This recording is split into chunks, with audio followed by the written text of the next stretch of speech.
Good morning, ladies and gentlemen. The November 7th, 2007 meeting of the City Council is called to order.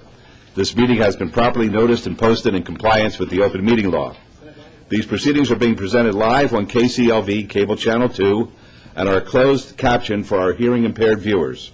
The council meeting, as well as all other KCLV programming, can be viewed on the city's website at www.kclv.tv. The proceedings will be rebroadcast on KCLV Channel 2 and the web the Wednesday of the meeting at 8 p.m. and also on Friday at 4 a.m., Saturday at 7 p.m., Sunday at 7 a.m., and the following Monday at 1 p.m. This building is protected by a state-of-the-art detection and suppression sprinkler system. So should alarms activate, and we have no reason to believe that that would ever take place, please evacuate using the exits, and once outside, assemble on the Las Vegas Boulevard side of the property. And employees wearing safety vests or our city marshals will inform you when it's safe to re-enter the building. As I say, that's just a precautionary announcement. We make it at every meeting. Before we proceed with the agenda, would everyone please rise for the invocation given this morning by Leroy Spotted Eagle, spiritual leader, Southern Paiute Nation, and please remain standing for the pledge.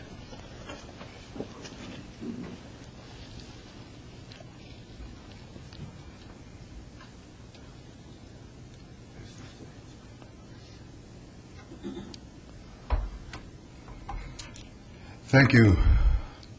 Thank you for honoring me this morning with this morning prayer for us all today. Again, my name is Leroy Spotted Eagle. I'm one of the spiritual leaders of the Southern Paiute Nation. Again, I'm honored to be here to speak on all of our behalf to the Creator. Our Heavenly Father, Father God, we come to you today to ask for a blessing for each and every one of us today that are here in this hall here. We ask you to bless each and every one of us today. Bless us with good health and a long life. We ask you to bless our relatives, our friends, the ones that cannot be with us during these holiday season. We ask you to bless our soldiers that are on the battlefield, away from home. We ask you to bless them with the vision, the courage, and all that they need so that they're able to make it through the day. Help ease their hearts, comfort them when they're thinking about their loved ones back home. As if all our veterans also that have served our country, so that we're able to live in this country free to do what we choose, free to think what we want, to say what we want. So we thank the ones that have gone on into the spirit world for serving us, taking care of us. We ask you to bless the leaders of our country, from the president down to our mayor here in the city of Las Vegas, homeland of the Southern Paiutes.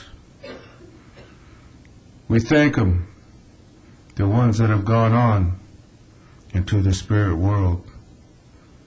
And we ask the ones, the old ones, for help when we need that help. We ask you to bless our spiritual leaders, our medicine people. We ask you to bless our doctors who are helping ease the pain, help fight diseases that our people are afflicted with. I pray one day that all diseases can be cured and that all of us can be free of diseases. So we thank the ones that are making it possible for us. We thank you for the nurses, the machines that they use. We thank our policemen who are serving us, helping protect us, our firemen who are there to help us when we need that help. We thank them for what they're doing for us, the sacrifices that they make, being away from their families. We thank them, the families, for the sacrifices that they make so that their loved ones could be here to help us.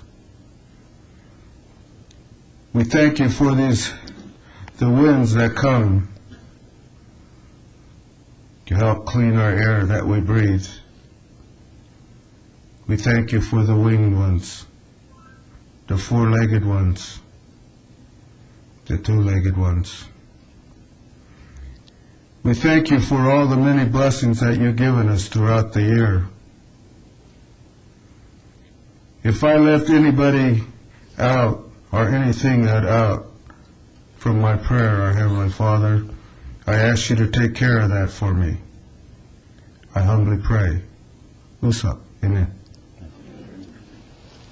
I pledge allegiance to the flag of the United States of America and to the republic for which it stands, one nation, under God, indivisible, with liberty and justice for all.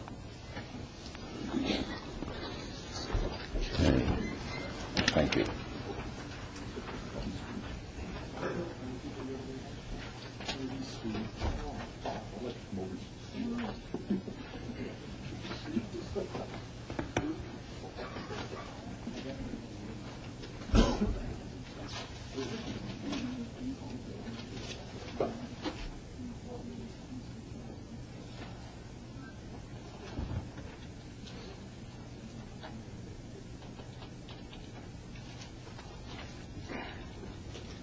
Good morning once again, ladies and gentlemen. This is the ceremonial portion of our agenda, and I'd like to start off by wishing everybody a very happy and safe holiday in the Thanksgiving tradition. And let's enjoy it and be very, very grateful as we have responded to that prayer for all of the blessings that have been bestowed upon us living in this wonderful city and in this great country of ours. For our first item, Councilwoman Tarkanian will recognize the November Citizens of the Month. Councilwoman. Today, we honor the Citizen of the Month for Ward 1, really Citizens of the Month. Karen and Tom Tacher are two of the finest examples of individuals contributing to our community. They've been married 26 years, have 2 sons, an aspiring 22-year-old with multiple disabilities, and a 19-year-old freshman in college who's determined to change the world with his passion for politics and international studies. Karen currently is the executive director of PEP, which is the Nevada Parents Encouraging Parents, and the founder of a statewide parent center for children with disabilities, including those having serious emotional disturbances and children who are at risk. I first met Carol when I was a trustee for the Clark County School District, and Karen was one of those parents who come, and as all parents, when you have a child with disabilities, you find it difficult to forge your way through some of the bureaucracy and the complexities of a school system. And I watched this young lady, sometimes timid, soft-spoken, fight her way right through those bureaucracies and get what she needed for her son. She never gave up. And then not only for her own son, but contributing to all the others in the district who needed help. And I'd just like to point out here, because if you've never done this, if you've never been involved having a handicapped child, and knowing what the world does sometimes unknowingly to prevent that child to achieve, you could never understand fully what it was this woman accomplished. I was there with her. I saw her through pain. I saw her through pressures. I saw her through the struggles she had to go through, and my greatest admiration goes out to her. She showed the courage and the dedication, and she's received many honors for that. She's been nominated Distinguished Woman of Southern Nevada. She's received an award as Peacemaker of the Year from Southern Nevada Mediators Association, and she received the Community Achievement Award for nonprofit leadership by the Chamber of Commerce. And her husband, Tom Teacher, also participates in many community affairs for children with disabilities, including at the Helen J. Stewart School and through United Way. Metro Officer Teacher was recognized and appointed by former Sheriff Jerry Keller as the Police Department's detention representative to the Injured Police Officers Fund. He is known as someone who is always there in a time of need, setting up a motor home in a grocery store's lot or visiting homes, doing whatever is needed, he's there. He and his wife started PEP, which supports over 8,500 families a year throughout the state. And in conjunction with the police department, the Las Vegas Fire and Rescue, and other service emergency service organizations, sponsors the annual Baldy Bash, which has raised over $130,000 sometimes a year for children with disabilities. Now, I asked the mayor to go to that Baldy Bash, and he hasn't done it yet. Wait a second. But I just wanted that on the record. Spell that, B-A-L-D-Y? Well, I haven't lost it all yet. You know, that's the deal. You're not supposed to do it when you've lost it all. Oh, okay, that's what I thought. My husband went there, but believe me, he deserved it. He deserved it, yes. But he was, an anomaly. You usually have hair to cut off. I was there cutting her off. Oh, and you did. That's wonderful. Councilman Reese was there and cut the hair off at the Baldy Bash. Well, the teachers started the Challenger Baseball League in Southern Nevada, which enables children with disabilities to enjoy America's favorite sport. They've coordinated the league for over 15 years with over 1,000 parents and their children participating. And I attended one of their games, and it was just thrilling for me to see everybody scores. Everybody got on first base, and have the families with the children in the wheelchair and help them batting the ball and then running that wheelchair around the bases. This is something that has become a big standout in our community. And Tom and Carrie worked with Tim McGarry of Ward 1 to help develop a ball field. It isn't finished yet, but it will be soon, in Councilman Barrow's ward behind the First Christian Church on Mesquite. They've done all of these things while raising a family, while doing all the things the rest of us do. I want to say that sometimes I've received awards, and I think maybe sometimes it's because I'm a little more high profile, maybe because of my husband, I don't know. But I do know people like the Teachers who aren't as high profile in the community, and people don't know what they're doing, but they sustain us. They're the ones who really count. They're the ones who should have the accolades and the honors. And today it's our honor to recognize you, Tom and Karen, as Citizens of the Month, Ward 1.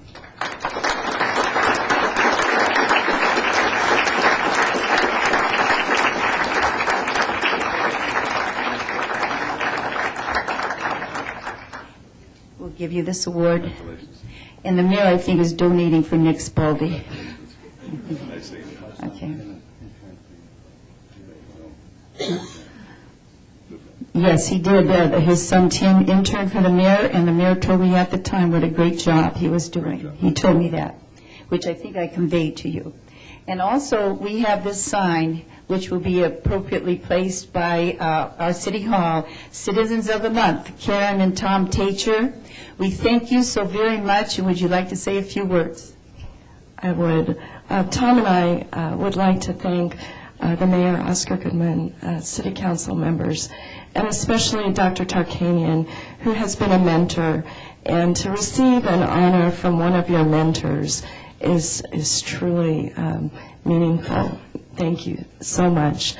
I also want to say that community service is so personally fulfilling, and I want to encourage those of you to get involved with issues that make a difference in your lives. One person can make a difference. We've seen that, and the personal reward you get from that is invaluable. Thank you very much.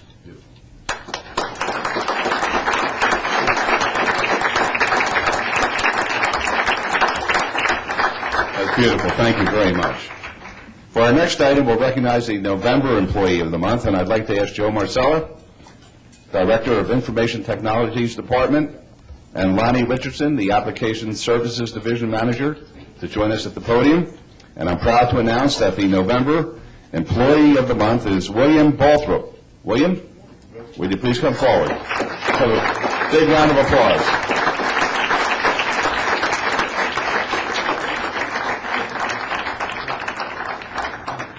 William, congratulations. William, or Kelly as his friends and family call him, is a software architect with the Department of Information Technologies, and he's been with the city since 2003. Last March, the city began a new performance management process called Performance Plus. With this new process, management restructured everything from mission statements to performance measurements. With all this new data, the city needed software to enter, track, and update the information. So Kelly developed a user-friendly, easy-to-understand software program in only 4 weeks. The city facilitators that have gone through the process using the software have been very satisfied with it and believe it will make the initiative easier to administer. The software is saving the city time in implementing Performance Plus and will benefit even more departments during the coming months. All of these efforts will help make the city more efficient and even better steward of the public's dollars. On behalf of the entire City Council, we'd like to congratulate you, Kelly, on being named the November 2007 Employee of the Month. And along with this plaque, Kelly has received a gift certificate for dinner for two, you and me. No, just kidding. Dinner for two, compliments of Andre's Las Vegas Restaurant, and a $100 Visa gift card, compliments of the Nevada Federal Credit Union. Congratulations. Thank you, Mayor. Just like any building or vehicle, it needs a good, solid design to be viable and work within a community and service its customers. Kelly is one heck of an architect, and just like that, software needs that kind of foundation. We're really proud to have you with us. You're a talented guy, and thank you very much. Anyone that knows me knows how much I love my work, but what they may not know is that in large part is because of where I work. I love this place. I can't imagine being anywhere else. You know, about 2 years ago, I had a stroke, and overriding message I got from everybody was what I can't do. But from people at the city, my friends at the city told me over and over and built into my head what I can do. And for that, Joe and Lonnie and the people in IT, I thank you.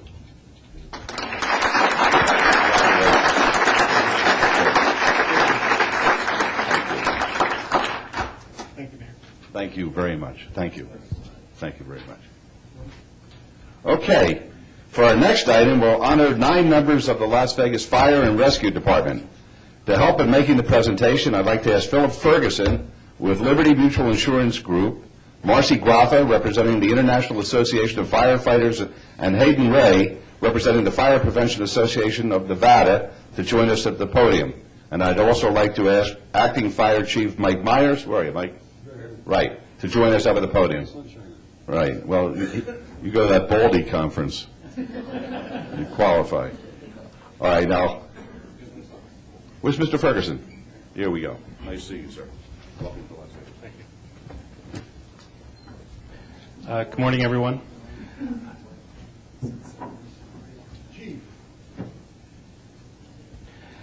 My name is Philip Ferguson. I'm the local sales manager for Liberty Mutual Insurance here in Las Vegas. With me are 2 of our local sales representatives, Marcy Graffa, who works with the International Association of Firefighters, and also Hayden Ray, who works with the Fire Prevention Association of Nevada.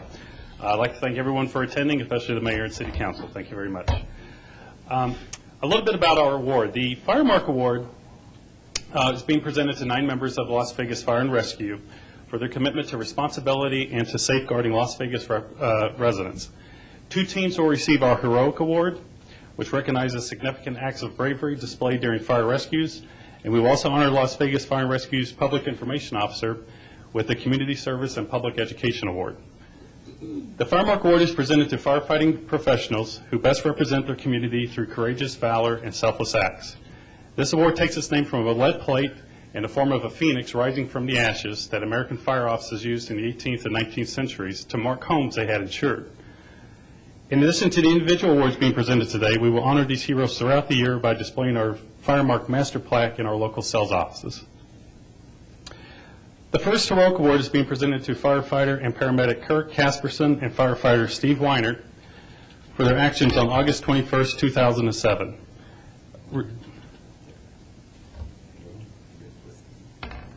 Responding to an auto accident, Casperson and Weinert discovered a woman who crashed into a residential garage near Del Webb and Lake Mead Boulevards and was trapped inside her car amid flames and smoke.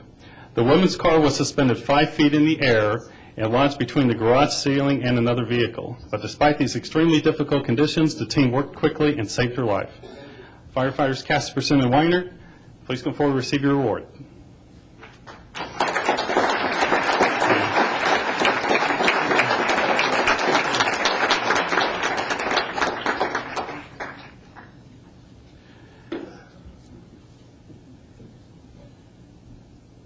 The second heroic award is being presented to Fire Captain Bill Johnson, Engineer Rob Lawrence, firefighters Ryan Dalton and Frank Sams, and firefighters and paramedics Jeff Blackwell and Corey Rice for their actions on August 8th, 2007.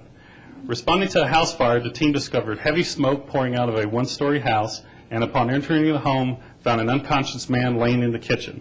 Working together, the team extinguished the fires and brought the man to safely. Gentlemen, please come forward to receive your awards.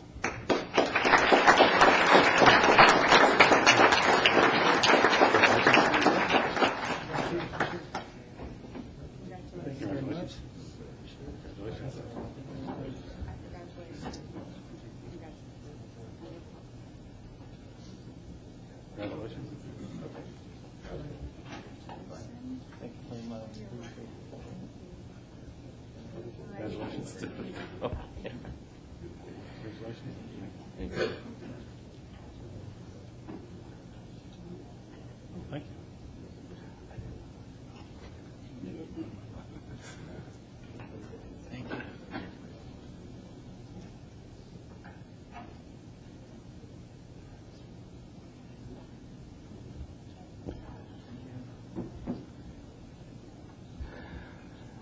The third award, the Liberty Mutual Community Service and Public Education Fire Mark Award, is being presented to Las Vegas Fire and Rescue's Public Information Officer, Timothy Szymanski.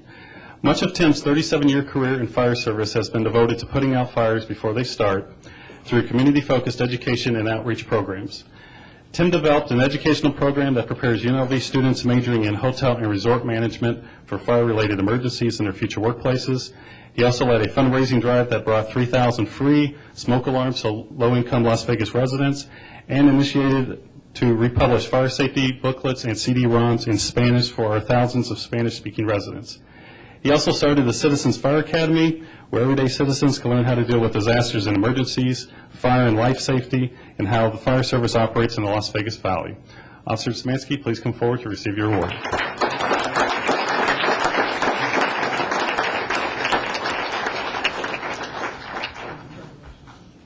Sorry. Congratulations.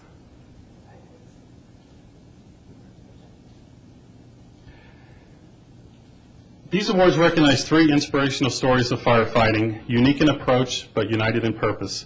These men are an exemplary symbol of the irreplaceable role Las Vegas firefighters play in our community. Gentlemen, thank you for your service to the community, and congratulations on your awards. Thank you very much. All right, gentlemen, don't leave. In addition to receiving the Fire Mark Award from Liberty Mutual, the City Council is proud to present each of you with the City of Las Vegas Fire and Safety Award. We congratulate each of you and thank you for your service that you provide to all of our citizens each and every day. Aren't they awesome? So, Mayor Hotan will hand the awards to Bill Johnson, Rob Lawrence,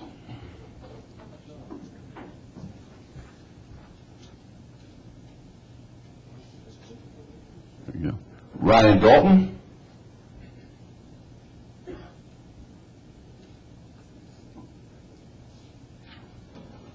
Frank Sams,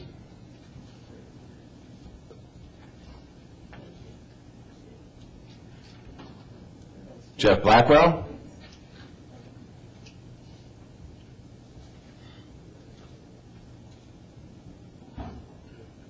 Corey Rice.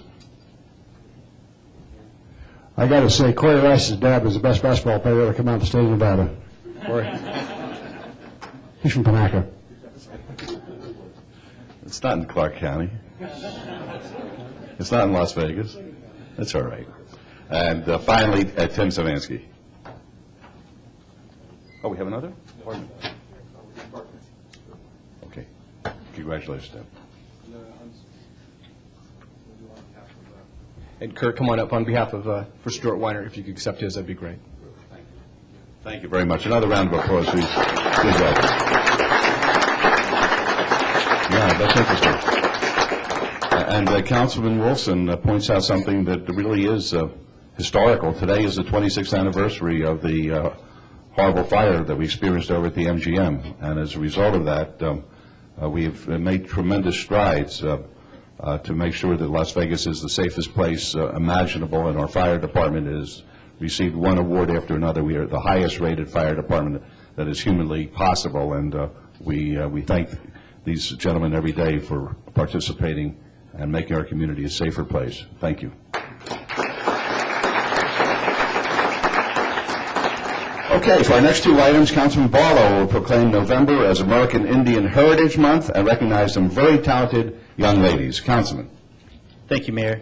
Today I stand before you to recognize the Las Vegas Indian Center. The City of Las Vegas is pleased to promote awareness and appreciation for the history and culture of Native Americans during American Indian Heritage Month. November is dedicated to recognize the intertribal cultures, the events and lifeways, the designs and achievements of the original people of this land. Native Americans were the first residents of our valley with history and traditions dating back thousands of years. More than 30,000 American Indians representing over 45 individual tribes and groups add to the richness and diversity of Las Vegas. The City of Las Vegas is honored and proud to recognize this day, Native American and Alaska Native Heritage Month here in the City of Las Vegas. So at this time, I would like for representatives of police come forward to accept this proclamation.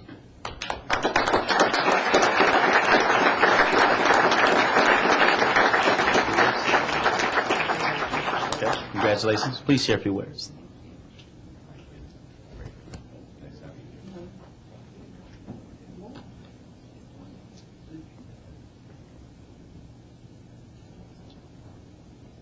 Okay, first I would like to thank the Creator for bringing us all here together today to celebrate this honor.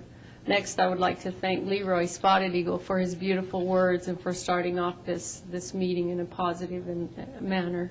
Next, I would like to thank the dancers that performed out on the plaza today. Without the youth, the future leaders of tomorrow, we all in this room would not be here. I especially want to thank the mayor, the board of directors, the Las Vegas Indian staff for the tremendous job that they do. And I also look forward to a future of positive work with Mayor Goodman, Ricky Barlow, the rest of the councilmen, as we build a strong foundation and we build a strong Native American Indian Center. Thank you.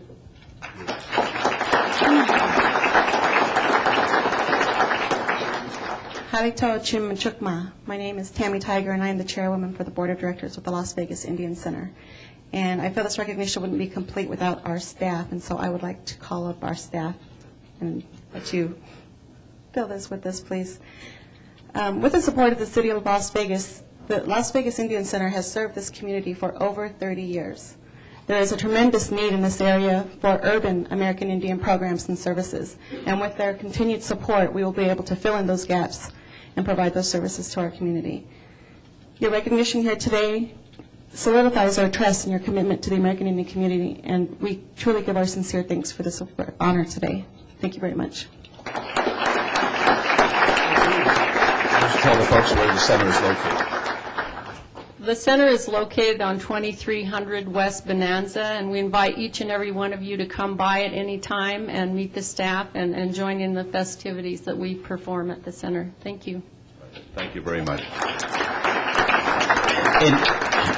And also, I would like to make mention as well that the location that the Indian Center is located was previously a firehouse. So that's a little bit of history that I learned today. So it's an honor to celebrate the men and women of the fire department, but most importantly, that we see that the services that you all once served in still continues to be service for this community as a whole. So thank you so much for the opportunity to present this proclamation to you, your organization. Thank you.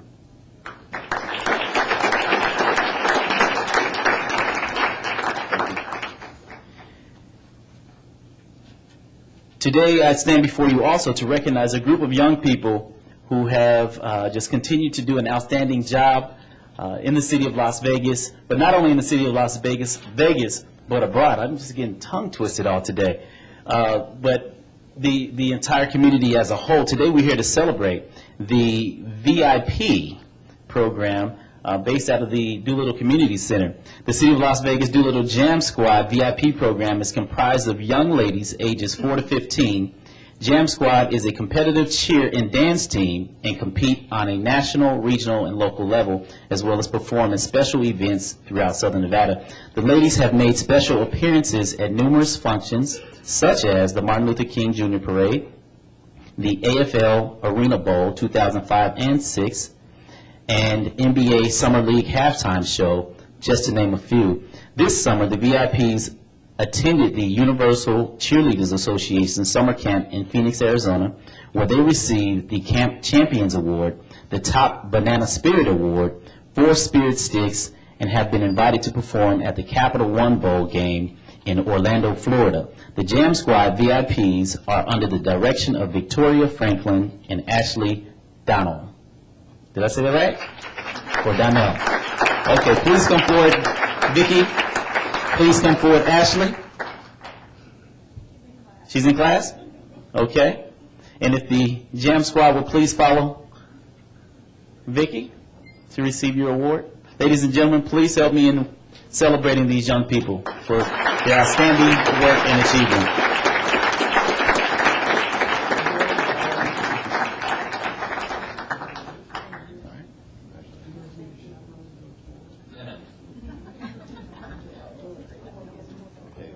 Can I ask for that? All right, we're not going to give you this for nothing, okay? We want to cheer, okay? Let's show off your stuff, okay? Show why you win everything. Okay, let's see it. Spread it out. Okay, let's see something great here.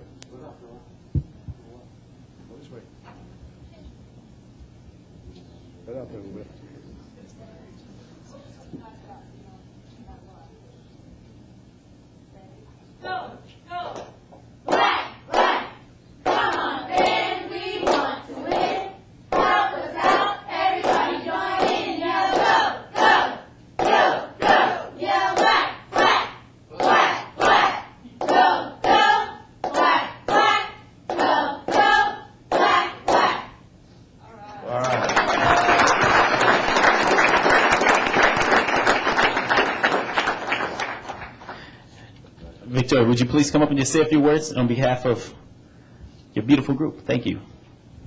First of all, I would like to thank everyone for coming out this morning. I'd like to thank the mayor, Ricky Barlow, our department director, Barbara Jackson, our division manager, Bill Tyler, and my center coordinator, Edric Dickens, for coming out supporting us, and most especially the parents. These girls, I think I've been coaching Jam Squad. This is my 5th season. Oh, I didn't see Phil Thompson. Hello, thank you for coming to support too. Sorry. This is my 5th year coaching this team, and this year I have some dynamic, wonderful, excellent young ladies. They range from ages 4 and 5 all the way to, I think my oldest is 14. She just turned 14. There you are. And these girls are excellent. They're all honor students and just really good young ladies, and this is our future, and I am so excited. I can't wait till they grow up and go to college and just do really good things. So thank you all for coming out today, and I love you all. all my girls, and thank you. Thank you so much. Thank you, young ladies. Good job.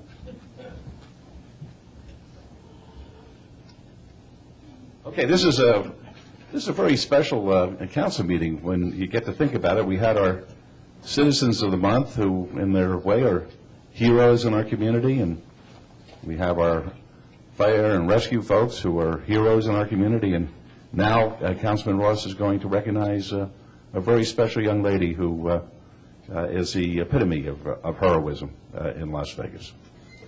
Thank you, Aaron. You're absolutely right. What a powerful meeting it is. There's a lot of powerful people here with us today, and I don't mean powerful in a regular term. I mean powerful by the fact that there are people in this audience today that change the lives of others for the better, and I think that's what we do and what it's all about.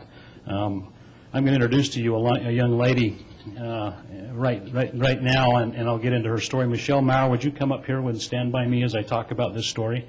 This is Michelle Maurer, everybody.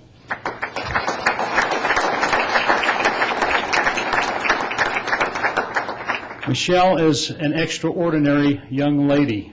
She is a 13-year-old who attends Cadwallader Junior High School. Her brother Brandon's with us today, and I just want Mr. Hayden to know he's with me. I'm trying to save you there, buddy. They're supposed to be in school today, but I'm grateful they're with me.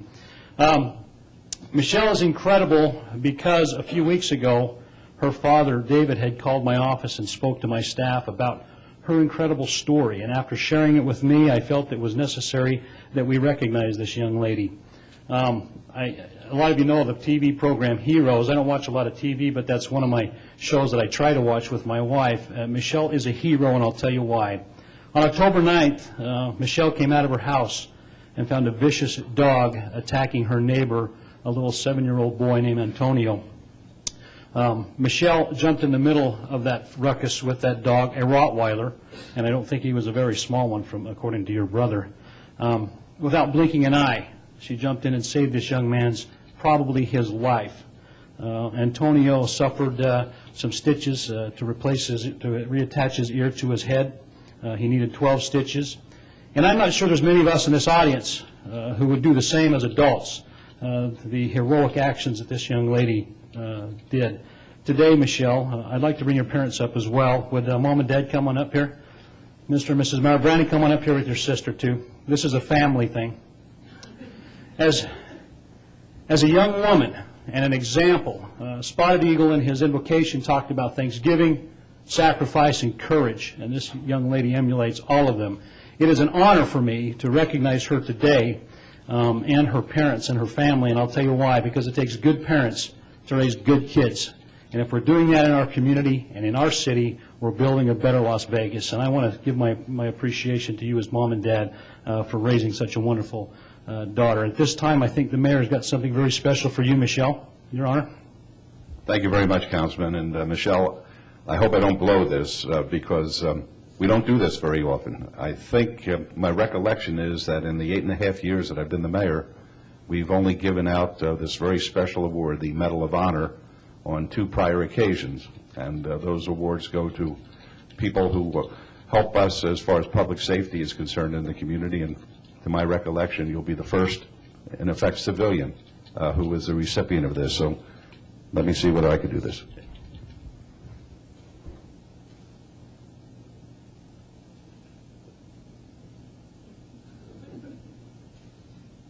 Look at that. Isn't that great? Give her a big round of applause.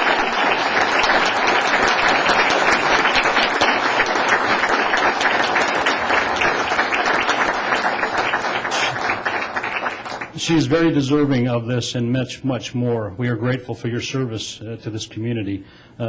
Chief Myers, Chief Gammon, keep your eye on this one. We need her in the community. This is for you as well. Thank you very much.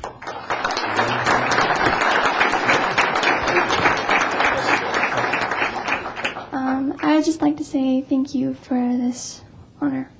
Thank you. Thank you. That's great. Good job. That's great. Congratulations.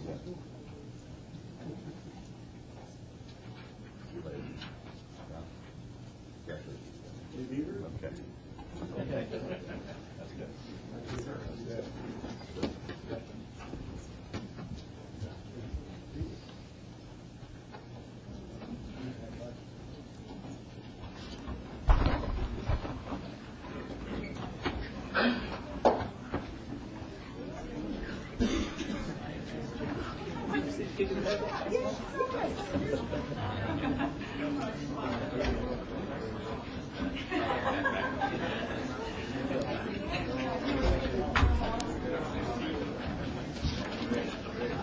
Okay. That went nicely.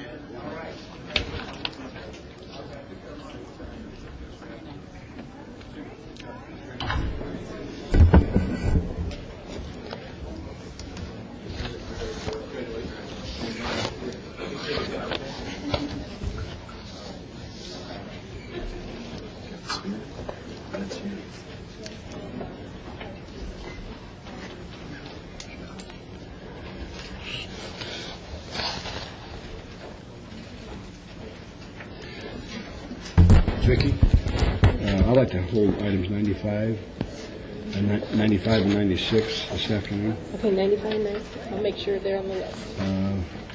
until December the 5th. maybe.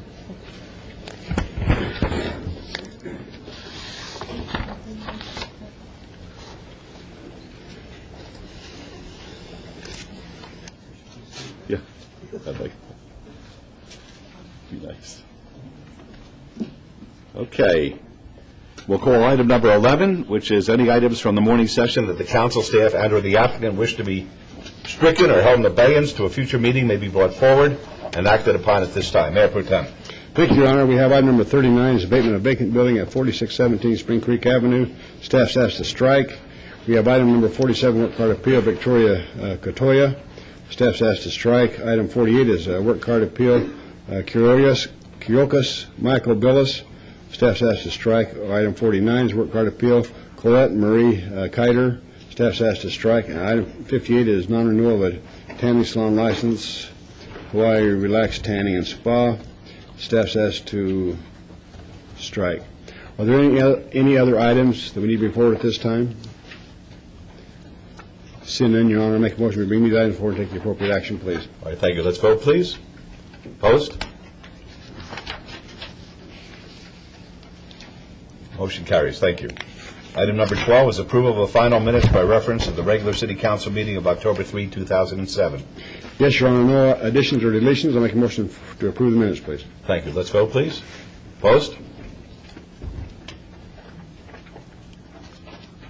Motion carries. Mr. Terry, I see you out there. Good morning to you. Good morning to you. Happy Thanksgiving to you and your family. And I believe that Mr. Henry will be meeting with you at this time. Thank you. Thank you.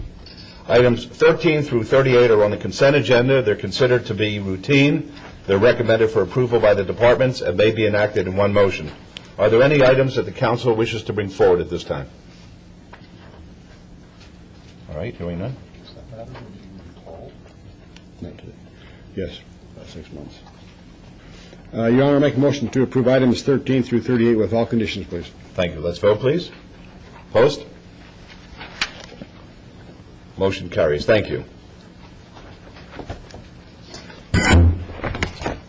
Item number 40 is a public hearing to consider the report of expenses to recover costs for abatement of dangerous building demolition and assess civil penalties located at 228 West Baltimore Avenue. The property owner is Asmik Yurdumian, and this is in Ward 3. It's a public hearing, which I now declare open. Mr. Smith. Are you the owner? Yes, I'm the brother. All right, fine. Well, why don't you come up here, and you'll be able to listen to what Mr. Smith has to say, and then we'd be happy to hear from you.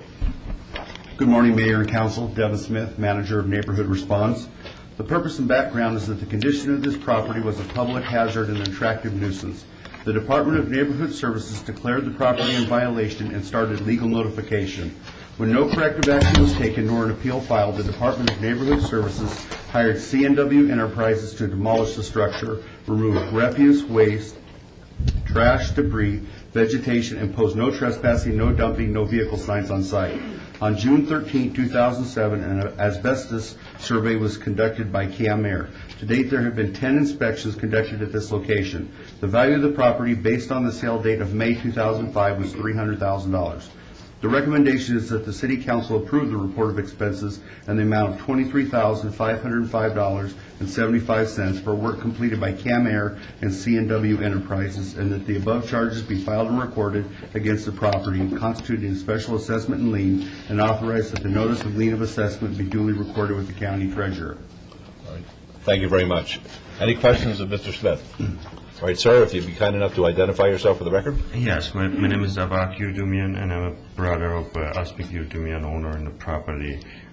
We have received a notice on June 25, and the property has been on a fire occasionally, back to back, and it was in the middle of actually compensation from insurance company. So the reason why it's not being done properly, because there was not enough time. So that's why the time actually we haven't received any notice to condemn, and all of a sudden we just learned basically the property is not there and there's a month due.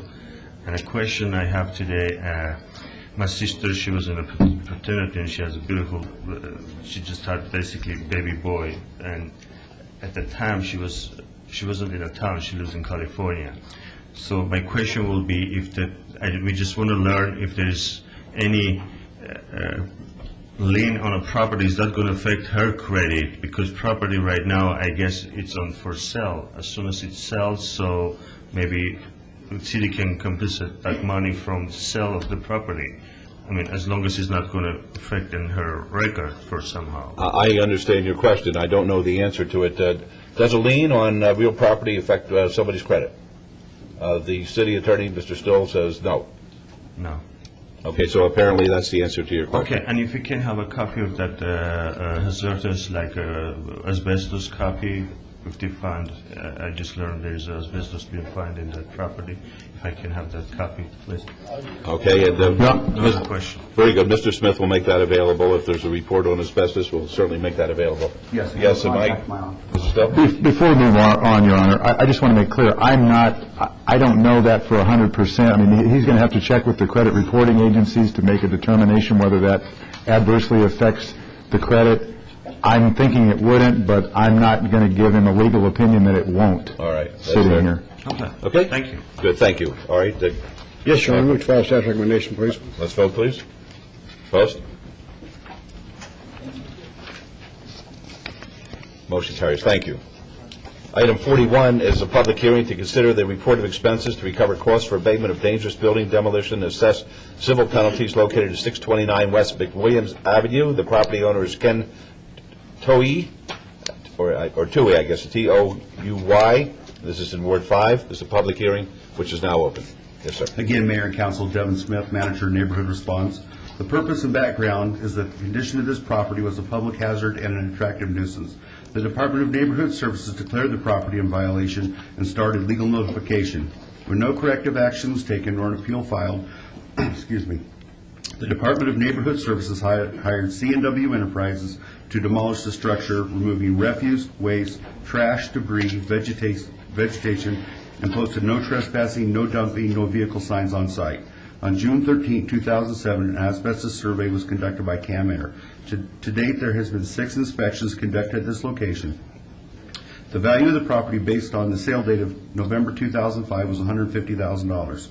The recommendation is that the City Council approve the report of expenses in the amount of $7,647.50 for work completed by CAM Air and C&W Enterprises, and that the above charges be filed and recorded against the property constituting a special assessment and lien, and authorize that the notice and lien of assessment be duly recorded with the county treasurer. Thank you. Any questions of Mr. Smith?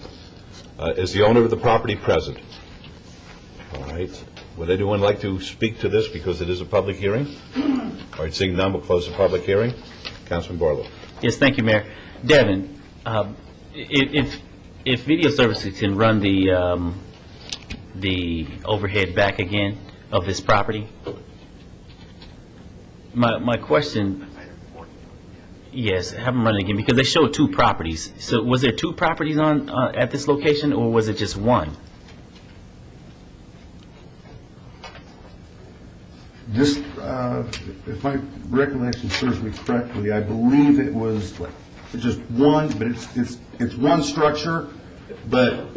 They showed two different buildings. They showed Right, a but it's white just one, and then they showed a the purple one one. building right there. They're individually owned condominium type buildings, and that was just one, the individual building in the middle right there, not the one on either side of it. It was just that one individual building. So the building is boarded up? No, it's gone. Yes, sir. And I don't know really how to say this, but I'm going to attempt to do the best that I can, being that I continue to get tongue twisted today. I would like to see a lot of these buildings that have not had anyone living in them for 20, 30 years mowed down. That's a blight in itself, having to continue to go back and reboard the buildings after someone comes in, takes the boards down. Folks go in there, whether they do drugs or sleep. It's getting winter now, so a lot of these buildings, I can share with you, I'm sure, will become unboarded for the protection of the weather elements. What can we do to move in a direction to start taking some of these buildings down that there's actually no services or walls inside of these buildings, these structures? When we go out and do an assessment on one of these buildings, currently the way it is we have to declare the building 51% unrehabitable. If we can't get 51 or close to 51%, it's hard for us to justify demoing the building. If it's only 20% damaged that could be rebuilt, we try to get the property owner to rehab the facility or the building to make it a useful building again. But we go out and we assess it. We write a report over to the building department declaring it 51% damaged, 51 or better. And then Mr. Wilkins will sign the demolition request, and we'll go ahead and move forward with the contractor. So that is something that you look at as you go to every location, as far as to determine what level or what percentage the building is habitable? Yes, we send a combination building inspector out there. He'll go through the whole building. He'll do a report on it, and like I said, if we can get 51%, Mr. Wilkins will sign the demo, and we'll go ahead and move forward with the demolition of the buildings. Okay, because I'm really looking to redevelop the community and bring in more housing, whether it be market level, mid-rises, what have you, in order to really start to turn these neighborhoods around and really to start a true revitalization process. And so a lot of these buildings that are boarded up prevents me from doing that, being that they're just sitting there for just year after year after year. These are buildings that I've seen since I was little. And, to continue to see them boarded up, I'm really just at wit's end trying to really turn this community around to really bring in some housing that folks can have pride back in the neighborhood. So we'll have further discussions regarding that. But at this time, I would like to go ahead and move for approval, subject to staff's conditions. All right, Will let's be vote. my motion. Thank you. Let's vote on that, please. Opposed? Motion carries. Thank you. Item 42 is a public hearing to consider the report of expenses to recover costs for abatement of dangerous building demolition and assess civil penalties located at 1105 Jimmy Avenue. The property owner is Warner H. Robinson, and this is in Ward 5 as well. It's a public hearing, which is now declared open. Good morning, Mayor and Council. Again, Devin Smith, Manager of Neighborhood Response. The purpose and background is that the condition of this property was a public hazard and an attractive nuisance. The Department of Neighborhood Services declared the property in violation and started legal notification. When no corrective action was taken nor an appeal filed, the Department of Neighborhood Services hired C&W Enterprise to demolish the structure, removing refuse, waste, trash, debris, vegetation, and posted no trespassing, no dumping, no vehicle signs on site. Yeah. On May 15, 2007... Excuse me, Mr. Smith, that's the same one that we... And that's what confused me, Mayor, when I saw it also. Okay. Well, at least we're paying attention and not playing with computers. Right. That was just a joke. Okay. Just a joke. On May 15, 2007, an asbestos survey was conducted by CAM Air. To date, there have been 5 inspections conducted at this location. The value of the property based on the sale date is unknown. The recommendation is that the city council approve the report of expenses in the amount of $21,303.75 for work completed by CAM Air and C&W Enterprises, and that the above charges be filed and recorded against the property, constituting a special assessment and lien, and authorize that the notice and lien of assessment be duly recorded with the county treasurer. And I also wanted to add, as we're looking at these price differences, if there's anybody, if any of the mayor or the council is concerned and questioning the difference, is the higher prices are due to when we do the asbestos survey. Asbestos, if it's found on site, generally about $8,000 to $10,000 of these projects were the asbestos removal to be done in accordance with state and federal laws. Thank you very much. Any questions? All right, folks, is Mr. Robinson here? Would anyone like to speak? Are you Mr. Robinson? Nope. Anybody like to speak on this? All right, we'll close the public hearing then. Councilman Barlow. Yes, Mayor. I would like to move to follow staff's recommendation for approval. Thank you. Let's vote, please. Opposed? Motion carries. Thank you. Thank you, Mr. Smith. Thank you. Okay, item 43 is report from the city manager's office on emerging issues. Good morning, Mayor, City Council. Orlando Sanchez, Deputy City Manager. As you know, Dr. Salvi was unable to attend today's council meeting, so I'm happy to present you with our emerging issues. Thank you. This is the period between now and the next council meeting of December 5th. Item number 1, we want to let you know about an important hearing related to Yucca Mountain. The Department of Energy has scheduled a public hearing on Monday, December 3rd from 4 p.m. to 7 p.m. at Cashman Field. It gives the public a chance to comment on 2 new draft environmental impact statements. One is for the proposed nuclear waste repository itself. The other is for proposed rail, corridor, and other transportation issues. As you know, the DOE is interested in locating a high-level nuclear waste site in southern Nevada. Those wishing to speak must register in advance by calling 1-800-225-6972. That's 1-800-225-6972. The public can also provide written comments to the DOE until January 10th, 2008 by email. You can email them at yuccaopinions@aol.com.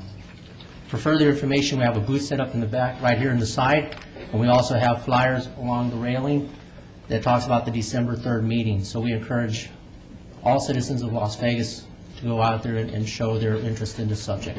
All right, I can't emphasize enough how important it is for those who are viewing our council meeting to consider appearing on behalf of the rest of us in this area to speak in opposition to Yucca Mountain. There'll be some politicians and elected officials who will be addressing the issues. Mayor Pro Tem had experiences growing up where friends of his passed away at early ages as a result of exposure to the high-level nuclear waste from the atomic explosions that were being tested out in our desert here, and he's going to be there, and he makes a very powerful presentation. I'll certainly be there on behalf of the City of Las Vegas, speaking in my official capacity. I'm sure the rest of the council members will do their very best to attend, but more important than the electeds, let's have the citizens of this community who care about our future and the future for our children and their children and future generations in this area. Let's have them speak up and let's show a united front. It would be a real sin to have this opportunity to express ourselves and not take advantage of it.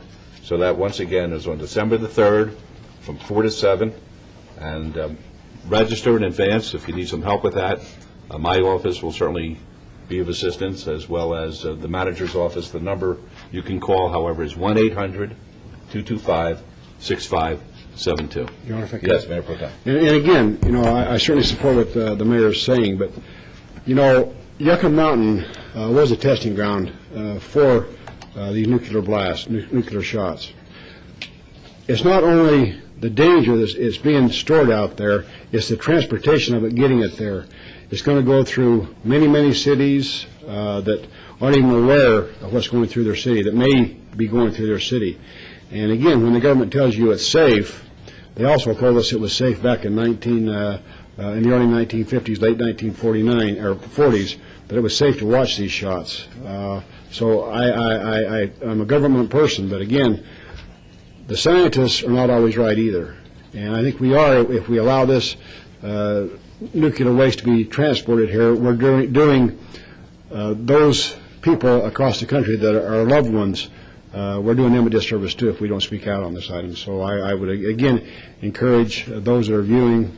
We are sending out notices to some of our neighborhood association presidents. I hope they get that word out to the people that they represent, so we can get some input from the citizens of Las Vegas on this, to me, very important item. Thank you, Councilman Ross. Thank you, Your Honor. To follow Mayor Pro Tem's comments, the DOE has been accused of making it difficult for individuals to make comment, and we as the city are making that process a little more easier, I hope. And Mr. Riggleman is our Director of Communications. This will probably be on our website, City of Las Vegas website, lasvegasnevada.gov. I would imagine this will also be aired on Channel 2. And to those listening, as residents of this valley, whether you're a citizen of Las Vegas or of Clark County, it matters not. The Department of Energy needs to hear from you. I look at this as as a developer who just kind of drags the neighborhood out over time, and they lose interest, and we cannot allow that to happen. We need the input from the community to the DOE. We can't let them ride this out for years and years and we lose interest. This is our neighborhood, this is our backyard, and the Department of Energy needs to hear from the residents of this county. Thank you, Your Honor. But and also, as the Mayor Pro Tem said, this is not just our problem. This is the nation's problem, because I'll bet you dollars to donuts that very few fire departments and first responders and police officers know how to address a hazardous material type accident or issue with a spill. Your Honor, we're talking about 60,000 shipments through 43 states. And if Congress is not willing to help these cities, these counties, and these states with this issue, we have a serious problem for the rest of the country, not just for us. I mean, this affects 43 states in the Union. Right, but unfortunately, Councilman, there's a certain NIMBYism out there that the places that have this poison, they don't want it in their backyards, they want it in our backyard, and until they find out that the transportation goes right through their living room, and it does. I'll never forget, we were back at a conference of mayors, and we had a computer printout where I was able to show the various mayors where the transportation, according to the then proposed routes, would go, and one of the routes went right through the mayor of Denton, Texas, living room, and she all of a sudden said, geez, maybe there is something to this transportation problem. So it's just a matter of making our voices heard loud and clear on the 3rd. Thank you. But, again, if it is safe, as our scientists and our government tells us it is, why can't they just dig a hole and bury it then where it's created? Why should they have to endanger the rest of us? And to me, that's just a comment from my heart. I really believe that if it's that safe, then they don't need to be transporting it across the country and endangering all of us. They could bury it right there. Thank you. Second item, Mayor, Council. Unfortunately, I have some, just give you an update on our economic pictures. Things are mostly unchanged from the last report. As we've been telling you, a downturn in sales tax revenues and a drop in the housing market are resulting in the city seeing a negative growth in revenues. This follows more than 33 months of double-digit growth. It means city dollars will be tighter than projected. As you are aware, the state is faced with a similar situation, and the governor is looking to find ways to reduce the state budget. We anticipate receiving the September consolidated tax distribution numbers from the State Department of Taxation sometime next week, which will be another piece of data. We don't expect it to be encouraging, however. We will share that information as soon as we receive it with you.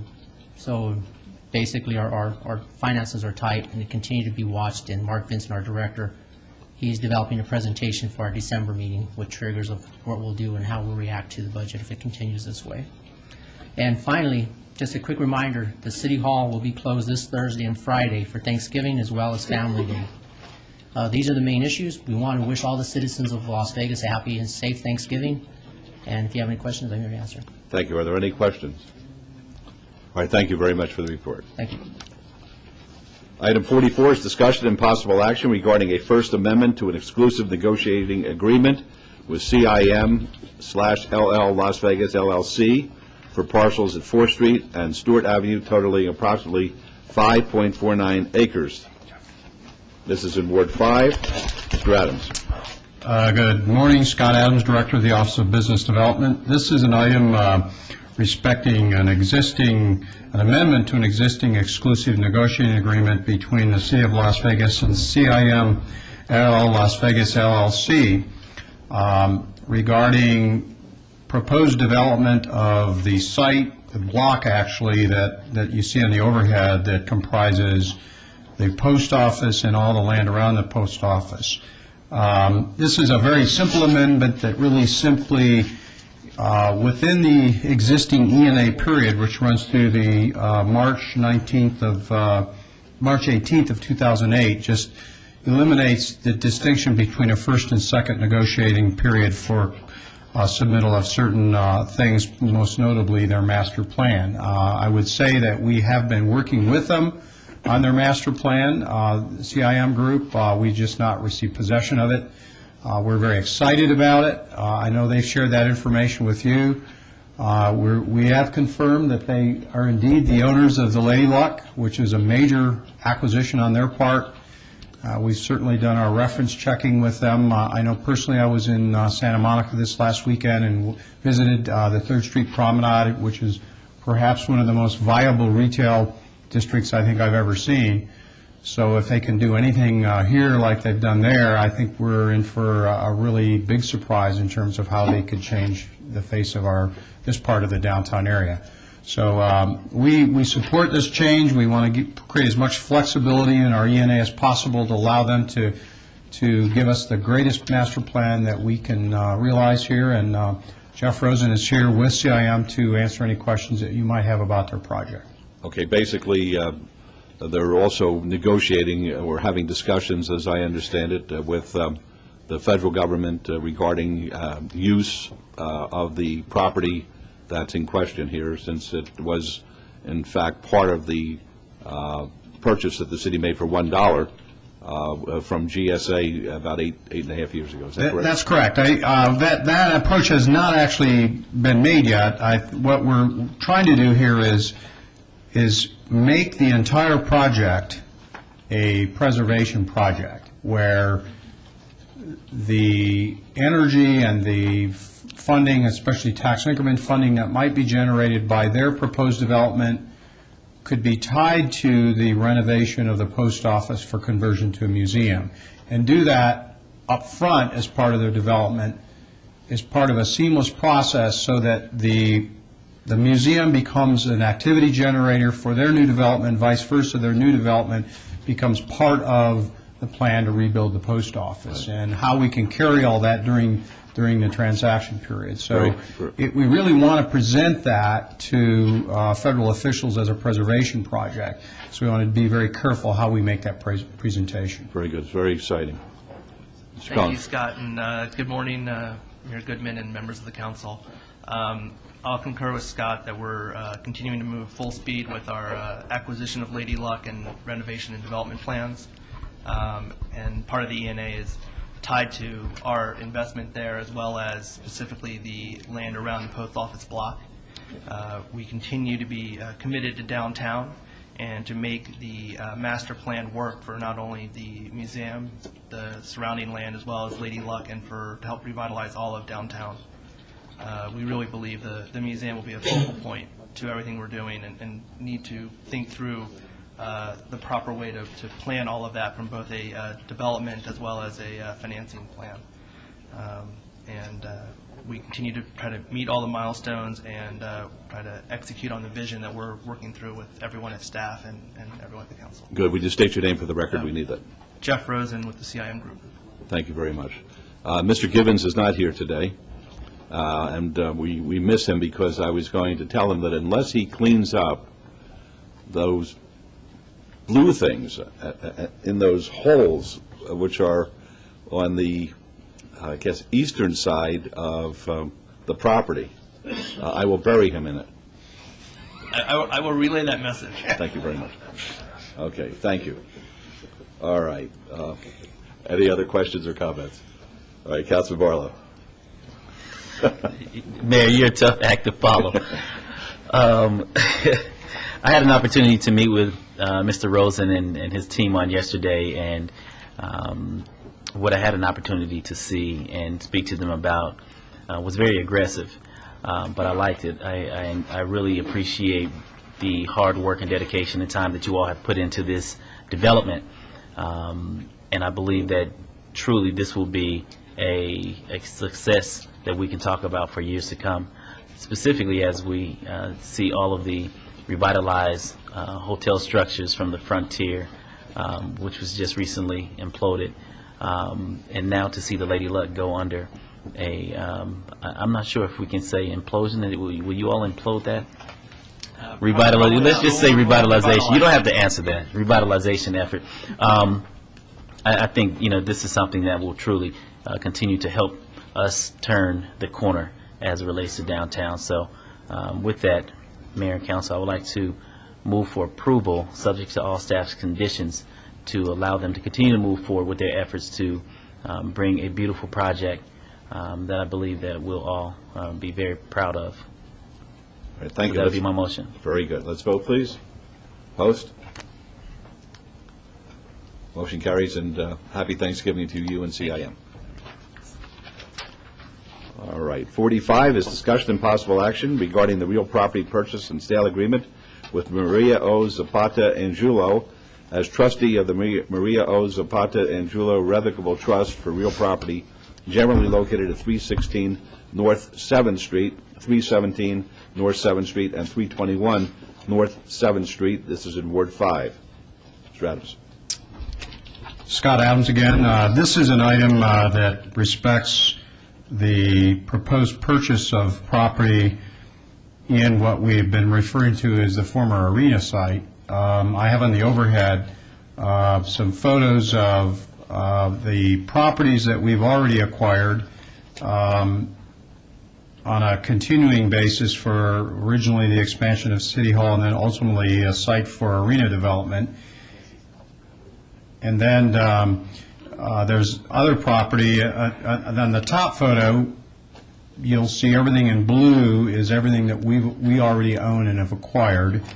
And at the bottom is in red are the properties, the subject properties of this proposed acquisition. I think I mentioned to you previously at the last acquisition we made here, we would not be making any further acquisitions unless it were one of two what we had been referred to as holdouts within the contiguous portion of the tract of property. This is one of those.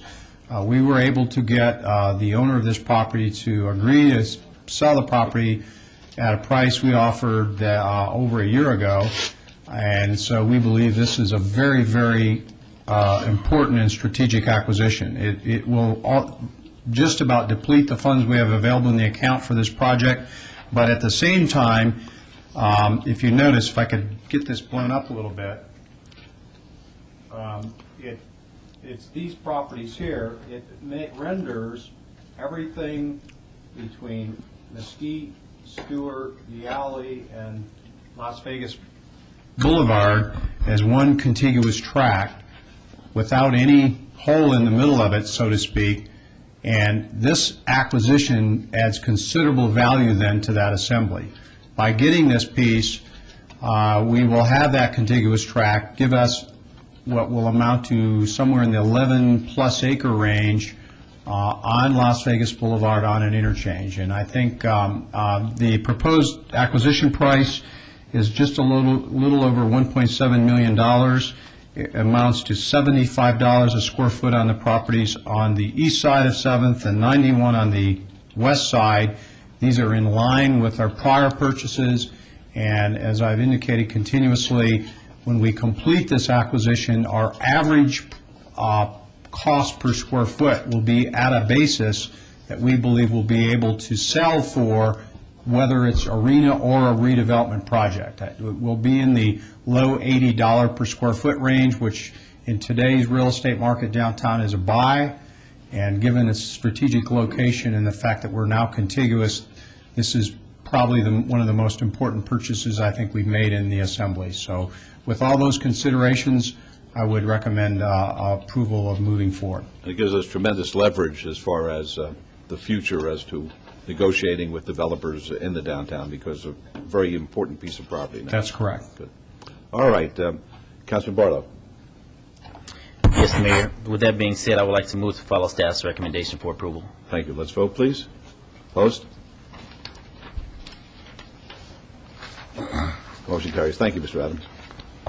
Item 46 is discussion and possible action on appeal of work card denial for Julia Melinda Padilla.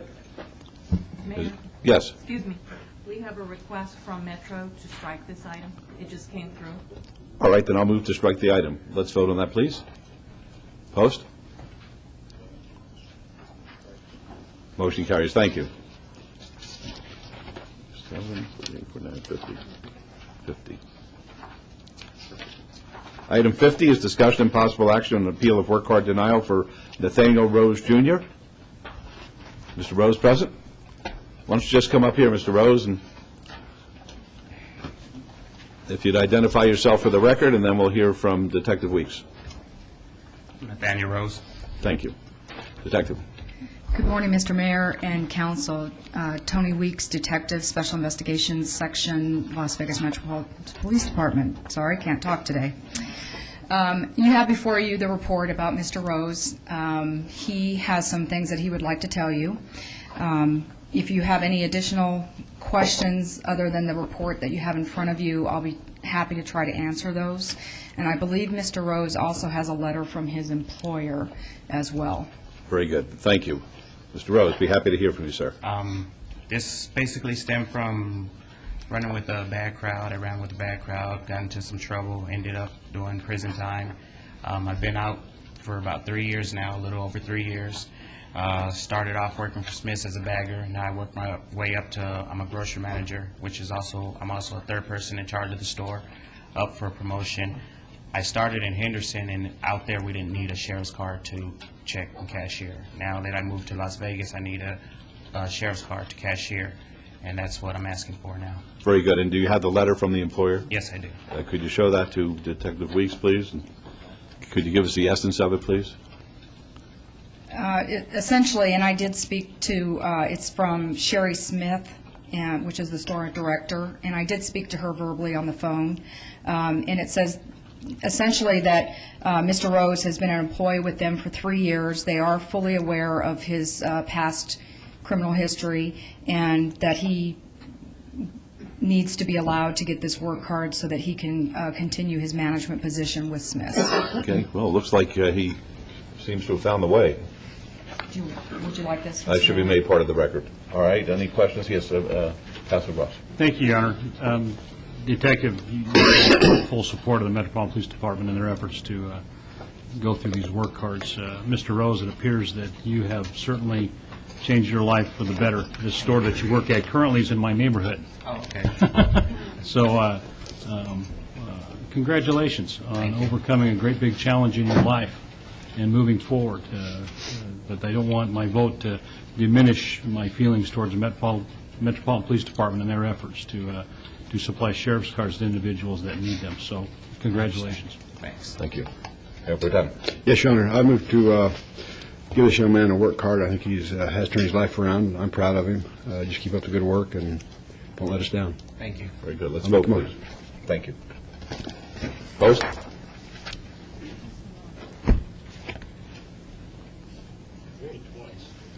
Motion carries. Good luck to you and happy Thanksgiving. Thank you. Same to you. Very Happy good. Thank you. Thanksgiving. Thank you. Item 51 is discussion and possible action regarding temporary approval of a new supper club license, subject to the provisions of the Planning and Fire Codes and Health Department regulations for Carvada LP, doing business as Carino's Italian Grill at 7050 North Durango Drive at Suite 10. This is in Ward 6. Is the applicant present? I hope so. Okay, why don't you come up and identify yourself? Brent Harvey, live at 8043 South 12 Pines Drive, Sandy City, Utah. Very good. Okay, Mayor and members of council, Carol Meyer, Finance and Business Services. The application you have in front of you today, he's seeking temporary approval of a supper club license, and staff doesn't have any area of concern, and we would recommend approval subject to conditions. All right, thank you. Any questions, Ms. Meyer? All right, would you like to be heard? Sure. I'd just like to say that, yes, we are looking to open up our first of 3 locations here in the Las Vegas area. First one out on 7050 North Durango. Part of our training process that we do for all of our staff members, we do our own in-house responsible alcohol service training, as well as all staff members that would be serving alcohol would have their share. We would require all the training that is required here in the state and city of Las Vegas. All right, what's your specialty? Italian food. Okay, any specialty within the Italian food? We make our own fresh 12-layer lasagna daily. We make our in-house tiramisu. Meatballs are made fresh daily. Ham bread, our own chicken parmesan, eggplant parmesan, veal parmesan. That's enough. Then I'll open on the 17th, and you can come have supper. Oh, 12 layers. 12 layers. Okay, any other questions? All right. Councilor Ross. And I'm on a diet. We abide by that diet. I can do low carbs. Oh, great. I'll tell my wife. Thank you. This is a great addition out there, and we wish you guys luck. Would move to approve agenda item 51, subject to all conditions. All right, let's vote, please. Post.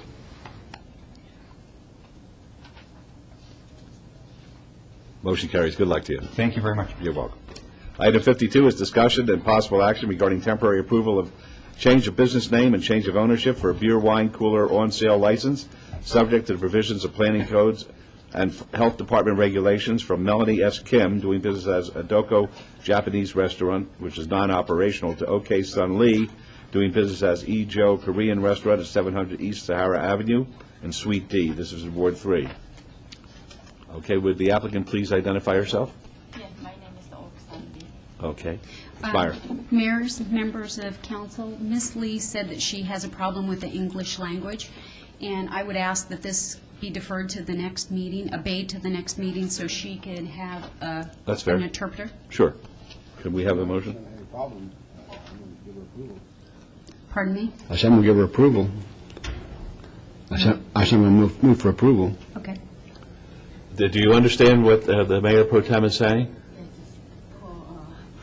Approval, yeah. He's saying that he is going to recommend approval of your license, so there may not be any need, if you understand that, for you to have an interpreter and to delay this. Do you understand that? Okay, that's good. I move to follow staff's recommendation for approval of this item. Very good. Let's vote, please. Opposed? Motion carries. Congratulations. Very good. Okay, you're welcome. Item 53 is discussion and possible action regarding temporary approval of change of ownership for a package license subject to the provisions of the Planning and Fire Codes and Health Department regulations from Main Street Market and Liquor, Inc., which is non-operational, to Ahmad Dalai, doing business as Main Street Market and Liquor at 311 South Main. This is in Ward 3. Could you identify yourself, sir, please? Nabil Najitahal. All right, thank you. Mayor and members of council, we have asked that the applicant be here today to attend to represent this agenda item, and he is not here. So again, I would ask that this item be obeyed until the following meeting so the applicant can attend. Mayor Pro Tem? Why is the applicant here? Did he know it was going to be heard today? He presented a letter to ask that his brother be able to represent his interest. So if that's sufficient, we can move forward. I know that there were some concerns about the pending SUP. Yes. I guess it's probably best if we have the owner here. Okay. I move to hold this until our December the 5th meeting. All right, let's vote on that, please. Post. He's not going to be able to be here. He's going to be at a country for at least a month. Did you hear his brother? He said he's going to be out of the country for a month. There's going to be 2 companion items on this, just to let the council members know. This is at 311 South Main Street. There has been an application that will be heard at the next Planning Commission meeting for a rescue mission on either side of this store. It's not in a very good location, so I do have concerns about it. I guess we can hold this in advance until our second meeting in January, which would be 16. I would move to hold this in advance until the. Excuse me. That's the second meeting. The first meeting will be January 9th. So we'll have meetings one after another. Okay, fine, thank you. All right, January 16th. Move to hold this until January the 16th of 2008. All right, let's vote, please. Post. Motion carries. The reason for that is the first meeting is going to be on the 9th of January, since the 2nd is immediately after a sort of a 5-day hiatus there, and I thought it was best that we are briefed in anticipation of the meeting, and authorize the Ms. Bridges to move the meeting back 1 week. I would just ask, is this going to affect that application coming before the Planning Commission on the rescue mission? It should not. They're not the same owners? No.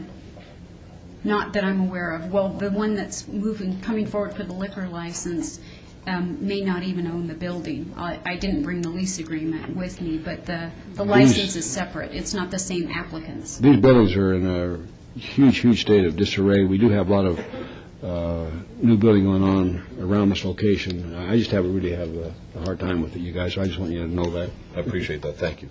All right, very good. We voted on it then? Okay, thank you. All right, item 54 will be trailed to be heard in conjunction with item number 110 in the afternoon session, so we'll move on to item 55, which is discussion and possible action regarding temporary approval of a new locksmith license for Julius Wilson, Jr., doing business as Moto Express Lockout Service at 829 San Primrose Street. This is in Ward 2. Are you the applicant, sir? Yes, Mayor. All right, Julius Wilson, Jr. Thank you. Ms. Myers. Mayor and members of council, again, Carol Meyer, Finance and Business Services. The application that you have in front of you is a temporary approval of a new locksmith license. Staff has no areas of concern, and we would recommend approval subject to all conditions. All right, thank you. Would you like to be heard, sir? I would just like to respectfully request approval. Thank you. Very good, thank you. Are there any questions? All right, may I have a motion? Councilman Wilson, please. Yes, Your Honor. The reason this is noticed for my jurisdiction is because his home is in my ward, but he is going to have a mobile locksmith license, or mobile locksmith business. Is that right? That's correct. Okay, and you have no areas of concern? No. My motion is for approval. All right, let's vote, please. Opposed? Motion carries. Thank you. Thank you. Good luck to you, sir. Item 56 is discussion and possible action regarding temporary approval of a new Class 2 second-hand dealer license subject to revision of planning and fire codes for Helen Domchick, doing business as Antique Plus at 2101 South Decatur Boulevard in Suite 22. Please identify yourself. My name is Helen Domchick, and I have been a dealer in the county for 12 years. Then now I apply for the city. Okay, thank you. Mayor and members of council, the application that you have in front of you today is a request for a temporary approval of a Class 2 secondhand dealer's license from Ms. Domprecht. And staff doesn't have any preliminary areas of concern, and we would recommend approval subject to all conditions. Very good. Ms. Domchick, would you like to be heard? Yes. Oh, excuse me? Oh, yes. I'm selling antiques, furniture, collectibles, and jewelry. All right. And that's it. Very good. Thank you. Councilwoman? We did have 2 or 3 concerns voiced in the neighborhood. However, when we went out and looked at your operation, it looks better than what's in that area already, and it certainly is something I think will help the area. There was just a concern about too many selling the second hand, but that's just the way we fall. I'm mentioning this only for those people in my ward who are listening so they understand. I move to approve. All right, let's vote, please. Opposed?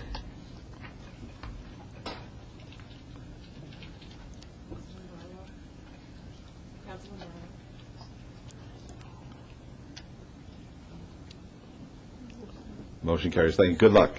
Thank you. You're welcome. Item 57 is discussion and possible action regarding temporary approval of a new martial arts license, subject to provisions of planning and fire codes for Wing Chun, LLC, doing business as Lo Man Cam Wing Chun Kung Fu at 3120 South Valley View Boulevard in Suite C. This is in Ward 1. Would you folks identify yourself, please? Bradley Temple. Alessandra Temple. All right, you are? I am Bradley. The owner and teacher of the school. Very good, thank you. Ms. Meyer. Mayor and members of council, the application that you have is a temporary approval of a new martial arts license, and staff has no preliminary areas of concern, and we would recommend approval subject to all conditions. Thank you. Mr. and Mrs. Temple? Just respectfully requesting if we could get the license, Your Honor. All right, fine, thank you. Are there any questions of anybody? All right, seeing none. Councilwoman Tarkanian. Let's vote, please. Opposed? Motion carries. Good luck to you.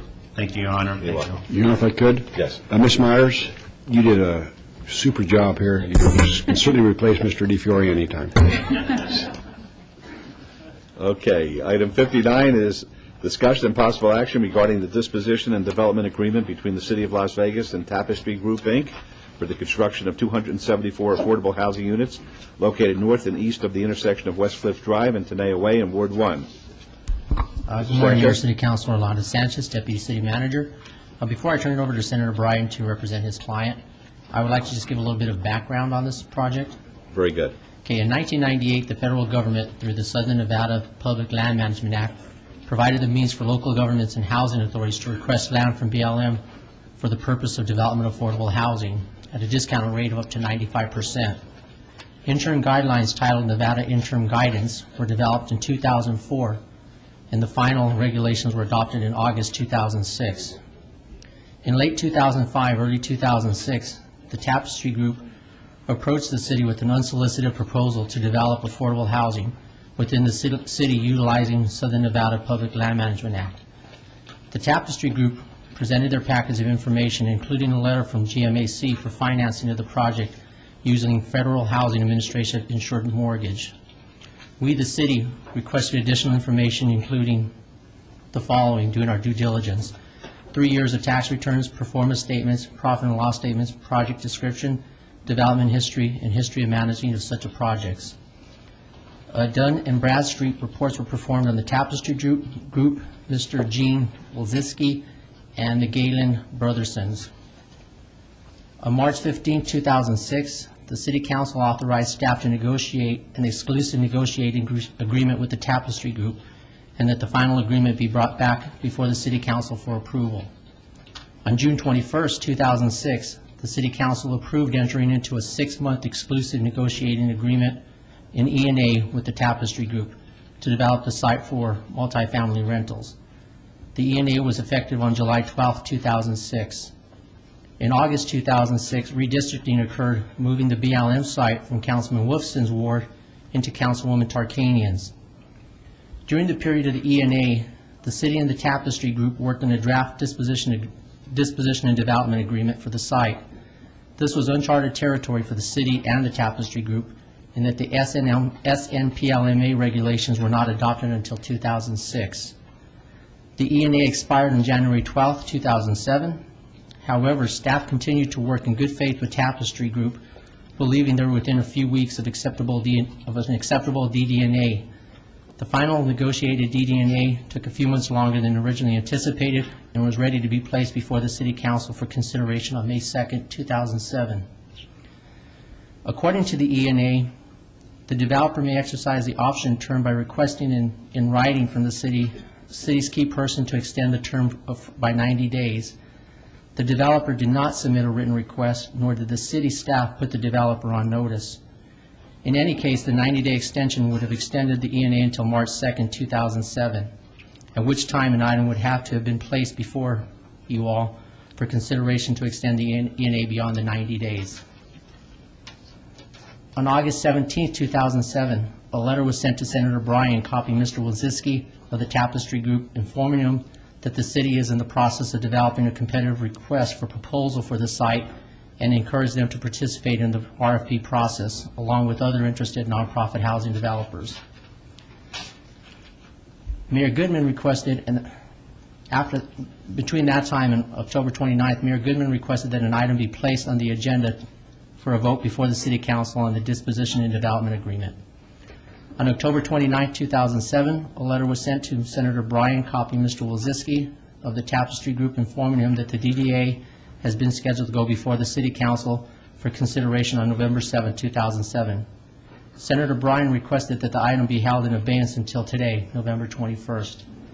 I will turn it over to Senator Bryan to provide information on his clients and on the project. If you have any questions, I'm available. Thank you very much. Your Honor and members of the council, for the record, my name is Richard Bryan, 300 South 4th Street, Las Vegas, Nevada. I'm the attorney representing the Tapestry Group.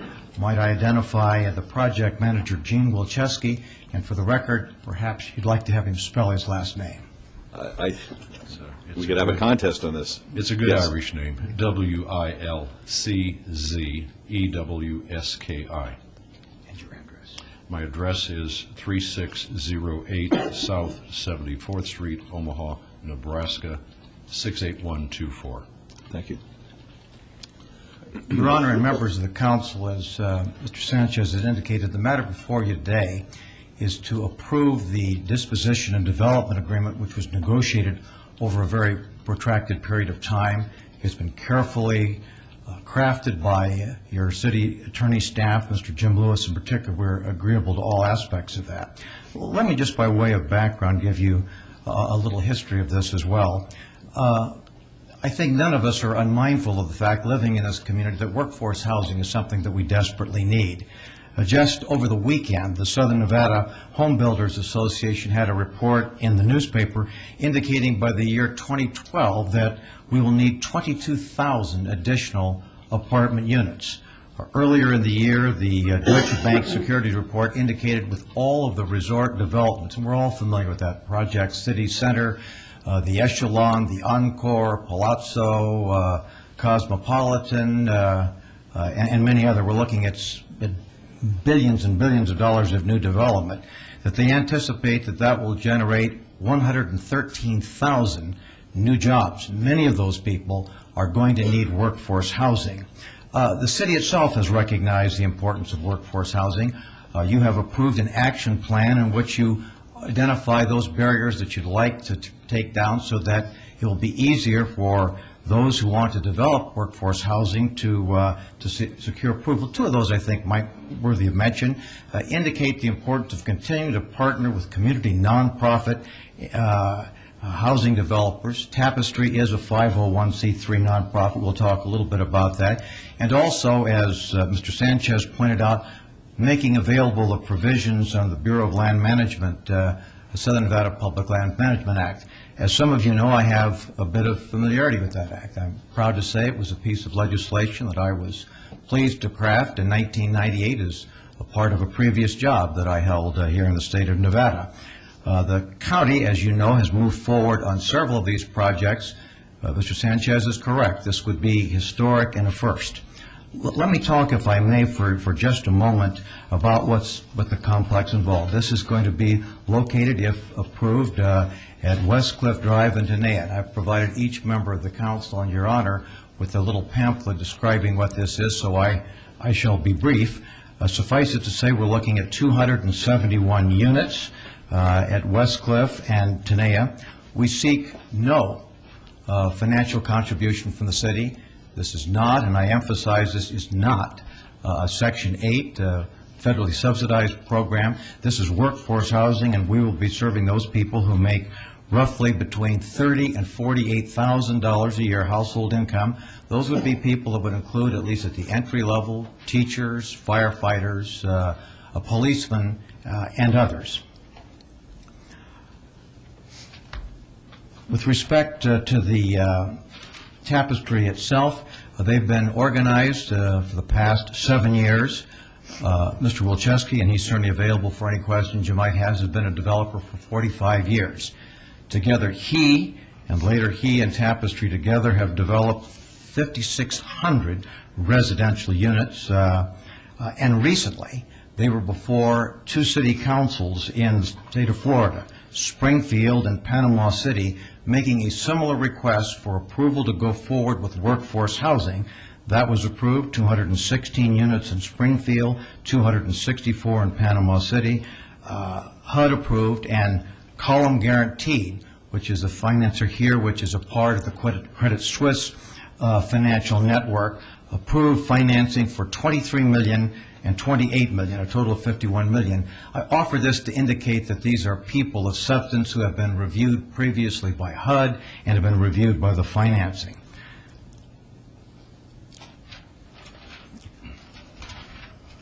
I first had occasion to discuss with Councilwoman Tarkanian and her staff, and I think it's fair to say, and she will speak for herself, that she had concerns about the fact that there was no RFP. She also indicated that she would have no objection if I made a presentation to other members of the council, and I have done so. Let me just say that this process, because we are plowing new ground, has had a longer period of gestation than an elephant. This is 30 months. We began this in March 2005. We offer no criticism of anyone. It's taken some time. Mr. Sanchez has correctly pointed out that although the legislation was enacted in 1998, it took a considerable period of time for BLM to draft the Nevada guidance, as it's referred, to go forward with the process itself. We've had an exclusive negotiating agreement. Mr. Sanchez is quite correct that that expired, but we have gone forward, and if you approve us today, all we are asking, not for a final sign-off, this will allow us to go forward, make an application for an amendment to the general plan, which has to go through the Planning Commission and the city, and also a change of zoning. So you're simply giving us the opportunity to go forward. And let me just yield to you, Mayor, members of the council, for any comments that we have. We've got our team here, but in the interest of time, I don't think you probably want to hear a presentation from everyone. We've got the financing people. Credit Suisse, with the column guaranteed, has indicated they were committing to $34 million for financing. So I know, Your Honor, you and members of council see a lot of proposals that come forward. I'm not unmindful of someone who's lived here for 65 years. Some of those probably are not going to happen.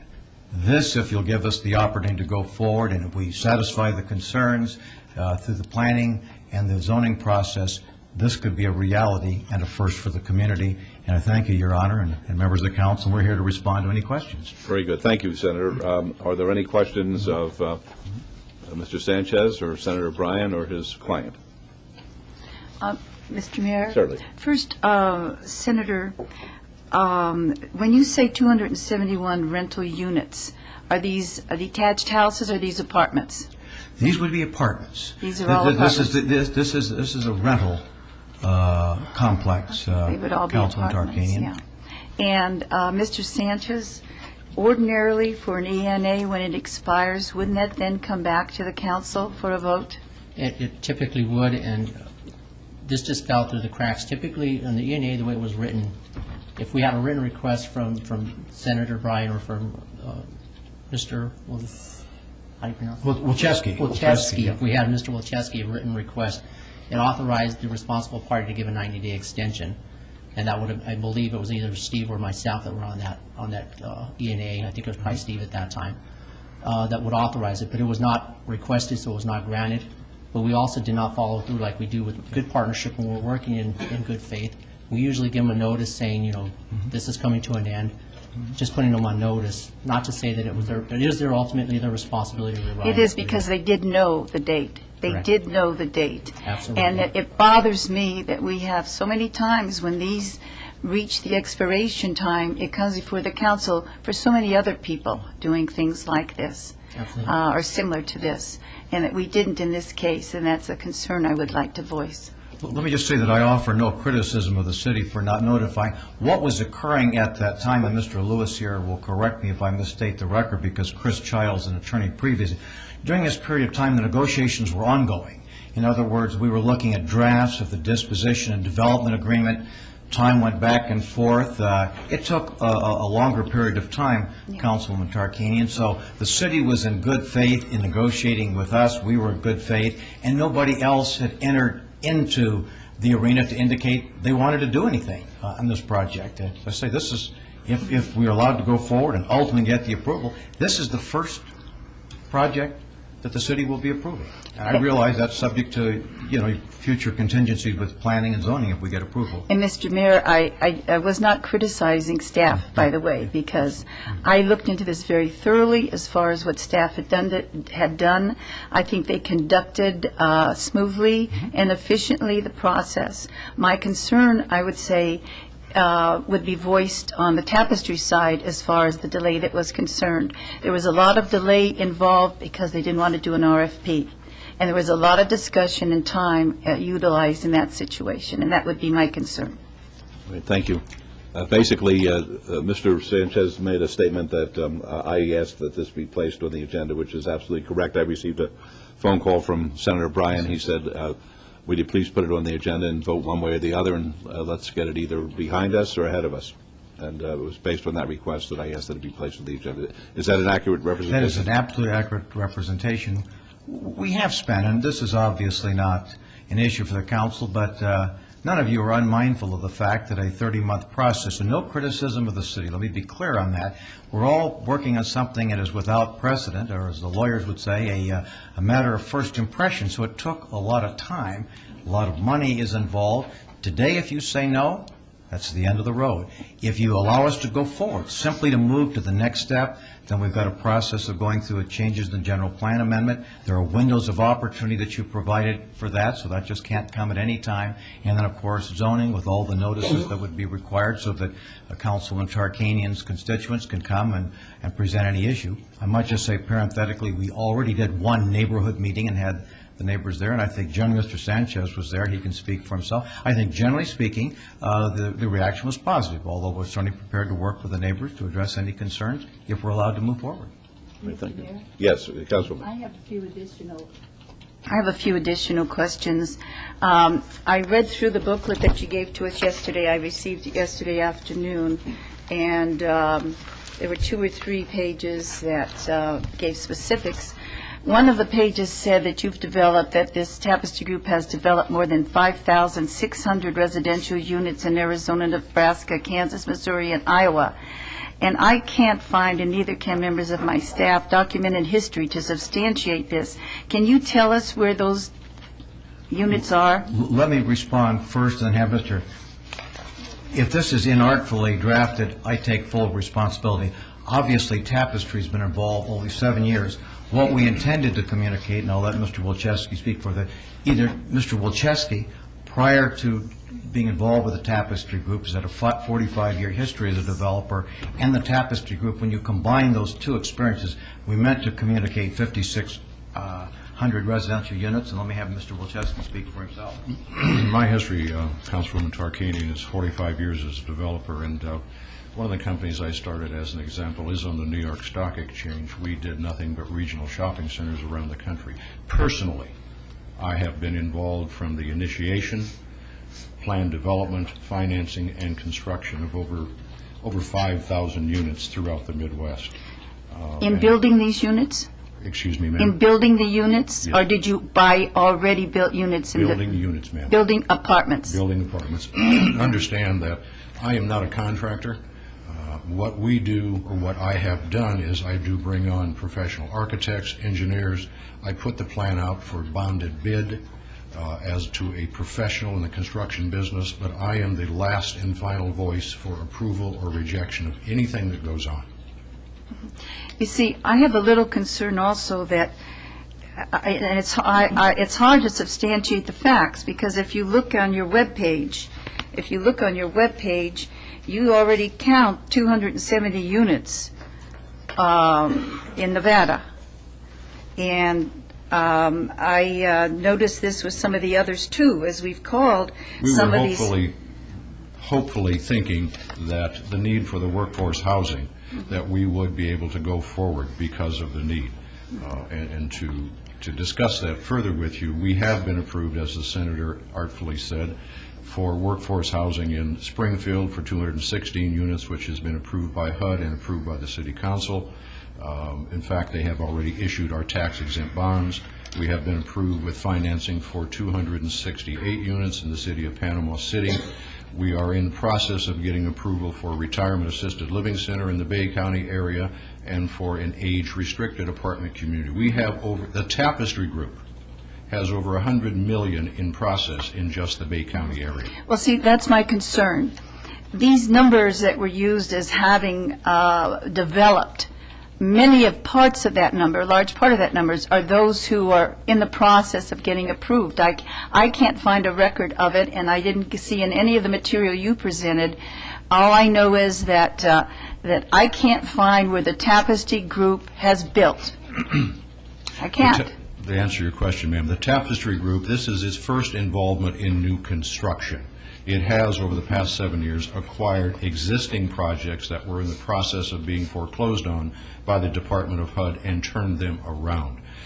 But because of the cities of Florida asking us, the Department of HUD asking us to come to the state of Florida to help them with their workforce housing, we are now getting involved in new construction. You are correct. The Tapestry Group, as the 501c3, has not done new construction. I, as an individual, have done over 5,000 units of new construction, and that's why I am the project manager for all of these developments. Are you the project manager now or the consultant, because it was a different title in different places? Well, they like to call me a lot of things, ma'am. Some of them aren't really good, but generally speaking, I'm the individual who initiates the projects and who follows through until completion, and that means through the construction period, et cetera, et cetera.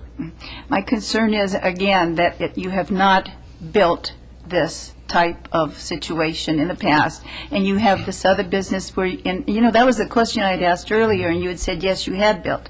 But now you're saying, no, you haven't built, you've taken over places, and this would be the first time you would be doing the building. Let me suggest to you, ma'am, and I don't mean to be argumentative, that when you finance through the Department of HUD, they require a single asset entity as the owner.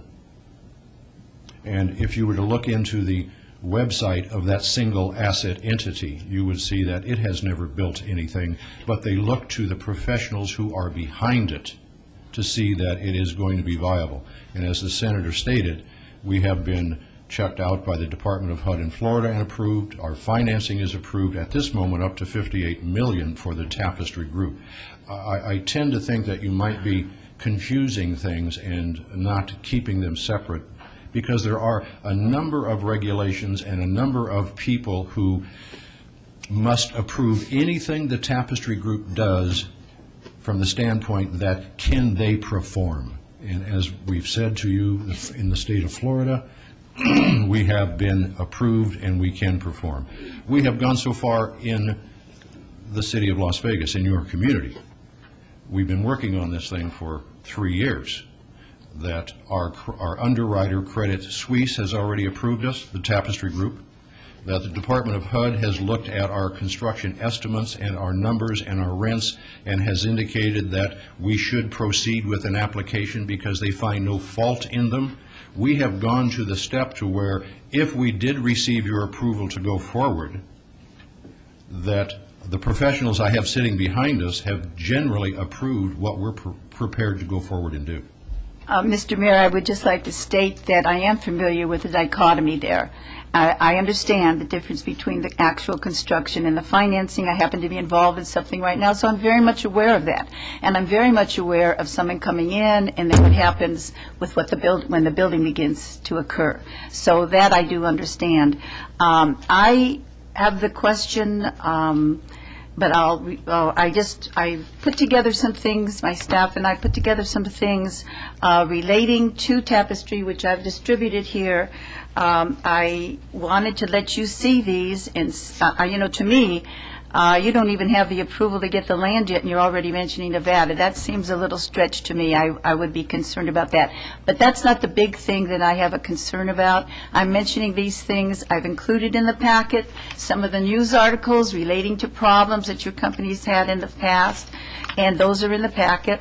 And I also have included the Dun & Bradstreet last year where Arizona was concerned about Galen Brothers' financial situation. And that is included in the packet. If you'd like a copy of that, I'd be glad to give it to you.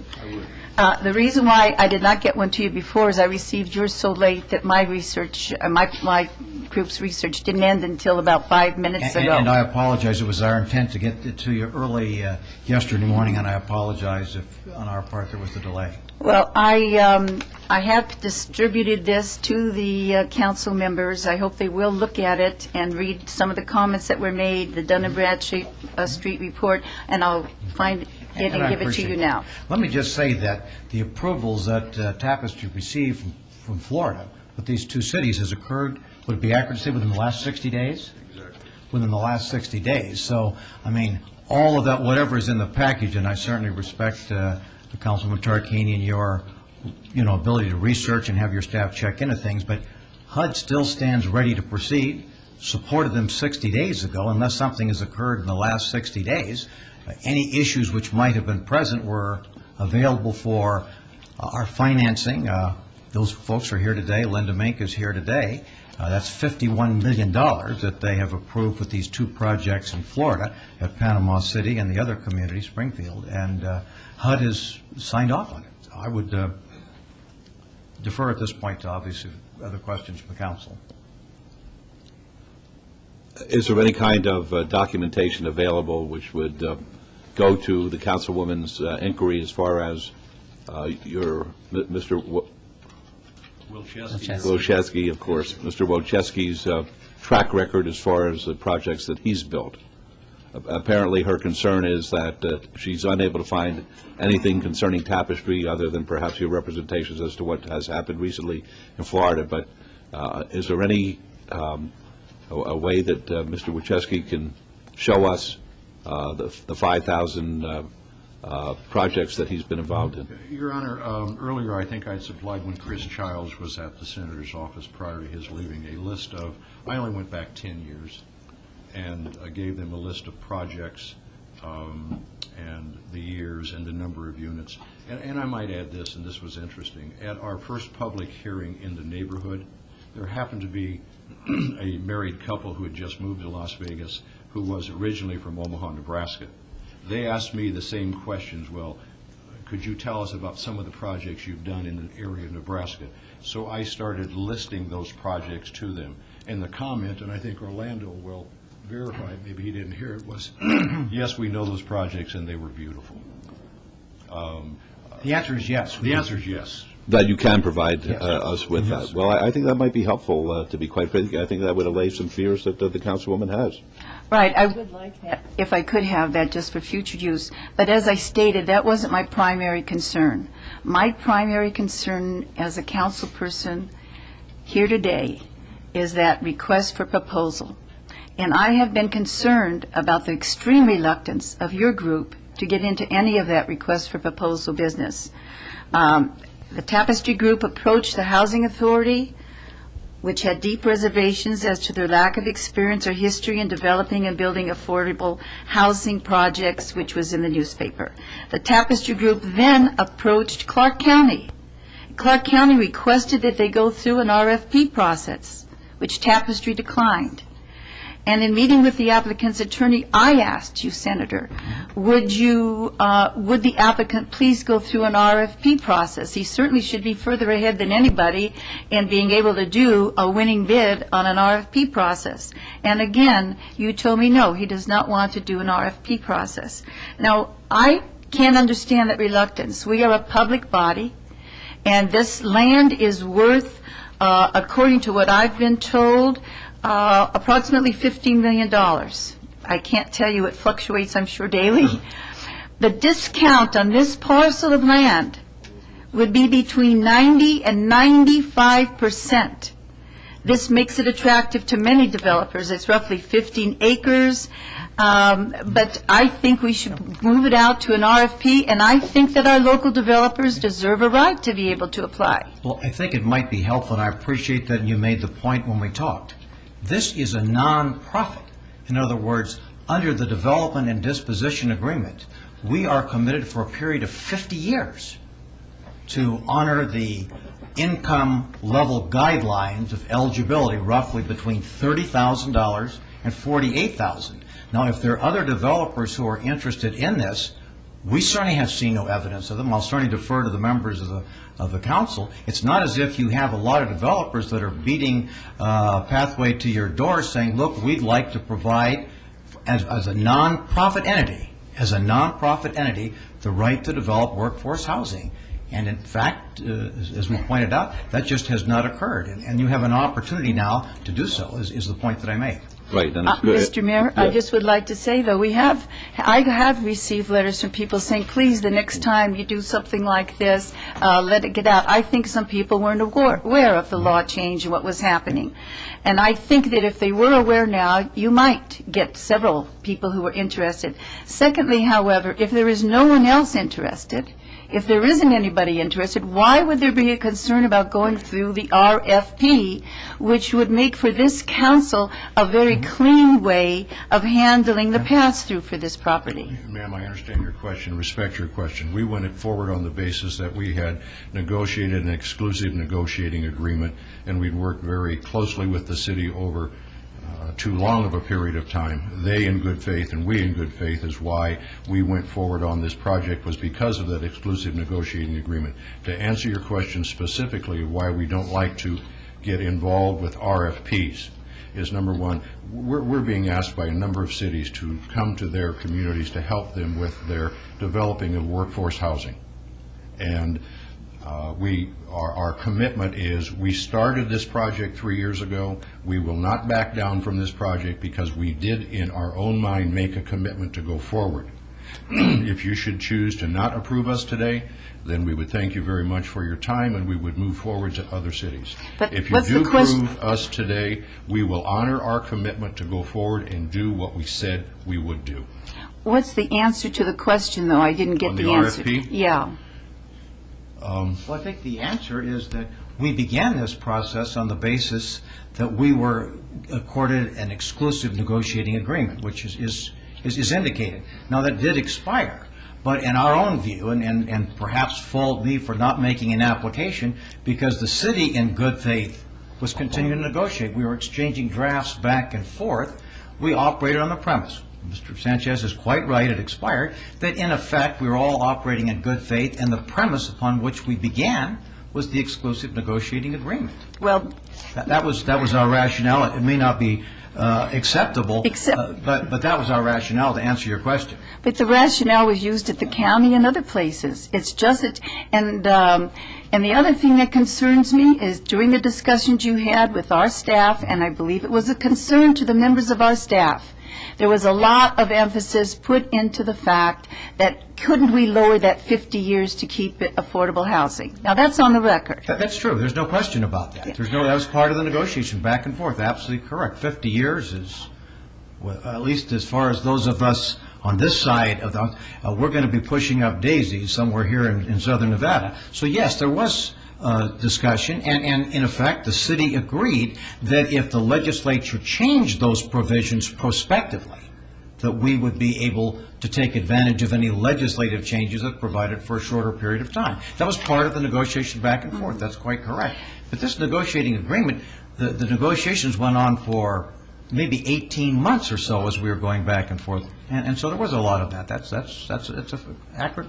Well, I'm trying to say why I have the concern that we as a public entity should use the RFP process. This is worth millions and millions of dollars. This is our responsibility of guarding monies, public monies, for the public. And the reason why it's given to us as a government entity is they're trusting us to do this the right way. They're trusting us. I am very concerned about the reluctance, not just here, but with others, for the RFP. And I'm very concerned about some of the background information that we had received, which I had mentioned to you earlier. And you mentioned a lawsuit that occurred in Texas. If you want to go into that, that has been settled, but that didn't deal with the competence or well, that was one of the things, yeah. You're absolutely right. That was one of the things. And we do have other nonprofit entities here in town who build affordable housing. So it isn't that we don't have anybody here in town that would be interested in this. I'm trying, as a city, we've had Sometimes we've been looked at askance because of the way we've handled some things. I feel we have good people up here. I think they do it's the best way they can for the public, and I just feel very strongly that the perception of this, if not the actuality of this, would be not doing what's best in the public interest, the public purpose. And how much I respect you. We've discussed this before. I guess I would just simply ask, it strikes me that this is really a grandfathered situation. This began before those views which you stated very strongly when we met and do today. We went back 2.5 years in this process, had an exclusive negotiating agreement. I would respectfully suggest that the concerns that you've addressed ought to maybe be applied prospectively, but those of us who negotiated under a different set of facts and circumstances, as we did, ought to be exempted from this RFP process that you've talked about. And I could understand that if you could be grandfathered in if you had reapplied the ENA, and you did not. So to me, that ended there. And now, do we make all these, do we stay with what we said and that our rules and regulation, or do we make something for you and maybe not for others?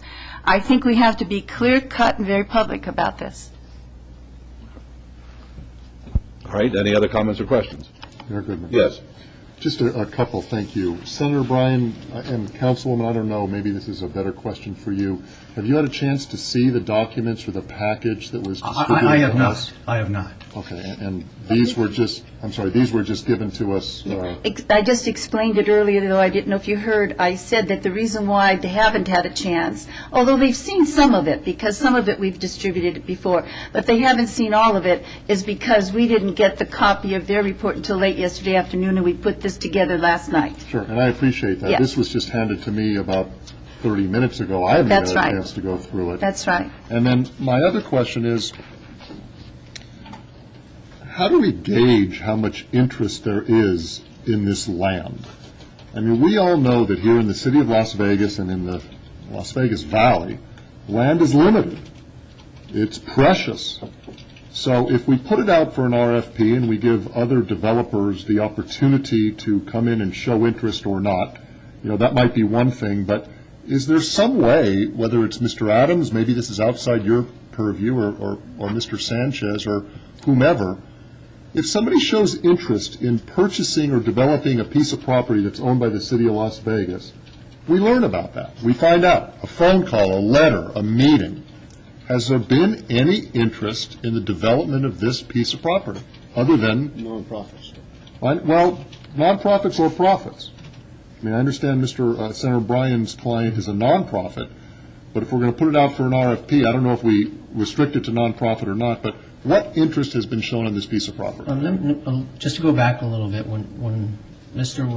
Wojcicki came in and spoke to us about this property, what really attracted us to us, there are nonprofits that are really interested in property, but what really attracted us to us, they were not asking for any subsidies from the city, no home funds, no CDBG funds, no general funds, no redevelopment funds, nothing. And is that normally a request that's accompanied by a nonprofit? 99, and I'll let Steve Harson speak on this if he will, but with my experience as Director of Neighborhood Services, every time we go in partnership with a nonprofit, we usually always have to offset it by giving them the land, or else we, in addition to home funds as well, or CDBG funds. And that's usually been the case for how we work with nonprofits. Because it's hard for them to pencil out. They're doing it at a subsidized rate, so they have to come out to the bottom line, so we have to subsidize it some way. And that's usually what happens. And that was very attractive when they came to us. Councilman, if I might additionally respond, I mean, this land was not something that was kind of covertly secreted. In other words, everybody knew that what these BLM parcels were. We had engaged a real estate person to locate some land that would be sufficient for us to develop the project. So everybody had a fair shot at it, is the point that I'm making. And I appreciate that, Mayor Goodman. With your, this used to be in my ward, has been discussed, so I have a little history on this. Are you telling us, if you don't mind, Councilwoman, me asking this question, that if we don't give you approval today, that you're going to walk away from the city on this parcel? And I guess disjunctively I'm going to ask, if we put it out for an RFP, what time frame and maybe that's a question for you, Councilwoman Tarkanian, what time frame would be required, and would you be interested in participating in that RFP? With great respect, the answer is that we would not be interested in participating in the RFP. Your Honor, Yes, Councilman Brown. to follow up Councilman's comments, but I'll back up even further. I'm confused now on this program. This program isn't a city-owned land program. This is a federal program that was created. And my understanding was not only Southern Nevada, but the city of Las Vegas came out with an aggressive statement. We want affordable housing. Let people come that do affordable housing. This program was marketed. It's been discussed at council before. So my understanding was any developer, local, national, international, could come to the city, go through a BLM, a federal program. This is not the city's program. Or if it's the city's program, we've adopted something from the BLM as far as criteria, guidelines. So we've never precluded anybody, but my understanding up until a few years ago, no one was interested because of the bureaucracy, and probably there's not a lot of profit in affordable housing in Southern Nevada, at least some of the earlier comments. So just tell me about the program before I ask a couple more questions. Councilman, when we were working on this project, we as a city, we were trying to identify BLM parcels that would be, I guess, advantageous to the city for affordable housing. As a matter of fact, we identified one of Councilman Ross's that we were also considering for the Tapestry Group. That did not go to fruition for reasons. If Councilman Ross wants to explain, he can explain. But ideally what we wanted to do was identify all BLM parcels, and we were going to do the RFP process.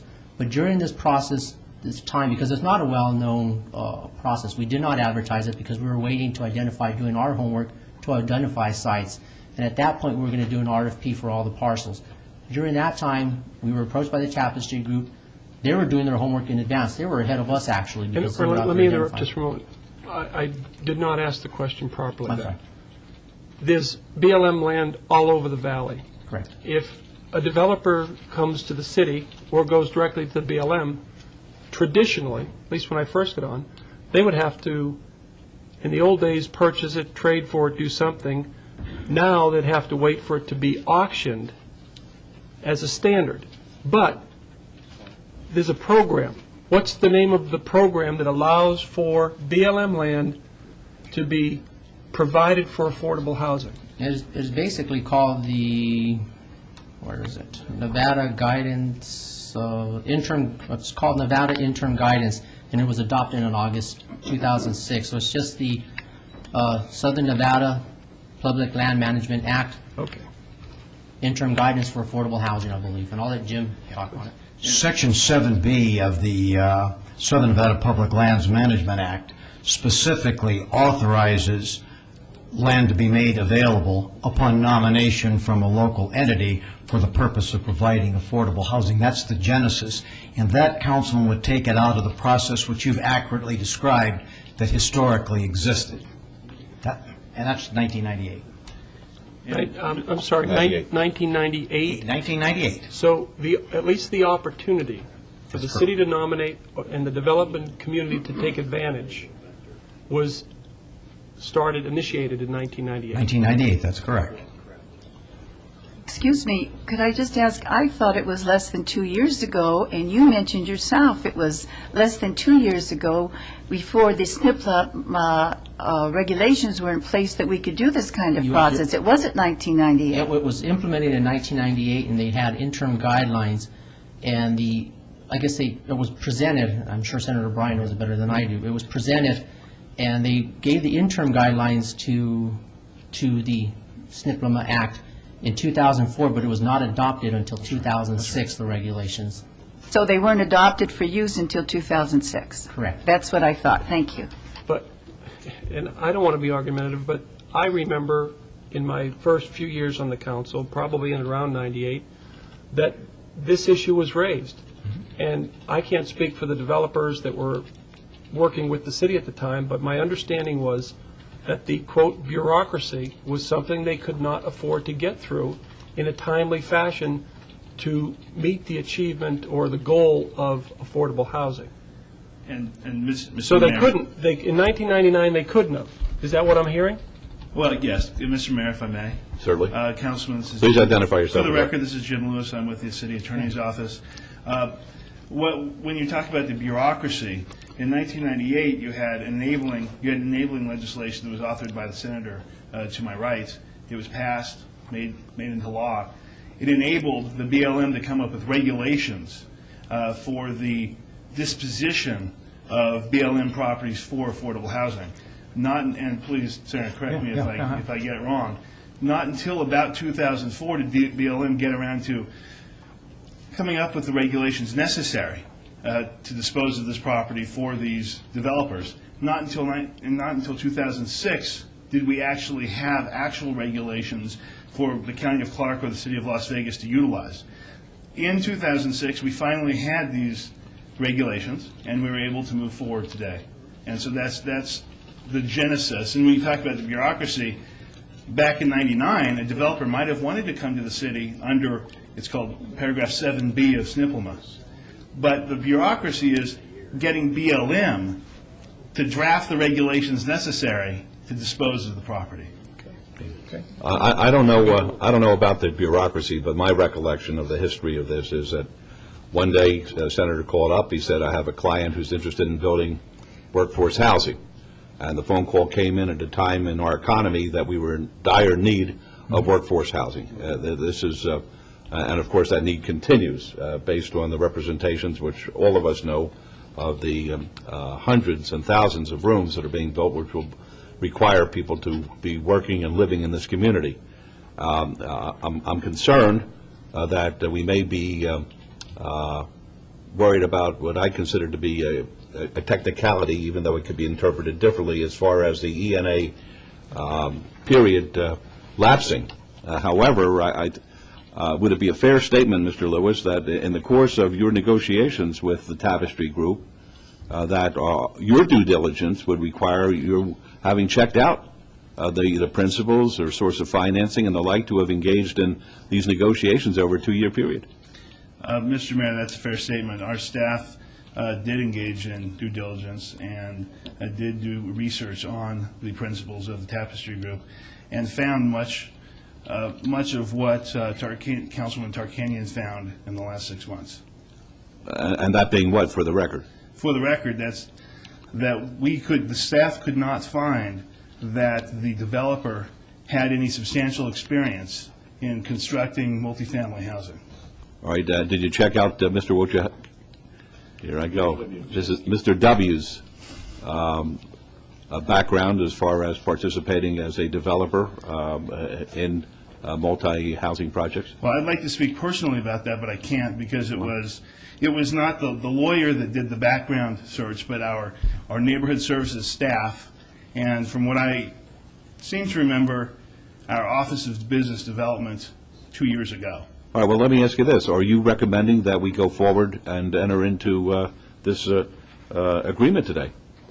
Am I recommending? Well, is the city recommending it?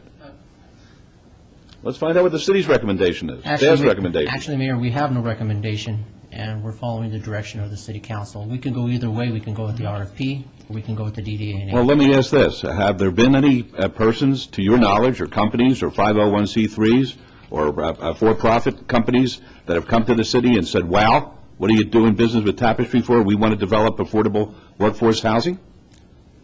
Let me ask Mr. Harston. To my knowledge, has there been any interest shown whatsoever in developing this particular piece of property other than the Tapestry Group? That's a simple question. To my knowledge, when I was director, we did not, but I'll refer to see. And Mayor Goodman, that's the question that I asked about 10 minutes ago. I think it's crucial to It's a simple question. If we go out for an RFP, Tapestry said they're not going to participate in that process, and that's their prerogative, of course. Do we end up then with no affordable housing on this piece of property? That's what I want to know. And just to clarify, Steve Harston, Director of Neighborhood Services. Since I've been the director of the department, I have not received any request on this piece of property from any developer. Your Honor, I think in a childhood metaphor that we're all familiar with, the city today has a bird in the hand. I understand As that. opposed to the possibility of two birds in the bush. I mean, we're prepared to go forward. You're going to get workforce housing. And that's the point that perhaps I failed to articulate adequately. And Mayor Orlando Sanchez again, not to say if we did an RFP, I think we would show interest from our nonprofits, but at what cost and what subsidies, I cannot tell you that. Your Honor, if I may. Yes, Councilman Ross. And we seem to get stuck in the mud here. I have the utmost respect for your client, Senator. In my dealings with them in the past in Ward 6, locating a parcel, and it's important that the council understand this. There were commitments made to me by the Tapestry organization to take care of a park out there on the location they were looking at in Ward 6. Through negotiations, there must have been a breakdown in communication because that never came to fruition.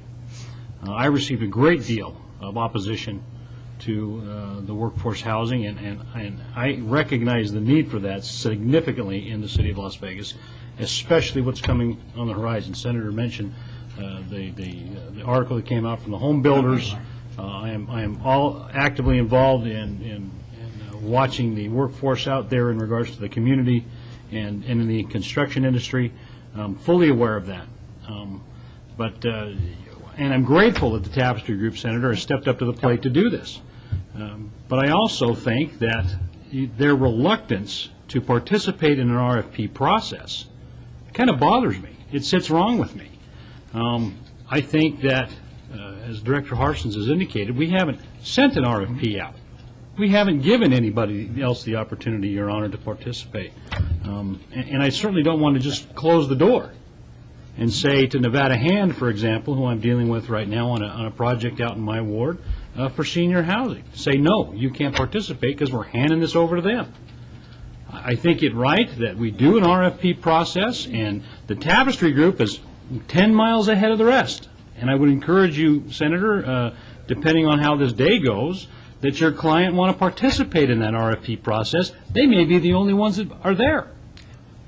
So I just want the council to know where I'm going, regardless of what the laws did or the SNPLMA money or how the applications need to go.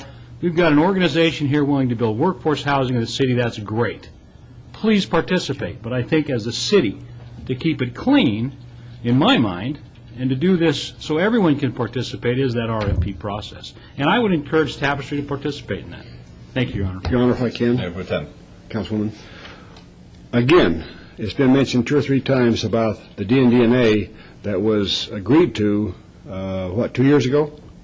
The ENA? Yeah, the ENA. I think it was 1996, I believe, if memory serves me. The ENA was agreed upon on June 21st, 2006. And that went out without an RFP. That's correct. Actually, in the ENA, we brought an item before you on March 15, 2006, asking for your guidance if we can go into negotiations with the Tapestry Group to enter into ENA.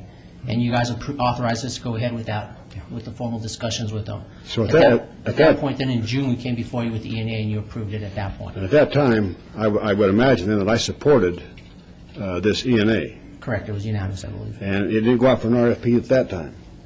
That's correct. And so now we're saying that my vote at that time didn't mean anything, so now I'm asked here to go out now and change all that, change the playbook and say, no, we're going to go out for an RFP now. Is that correct?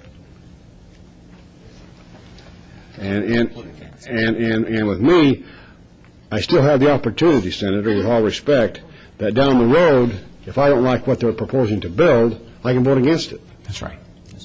If there's too many houses out there, if we happen to have, I mean, as far as I know, I haven't had anybody call my office or send me any emails either for or against this project. And in the DDNA, if whenever you elect to go, there are a lot of trigger points in there that they have to meet, or else the thing pretty much dies on its own. Is one of the requirements of the DDA is that the experiential level of the developer?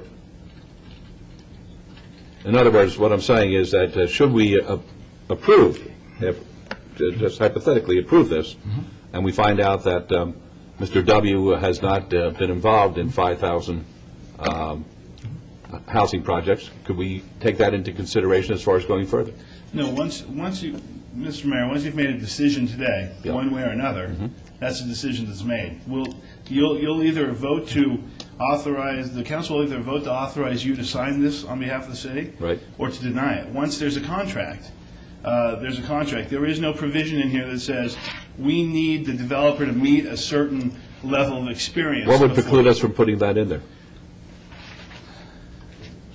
A conditional approval of contract. So, No, what I'm saying is that I think when you're entering into a DDA with a potential developer, that there should be a due diligence requirement that we find them to be able to perform, or else we're just spinning our wheels. We'd have no objection to that, Your Honor. Isn't it?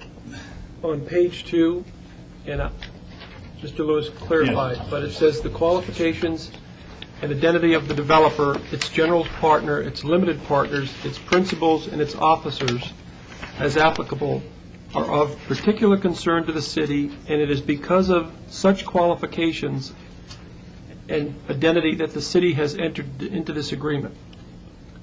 The way I read that is they are qualified. yes, yes, Councilman, may I throw you to the councilman? Yes, the way it's written is, city staff has done its due diligence, and it's bringing to you an agreement, and it's saying that, yes, in fact, the people we've been negotiating with are qualified. And I guess if I could follow up with that, it would be inconceivable, incomprehensible that we would be in the posture that we are today, seeking your approval, if the city staff felt that these people were not competent to perform. I agree. Mr. Mayor? Yes. I would say that, and I would like to go on the record saying this, that I began to become very concerned about Tapestry first when I spoke with Councilman Ross, because it had gone into his area first, and he told me what happened with the park, and it was his opinion at that time that they hadn't been really straight with him as far as that is concerned. You can make all kinds of ring around the rosy business with words if you want to. That's what happened to Councilman Ross. And then I will also state, and I'm not going to say names because a lot of people are under a lot of pressure here, but I know from staff that they were not supportive strongly or really supportive of this. If they were, they would have recommended, and they did not place a recommendation in here. Well, I think we're entitled to names, Councilwoman. Well, I'm sorry. If I could trust that nothing would, and that there would be no repercussions, then I would. I'm sorry. I'm sorry. I mean, those are serious, I've asked whether or not... No, that's not saying anything illegal's happening. That's not saying anybody's doing anything but, pushing for what they believe in. It's a natural thing that staff feels that the city council people, weigh a lot of power, and they do agree with us many times. We know this. We've discussed this in our general meetings. I'm not saying anything illegal occurred. I'm not saying anybody purposely said I wanted to do something wrong. I'm just saying that what happens is that when we say we want things, and I found it in my case many times, I'll just be wanting to get discourse or questions answered, and people are beginning to think I want this, and all of a sudden they're ready to go with it. I just say that's what happens in situations like this. It's not meaning anybody's doing anything wrong. Okay, But I appreciate that. Let me just ask this question. You bring us... The senator said it. I think there's almost a presumption, well, besides the burden, there's almost a presumption when this comes, and I admit, I asked it to be put on the calendar, on the agenda, and we're going to vote one way or the other, up or down, as I say. But when you have a DDA, implicit in that is that the city is ready to enter into the agreement. Is that a fair statement? Yes, sir. Okay. Edmund, if I will, I'd like to follow up on what Councilman Brown said. Now, I'm not a real estate lawyer, and I'm not a transactional lawyer, Mr. Lewis, but when that sentence says the qualifications and identity of the developer, et cetera, are of particular concern to the city, and it is because of such qualifications and identity that the city has entered into this agreement, it seems to me that if we later find out that the qualifications and identity are something other than what's represented, we've got an out if we want an out. Councilman Wolfson, you do in two forms. In other words, if we are approved today, two things must occur. Number one, the city must agree to nominate this person. If you found that somehow we have breached the terms of this agreement, I suggest, and I would defer to your city attorney, you would not have to move forward with the nominating process. Secondly, you have the right through the planning process to say, look, We're not comfortable with this. Deny. Game, set, match. It's Thank you. all over. And the last thing I want to say, and I don't think I'm going to say anything more, is that, and I certainly respect where Councilwoman Tarkanian's coming from, but I feel a very, very strong obligation to move forward on projects that are going to provide affordable rental units. Without going into the song and dance about what's going on the Strip and around this valley, and I heard yesterday on the radio, whether it's believable or not, that Clark County leads the nation in foreclosures. We are at a crisis right now. Right now we're at a crisis to provide rental units.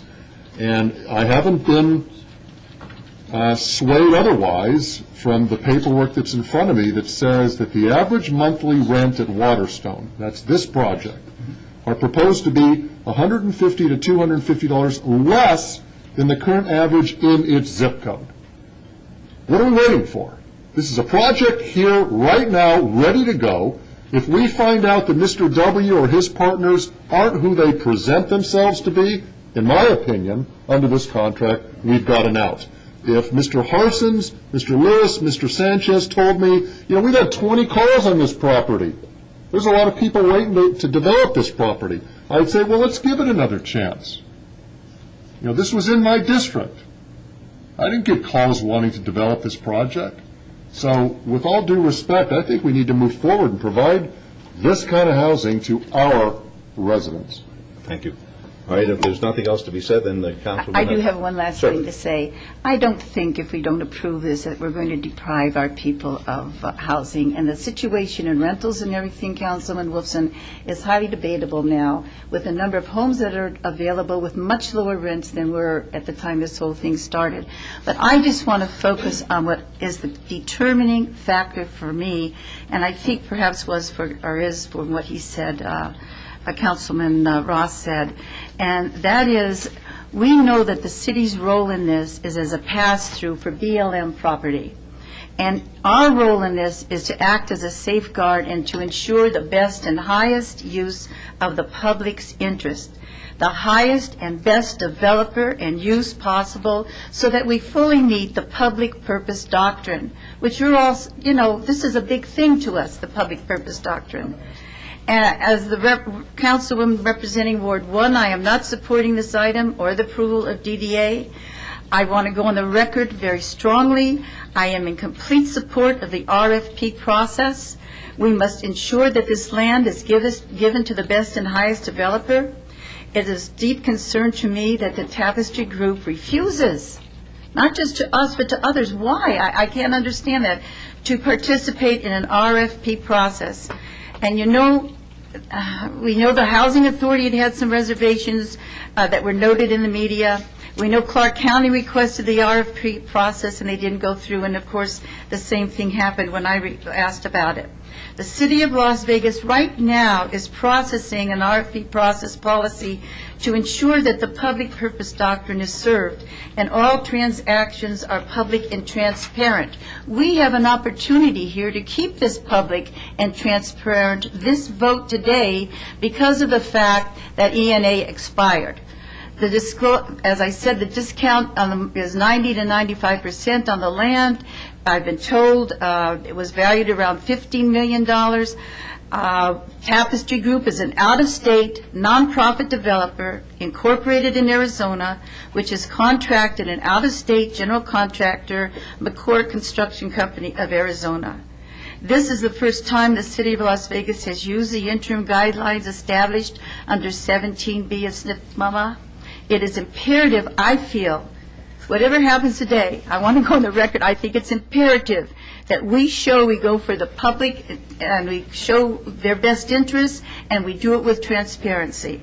And that the council ensures the highest and the best development of this parcel, and that I think comes with an RFP. The Tapestry Group is unknown locally, has a short history overall, and no history of building projects such as this. Right. It has not at this time developed and built to completion any project itself, yet alone of this size. And so I feel right now it's an unproven commodity that an RFP might work out more better as far as our knowledge is concerned. The Tapestry Group has purchased and renovated apartment units. And anyway, I'm extremely concerned regarding the credibility of the Tapestry Group as a nonprofit capable of completing this project. And I just wanted to say that I think we should work hard to maintain the city's role to act as a safeguard and to ensure the best and highest use in the public interest. Thank you very much. I'm glad that we do that, because this is more than the Tapestry to me. This is an importance as far as our meeting the public purpose doctrine. All right, I think I have to place on the record the conversation that I had with Mr. Jervik. It's pertinent. I asked him whether or not we have an issue with the public purpose doctrine. He indicates no.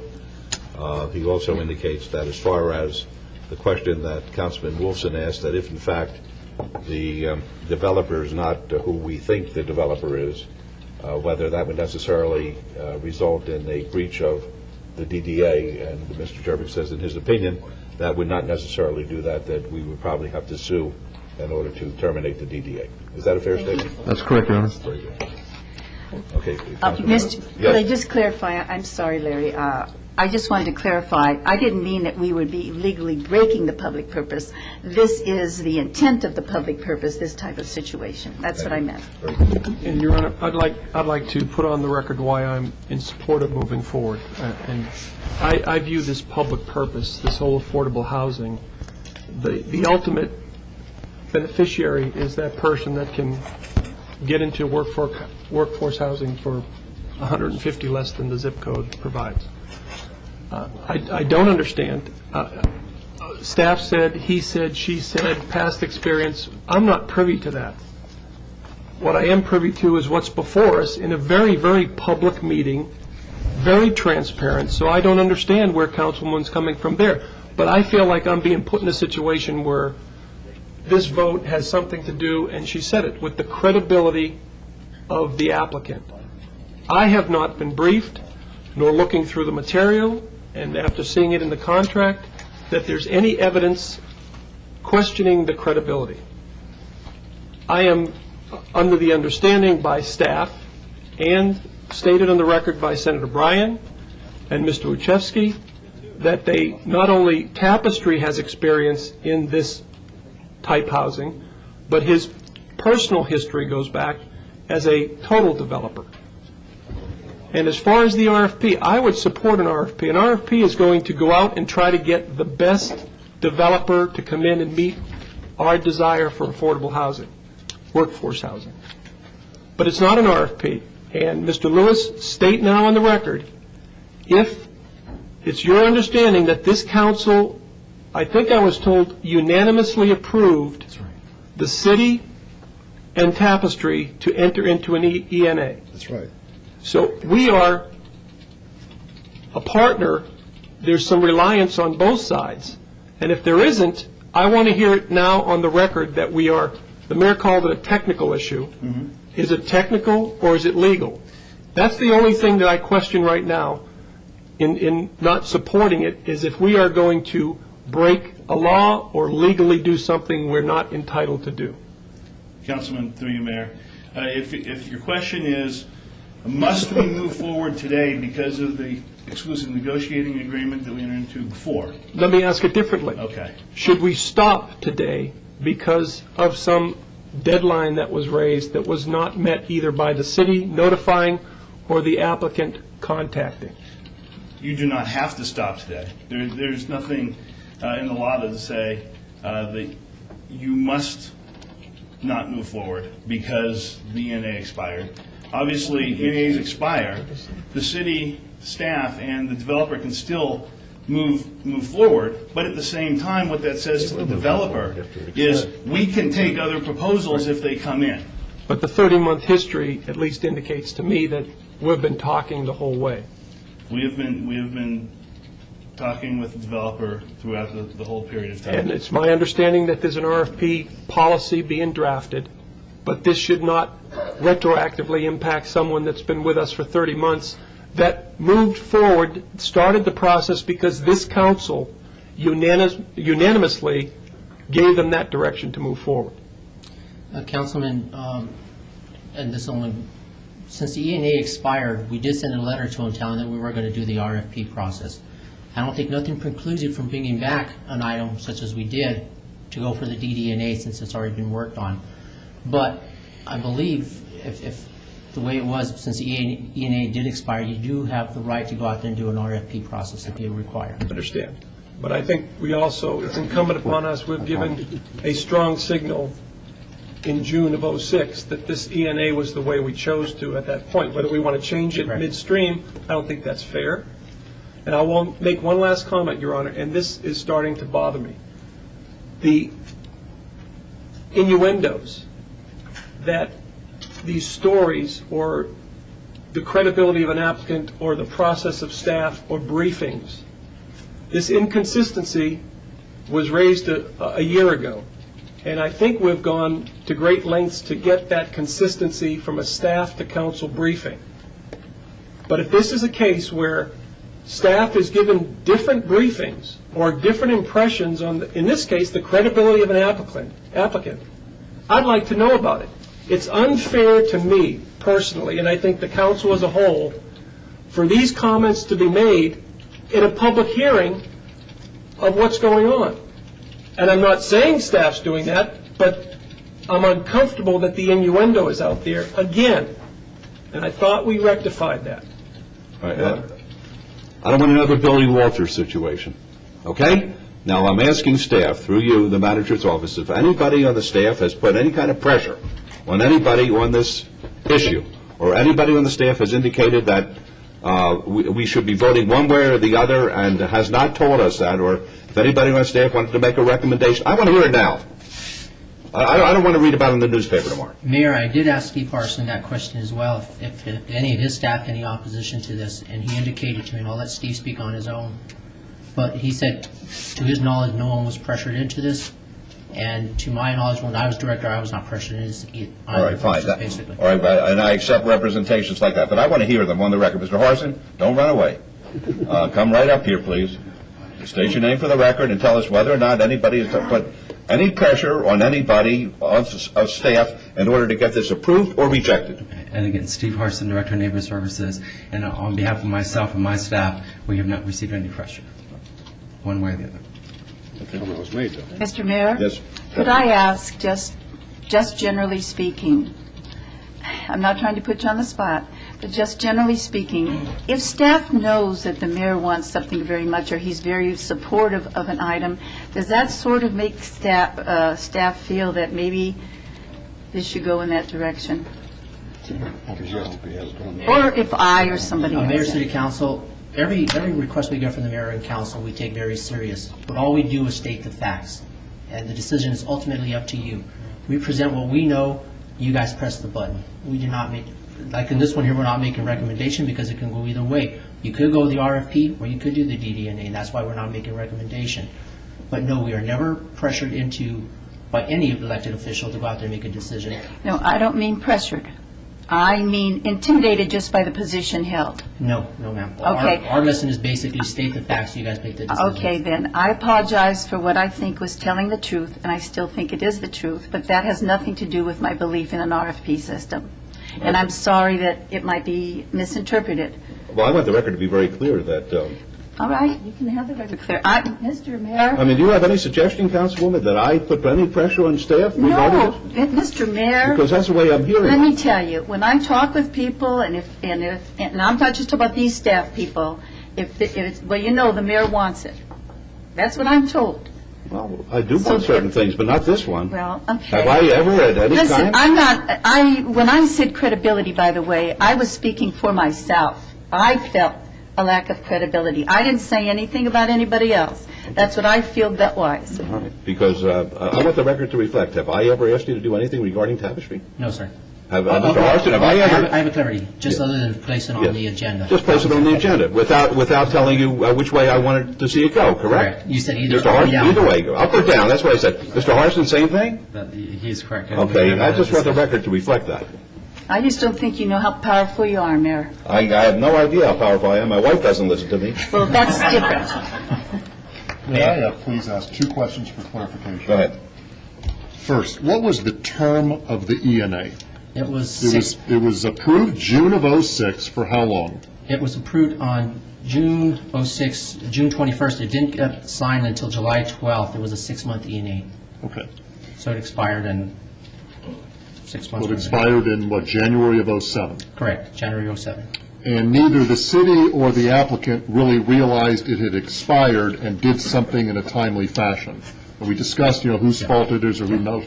Now, if the applicant had come to us during the ENA and asked for us to execute the DDA, would we have been allowed to put it out for an RFP? I feel like I'm on some game show. You understand what I'm saying? If they had come to us during the ENA and asked us to execute the DDA, would we be having this discussion about and putting it out for an RFP? Yes or no? The answer is this. I'm a lawyer. What do you want? Yes or no?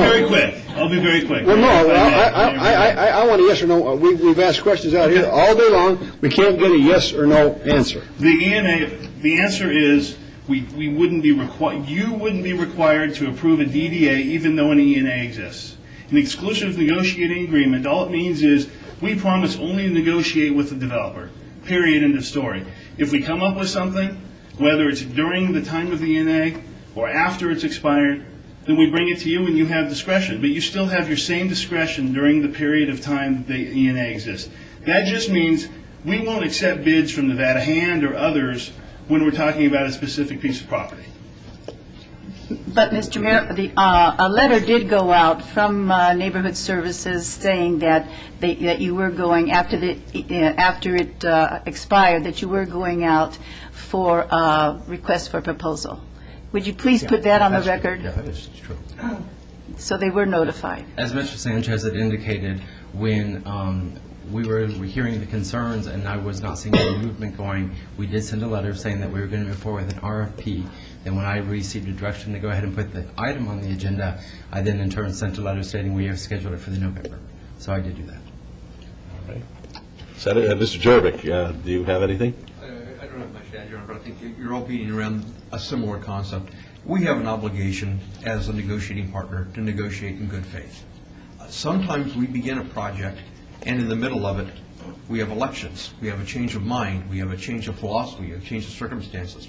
It doesn't mean that our obligation of staff is any less to negotiate in good faith until you pull the plug. The plug was not pulled on this. The ENA may have expired, but we had an obligation to negotiate in good faith until the ENA expired, and then just because of our actions, we did negotiate in good faith. Now, the policy call as to whether or not you want to accept the agreement is purely yours, up or down. Sure. But the agreement is legally sound. It represents what staff was tasked to do. It was done in good faith, and now it's your call. Okay, thank you. Councilman, how about, yes. If you don't mind, I have a question, just a question of clarity. What was Tapestry's reasoning as to why they would not be willing to participate in the RFP process? Well, I think with respect to this property, if I might respond, and they have a philosophical view, is that they had invested considerable time and effort. They had an exclusive negotiating agreement, although that expired. And if what Mr. Jervik has said is absolutely right. We were negotiating in good faith based upon the original exclusive negotiating agreement, and we were very near consummating that agreement. In fact, that agreement was consummated some months ago and for various reasons was continued. I think we requested a couple of continuances. I think on one occasion, Councilwoman Tarkanian was out of town, and I think she asked that it be put off to another. But we'd already had, in effect, a negotiated agreement with the city. So with the negotiated agreement that you were moving forward with the city, at what point, and maybe you've already answered this question, at what point did you realize, or did the city realize that this agreement had expired and not move forward? Being that we're working as a partnership, the Tapestry and the city, why wasn't it ever applied for again, or as far as brought to someone's attention that we're still moving forward, but this is a technicality that we must also correct at the same time? I think, Councilman Barlow, the answer to that is that neither the city, and I certainly don't purport to speak for them, but I can speak for our client, because we were in the process of literally discussing this on an ongoing basis, and both of us were convinced that we'd be able to reach an agreement. it became kind of an academic point. We're going to go forward. The city had, as Mr. Jerbick indicated, continue to negotiate with us in good faith. So the fact that the exclusive negotiating agreement had expired didn't mean anything to us at all. We were going to get the agreement. It was going to be consummated and presented to you for approval. So perhaps in retrospect, we should have made that request. Perhaps in retrospect, the city should have notified us. But both parties were acting in good faith, is the point that I'm trying to make. We thought we had a deal. We were very close to it, and we moved forward on that basis. Did put together a deal, subject, obviously, to the council's approval. And Mr. W., your philosophical positioning on the RFP? It's very simple. Let me be very basic. There are a lot of loose cannons out there. And we have entered into one RFP, maybe I did personally, maybe 10 years ago. And I have been in contact with Lisa Coder, and you should discuss with her the problems she's having with her RFP responses in terms of one project, it being awarded, and that individual not being able to supply the financing. We have a demand on our company, the Tapestry Group, to perform workforce housing in a number of areas, and I'm just not interested in wasting our time in taking a shot, because it takes a team, a lot of effort, a lot of funds, and a lot of time to take a wishful thought when we can go to a community and definitely perform exactly what the community wants us to do. It's a philosophical. Just philosophical. Just one more last and final question. Well, last question for now. Yes, sir. That is, how does that relate to? I understand that you all were doing something, or attempting to do something in the county where you didn't want to participate in the RFP process as well, or just clarify that for me. Going back 3 years, the county approached us. Lisa Coder called me. I mean, how I got to your community to begin with was the Department of HUD called me and asked if I would come to your community and work with them on workforce housing, because they had tried to do it with a for-profit developer for 2 years and they couldn't get it done. So I told them no 4 times, because at 67 years of age, I'm not interested in getting involved in the complications of new construction, because it is complicated, it is difficult. They convinced me to come out here. I put together a team of professionals from financing, architects. The architect we're using on this project has won for the last 5 years the National Award for the best design in affordable housing that you can even ask for. I came out here, I agreed to make the commitment. We made the commitment. We worked with Councilman Ross on a piece of property. And Councilman, if there was a misunderstanding between you and I on our commitment, I apologize to you. It's very clear in my mind, but again, let me apologize to you. Your Honor, you've already apologized, Mr. Brzezinski. I appreciate that. Yes, sir, thank you. But that's how I got here. HUD recognizing the need that you have, not only 3 years ago, but what's going to happen in your community over the next 5 to 8 years. I worked with the school board. We were contacted by them about developing housing because they had lost something like, 1,500 teachers they couldn't find housing for? Fortunately, unbelievably, we couldn't get it done for them because of whatever reasons. We have made a commitment. We have been verbally approved with our financing, our architecture. We're prepared to go forward today. Okay, thank you. Councilwoman, your motion, please. Pardon me. Yes, Your Honor. Again, I feel like, kind of like Councilman Brown, I supported the ENA. And I can certainly say that my word's always been my bond. And I see nothing today to change why I should continue to support this project. Councilman Wilson, who used to represent this area out there, and I respect him, I respect everybody up here. Everybody has their own ideas. I know I certainly support or appreciate what Councilman Ross said about the application out in his area. But again, though, when we gave the ENA, I supported that.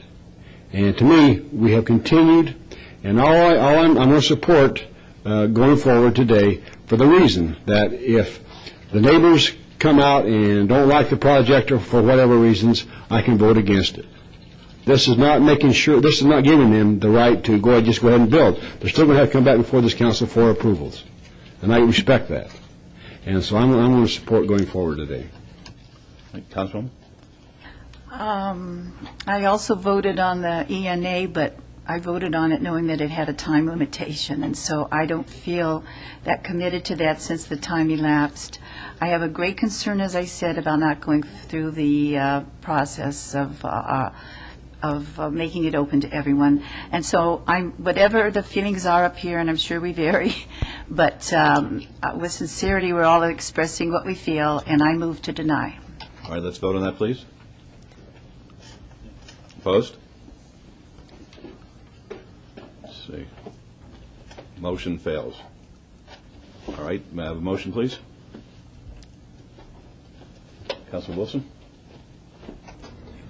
Your Honor, I'll move for approval, subject to staff May I join in that condition. motion? Two people? Well, I was just a little slow, Councilman. I didn't know you were going to. We're fine. There's a motion, and then we'll just vote on it. Out of respect to the fact that it was originally in Ward 2, I would... That's the reason I asked. And I appreciate that. For the reasons I've stated on the record, this parcel was in my ward a few years ago. For the reasons I believe very strongly, and I think that the ENA was entered into in good faith. We all want the same thing, I think. I think that the objections that we've heard today are more about procedure rather than substance. So let's just move forward and get this project done. My motion is for approval to execute the DDA. Is that the technical motion? I think that's correct. That's my motion. Let's vote, please. Opposed? Motion carries. Thank you very much, Right, Your and Honor. Senator, from now on, please don't ask me to put a matter on the agenda. Your Honor, I would... I apologize. I would like, for the record, to include one of these packages that someone wants to give the clerk.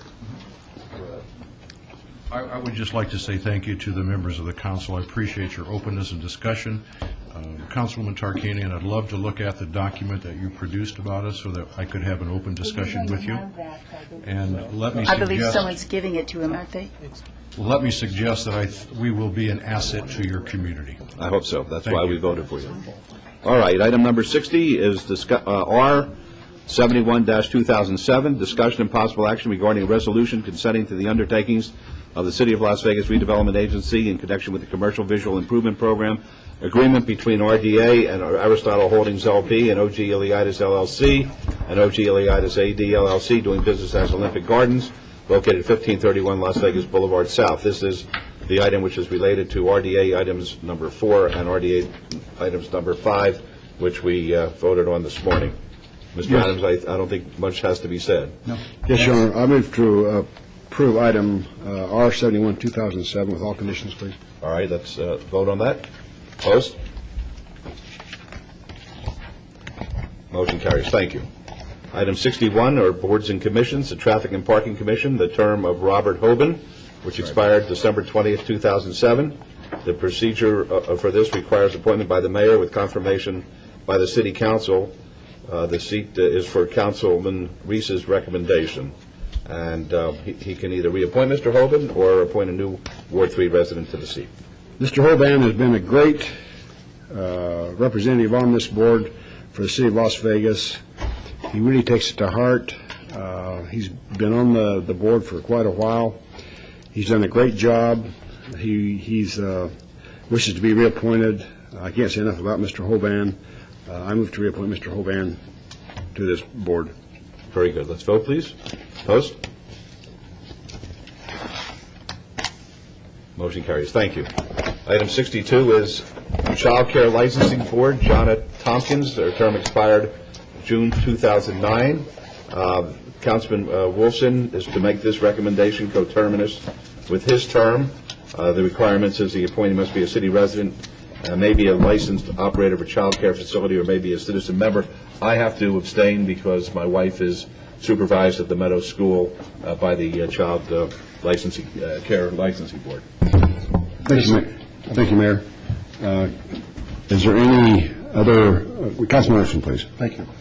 First of all, I want to thank Janet Tompkins for her service. I understand she served well, and we wish her the best. We have found a great replacement. Her name is Jenny, Jenny Venter, Venter, and I think she'll be a great addition to the board, so my motion is to appoint Jenny Venter. Any questions on the motion? Hearing none, please cast your vote. Please post. Motion carries. Thank you. Item 63 is discussion and possible action to confirm the appointment of recommended appointee to the Southern Nevada Enterprise Community Advisory Board is mandated by Senate Bill number 352, And I believe that is Councilman Barlow. Is that correct, sir? Yes, that is correct. And are you willing to accept the appointment? Actually, this one should have been brought back, Mayor, for the replacement of Frank Hawkins with John Edmonds. Oh, okay. So I couldn't understand that from the background. Okay. As provided. So you're saying that the appointee will be Mr. John Edmonds. All right, you making that motion? That will be my motion, Mayor. Thank you. Thank you very much. Let's vote on that, please. Opposed? Motion carries. Thank you. New book.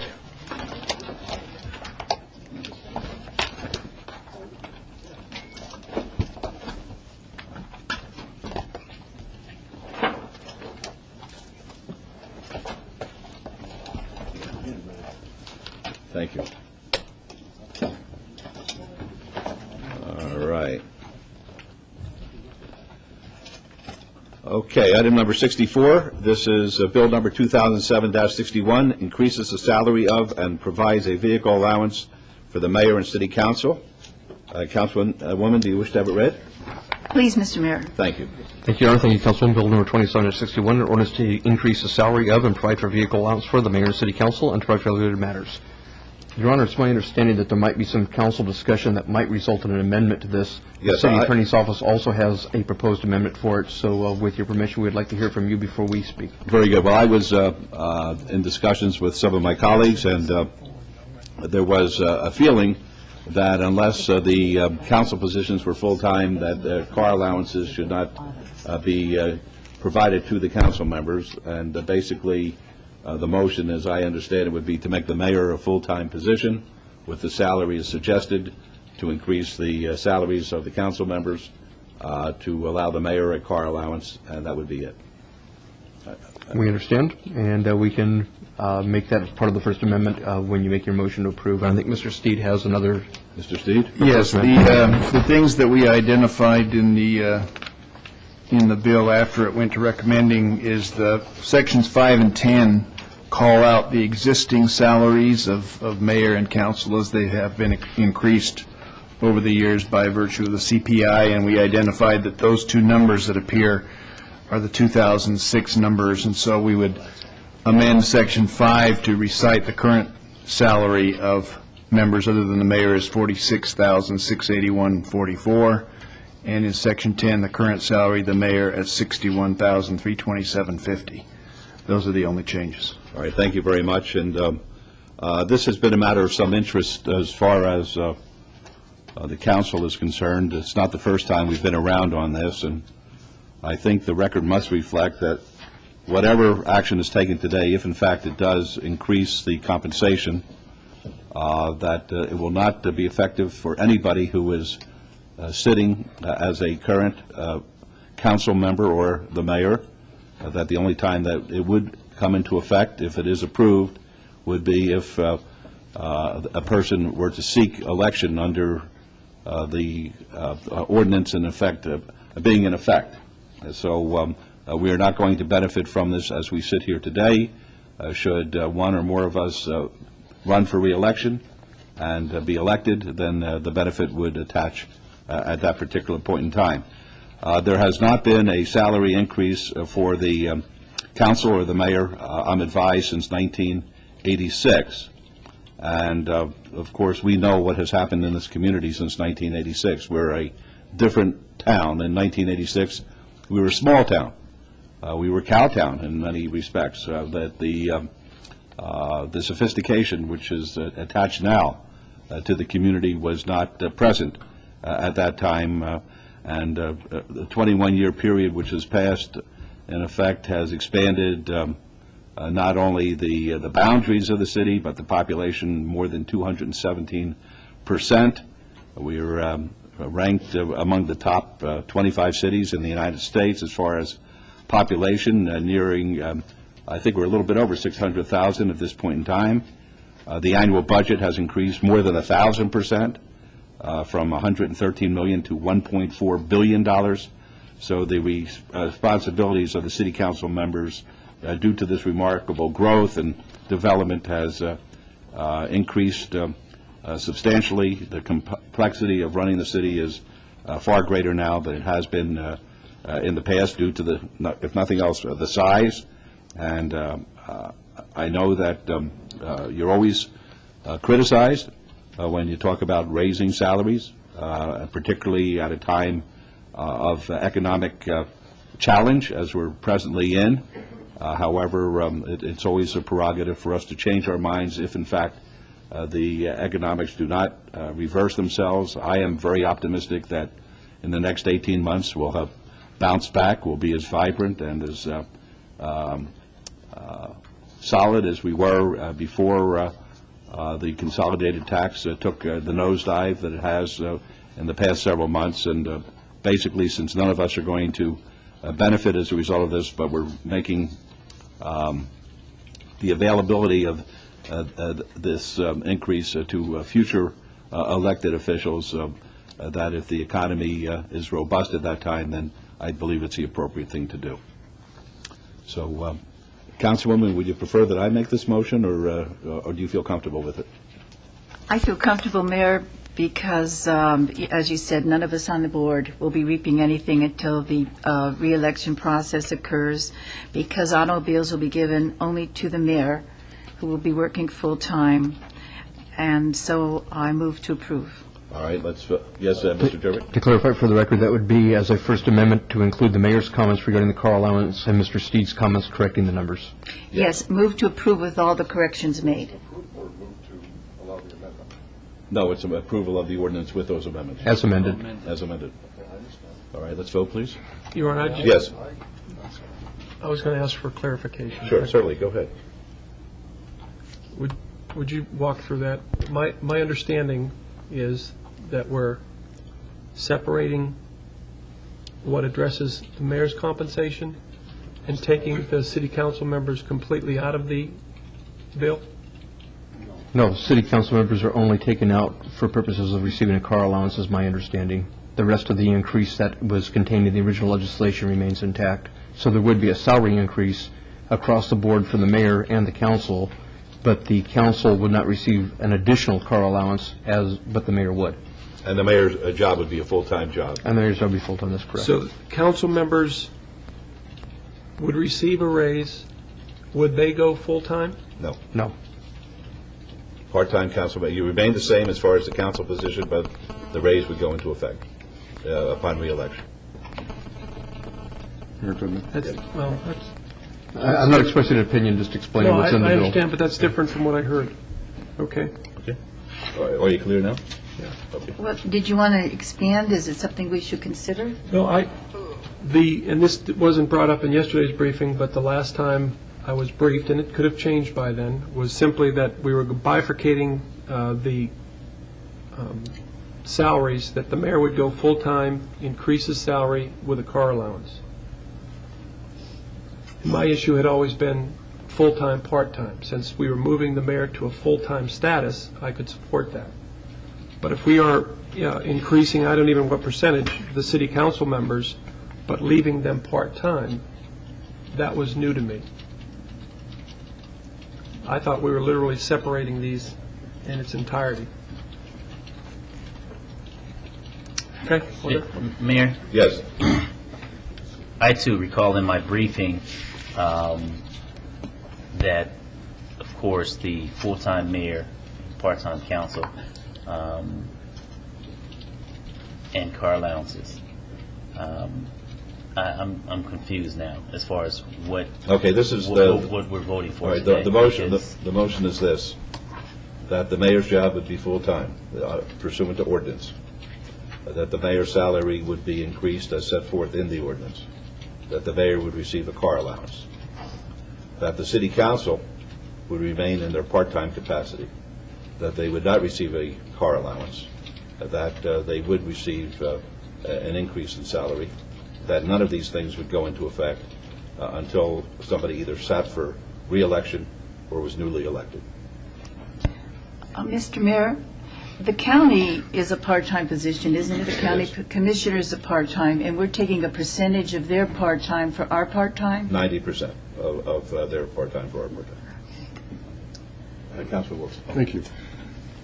You know, as you stated in the beginning there, this is something that is potentially going to invite criticism, invite scrutiny, invite comment. So I feel an obligation to comment myself on why I'm going to support your ordinance. And one question I have is, we were provided with this city manager information report dated September, the one I have is September 7th, and then there's an updated one of November 5th. Is this being made part of a record? It certainly can be. I think it should be. All right. So I would ask, the one I have in my hand is dated September 7th, 07, with a number of attachments. I have a later one. I have a November 20th, 2007. I'm sorry, Your Honor? My city manager information report is dated November 20th, 2007. Yes, and I have that one as well. I'd like, and I think that is the most current one. Okay, so it's in the record. Thank you. Well, from that, we can obviously see that somebody went to the trouble to do a national survey of the various cities and the different populations and whether they're council manager versus mayor-council form of government.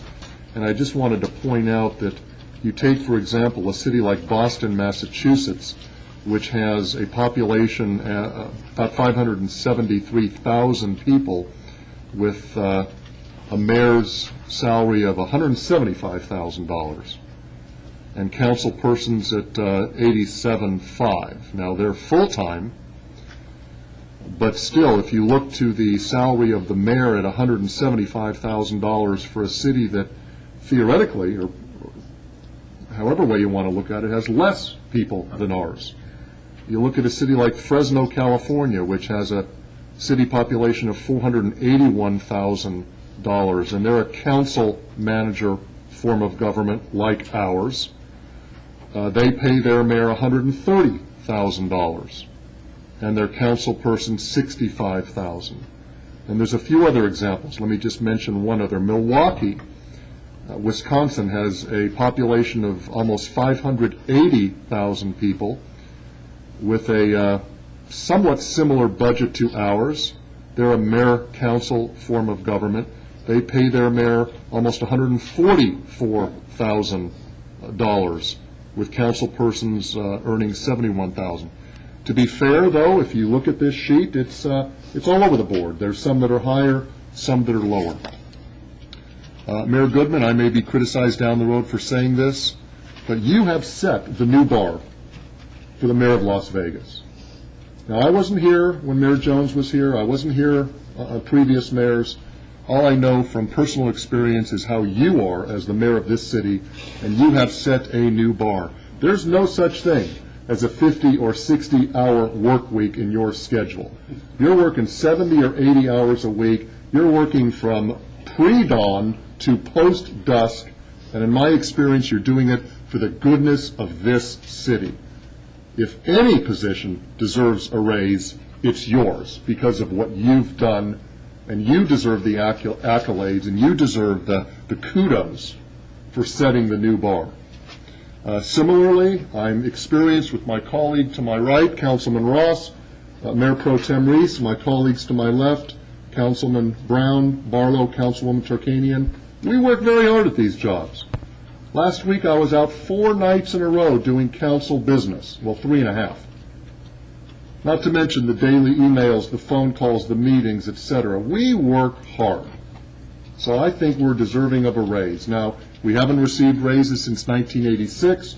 Sure, we've received the COLA raises, but we haven't received raises. So whether I'm reelected in 09 or my colleagues are reelected, I think that these positions deserve the raises that are contained in this ordinance, and that's why I'm supporting it. Thank you. I appreciate that. I would say this, and I think this is important to note. I've been blessed in my life with having had a successful law practice and having some good friends who steered me in the right direction, so I was able to become economically comfortable. And I won a football game last night, which was good. I don't want good candidates to be precluded from working as hard as we have worked because they're not getting a salary which is commensurate with the responsibilities which they have. And that's the reason that I sponsored this. It was sponsored with no trepidation on my part because it's the right thing to do. But I know that whenever you talk about a raise, you're criticized for it, and that's the downside. But if the truth be told, I agree with the comments that have been made here. This is a darn good, hard-working, conscientious council.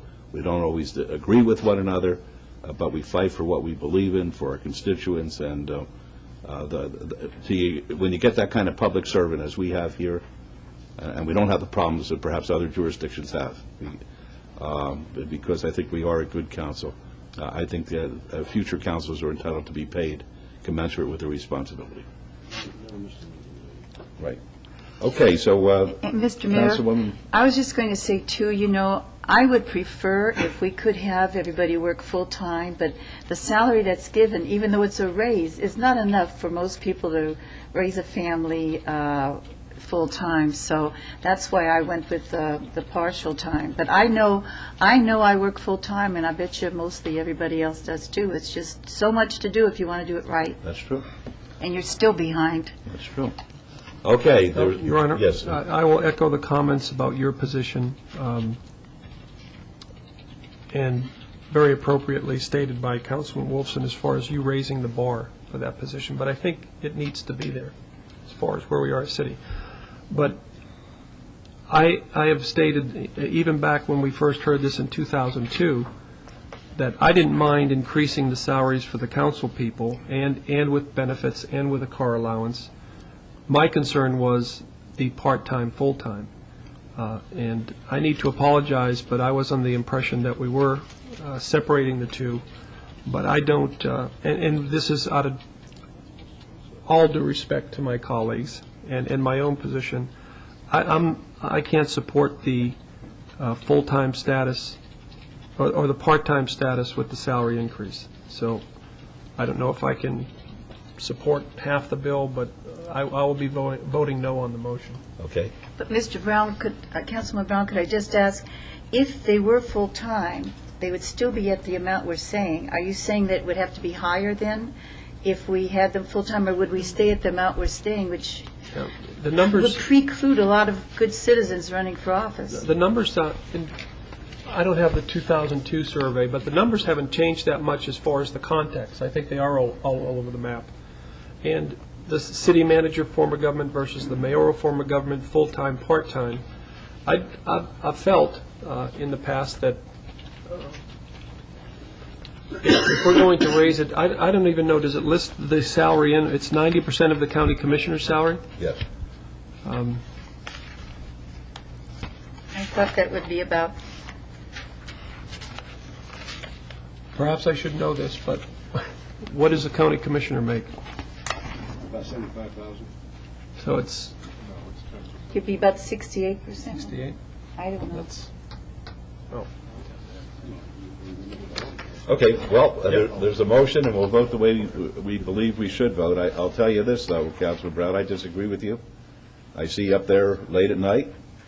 You're going through every single report. You're underlining it. You take your job very, very seriously, and your successor, I hope, will work as hard as you do, and I feel that your successor should be paid commensurate with your hard work. It's that simple. All right, let's vote, please. Post. Okay, motion carries. Thank you. Okay, item 65 is bill number 2007-62, annexation number ANX 23477, property located on the east side of Pulley Road alignment, 660 feet south of the Ann Road alignment. Councilwoman Tarkanian, do you wish to have it read? Yes, please. Thank you. Councilwoman Bill number 2762, in order to extend the boundaries of the city to particularly describe the land to be annexed, to make its inhabitants subject to the laws, obligations, and benefits of the city, and to provide for other related matters. Councilwoman, do you have a motion, please? I'll move to approve. Thank you. From the Let's vote. recommending committee. Thank you. Let's vote. Post. Motion carries. Thank you. Item 66 is Bill number 2007-65, which amends ordinance number 5597 pertaining to the creation of Special Improvement District number 809 in Summerlin Village 23A. Councilwoman, do you wish to have it read?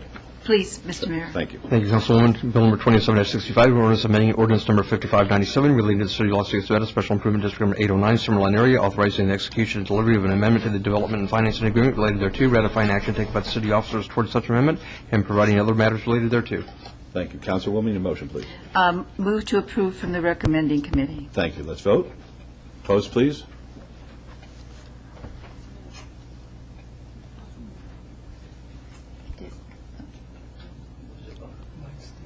Motion carries. Thank you. Item 67 is Bill number 2007-66, repeals ordinance number 5916 pertaining to the creation of Special Improvement District number 811, Summerlin Village number 24. Councilwoman, wish to have it read? Please, Mr. Mayor. Thank you. Thank you, Councilwoman. Bill number 2007-66, an ordinance repealing ordinance number 5916, which created the City of Las Vegas, Nevada Special Improvement District number 811, Summerlin Village 24, approving a termination and release agreement with the Howard Hughes Corporation in connection therewith, and providing other matters relating thereto. Thank you. And your motion, please. Move to approve. Let's vote. Post. Motion carries. Thank you. 68 is Bill number 2007-67, repeals ordinance number 5917 pertaining to the levy of assessments of Special Improvement District number 811, Summerlin Village 24. Councilwoman, do you wish to have it read? Please, Mr. Mayor. Thank you. Thank you, Councilwoman. Bill number 27-67, an ordinance repealing ordinance number 5917, which levied assessments within the City of Las Vegas, Nevada Special Improvement District number 811, Summerlin Village 24, releasing the lien created by ordinance number 5917, and providing other matters related thereto. Thank you. And Councilwoman, your motion, please. Move to approve. Please vote. Post. Motion carries. Thank you. Items 69 through 71, which are bills 2007-63 and 2007-64 and 2007-68, are eligible for adoption at a later meeting, so we'll move on to the new bills. New bills, items number 72 through 77, bills 2007-69 through 2007-74 will be heard at the recommending committee meeting on Tuesday, December 4th. Mr. Jerry, could you read those, please? I'll be happy to, Your Honor. Bill number 27-69, an ordinance to extend the boundaries of the city to particularly describe the land to be annexed to make its inhabitants subject to the laws, obligations, and benefits of the city and provide for other related matters. Bill number 27-70, an ordinance to extend the boundaries of the city to particularly describe the land to be annexed to make its inhabitants subject to the laws, obligations, and benefits of the city and provide for other related matters. Bill 2007-71, an ordinance to extend the boundaries of the city to particularly describe the land to be annexed to make its inhabitants subject to the laws, obligations, and benefits of the city and provide for other related matters. Bill 2007-72, an ordinance to update certain municipal code provisions pertaining to the municipal court and provide for other related matters. Bill 2007-73, in order to clarify the zoning treatment of manufactured homes and provide for related matters. And finally, Bill number 2007-74, in order to update the zoning provisions pertaining to adult daycare centers and family care homes and provide for other related matters. Thank you very much. Councilwoman, will you be available on December 4th? Yes, Mr. Mayor. Great. Councilman Barlow, will you be available? Yes, Mayor. Very good. Then I'll assign you these bills, and the council meeting will be in recess until, let's say, 1:15. Good.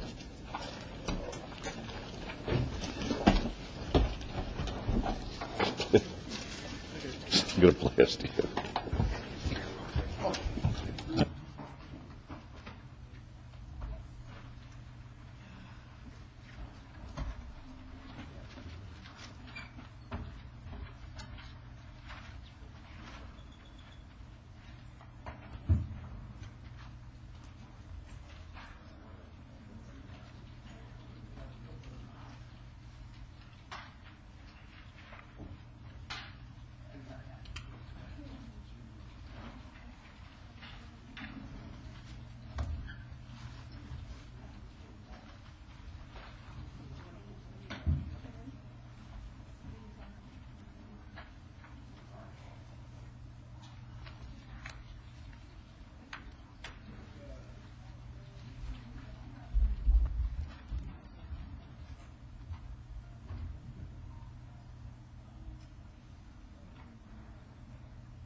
Good afternoon, ladies and gentlemen. We're going to move this along so everybody can start the Thanksgiving vacation a little bit early here. Okay, item number 78. Any items from the afternoon session that the council, staff, and/or the applicant wish to be stricken or held in abeyance to a future meeting may be brought forward and acted upon at this time.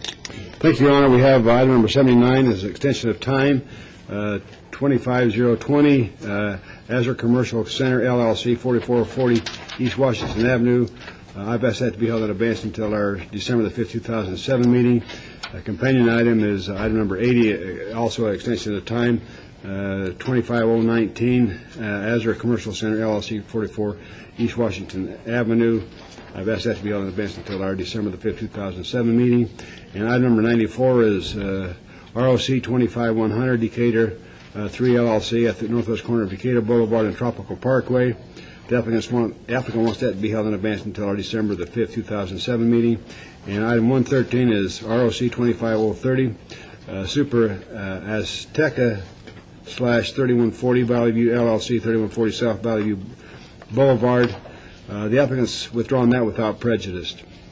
At this time, are there any other items we need to bring forward at this time? Hearing none, Your Honor, I make a motion to bring these 4 items forward and take the appropriate action, please. Okay, thank you. Let's vote, please. Opposed? Motion carries. Mayor Pro Tem, what has come between us? If I could, Your Honor, this is my oldest granddaughter. She's home visiting me she's home visiting her family from Salt Lake City. She's a freshman up there going to the University of Utah.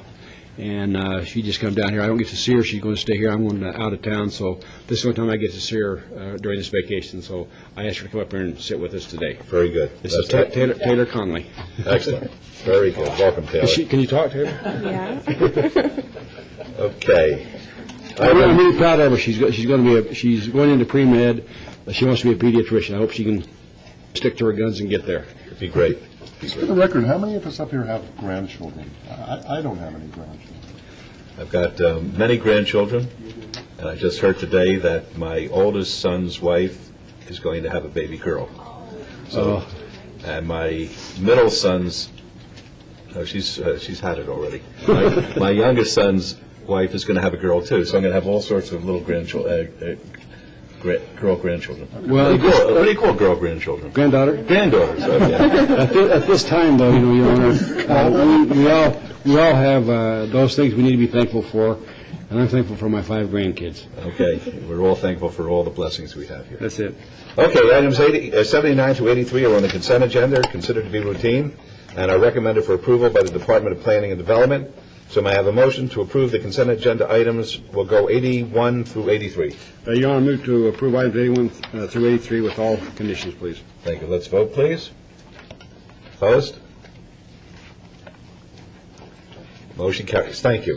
Items 84 through 94 may be considered in one motion, one vote. They are considered routine public hearing items with no condition changes. All public hearings will be opened at one time. Any person representing an application or a member of the public or member of the council not in agreement with the conditions and all standard conditions for the application recommended by staff should request to have that item removed from this portion of the agenda. So items 84 through 94 are now being declared as public hearings, and I declare them as open. Is there anyone wishing to be heard on these items? I'm going to read them into the record. And then if you want to speak to them, please come up. Let me do this. 84 is RQR 23936. As I said, they're all public hearings. The applicant is Clear Channel Outdoor. The owner is Rancho Station, LLC. Required 5-year review on an approved special use permit for a 40-foot high, 14-foot by 48-foot off-premise advertising billboard sign at 1999 North Rancho Drive. This is in Ward 5, and the Planning Commission and staff both recommend approval. 85 and 86 are joint items. 85 is GPA 24441. The applicant owner, City of Las Vegas, requests to amend a portion of the southeast sector plan of the general plan from M to H on 4.86 acres on the south side of Owens Avenue, approximately 840 feet west of Main Street. The Planning Commission and staff recommend approval. This is in Ward 5 as well. 86 is ZON 2442. Public hearing, the applicant owner, the City of Las Vegas, requests for rezoning from RMHP to R5 on 4.86 acres on the south side of Owens Avenue, approximately 840 feet west of Main Street in Ward 5. The Planning Commission and staff recommend approval. 87 is GPA 24534. The applicant is Las Vegas Valley Water District. The owner is United States of America. Request to amend a portion of the Centennial Hills sector plan of the master plan from L to PF on 8.80 acres at the northwest corner of Fort Apache Road and Centennial Parkway in Ward 6. The Planning Commission and staff recommend approval. 88 is ZON 24536. The applicant is Las Vegas Valley Water District. The owner, United States of America. Request for a rezoning from U to CV on 8.80 acres at the northwest corner of Fort Apache Road and Centennial Parkway in Ward 6. The Planning Commission and staff recommend approval. 89 is RQR 24404. The applicant is Las Vegas Billboards. The owner is Fong Imperial Plaza Limited Partnership. Required one-year review of an approved special use permit, which allowed a 40-foot tall, 12-foot by 24-foot off-premise advertising billboard sign at 1571 North Decatur Boulevard. This is in Ward 5, and the Planning Commission and staff recommend approval. 90 is RQR 24331. The applicant is Lamar Outdoor Advertising. The owner, Lipkin 1992 Trust. Required 2-year review of an approved special use permit, which allowed a 40-foot tall, 14-foot by 48-foot off-premise advertising billboard sign at 1501 Western Avenue in Ward 1. The Planning Commission staff recommend approval. The correct ward for this, by the way, is Ward 3. 91 is SUP 24525. The applicant is MJ Christensen Jewelers, LLC. The owner, MJ Christensen Jewelers Holding, LLC. Request for a special use permit for a second-hand dealer use in an existing jewelry store, new, at 8980 West Charleston Boulevard.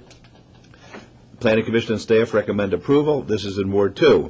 92 is VAC 24407. The applicant owner is Church Christian First. Petition to vacate an existing 30-foot wide portion of right-of-way on the west side of Tonopah Drive and a 10-foot wide portion of right-of-way on the south side of Mesquite Avenue, generally located east of Rancho Drive in Ward 5, and the Planning Commission and staff recommend approval. 93 is ROC 24846. The applicant is Bob Ojla. The owner is BP West Coast Products, LLC. Request for a review of condition to remove condition number 2 of an approved variance, which stated that this approval shall be void 1 year from the date of final approval unless a business license has been issued to conduct the activity, if required, or upon approval of a final inspection. An extension of time may be filed for consideration by the City of Las Vegas and replace it with a condition permitting 2 years on .69 acres at 1625 South Decatur Boulevard in Ward 1. The staff recommends approval. Now, if anybody wants to be heard on any of those items, this is the time to be heard. They're all public hearings. We'd be happy to hear from you. All right, seeing none, then we'll close the public hearings. May I have a motion to approve items 84 through 94? Yes, Your Honor. 93. Yes, Your Honor, I make a motion to approve items 84 through 93 with all conditions, please. Thank you. Let's vote on that, please. Post? Your Honor. Yes. That's it? Yeah. Motion carries. Thank you. All right, we're heading to Book 3. We're moving along. It's like a speeding bullet, folks. It's wonderful. Thank you.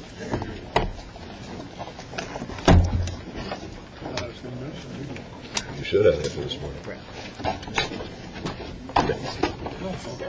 Anything? Excuse me. 95 is VAR 22167. This will be a public hearing. The applicant owner is Dean Smith. Requests for variance to allow the height of an existing accessory structure, Class 2, to exceed the height of the principal dwelling and to allow the square footage to exceed 50% of the square footage of the principal dwelling on a half an acre at 4833 Nettie Avenue in Ward 3. The staff recommends denial. The Planning Commission recommends approval. One moment, please. Let me see. And 96 is VAR 22965. Applicant owner is Dean Smith. Requests for a variance to allow a 33-foot front yard setback where 50 feet is required for an existing garage on a half an acre at 4833 Nettie Avenue, Ward 3. Planning Commission recommends approval. The staff recommends denial. These are both public hearings, which I now declare open. Yes, sir. Yes, sir. Good afternoon. Thank you. You're welcome. Yes, sir. You have, please identify yourself for the record. Yes. My name is Dean Smith. Excuse me, Mayor. I am the owner. I don't believe the mic is on. I don't believe his mic is on. Now it is. Very Thank you. My name is Dean Smith, and I am the owner of the property at 4833 Nettie Avenue.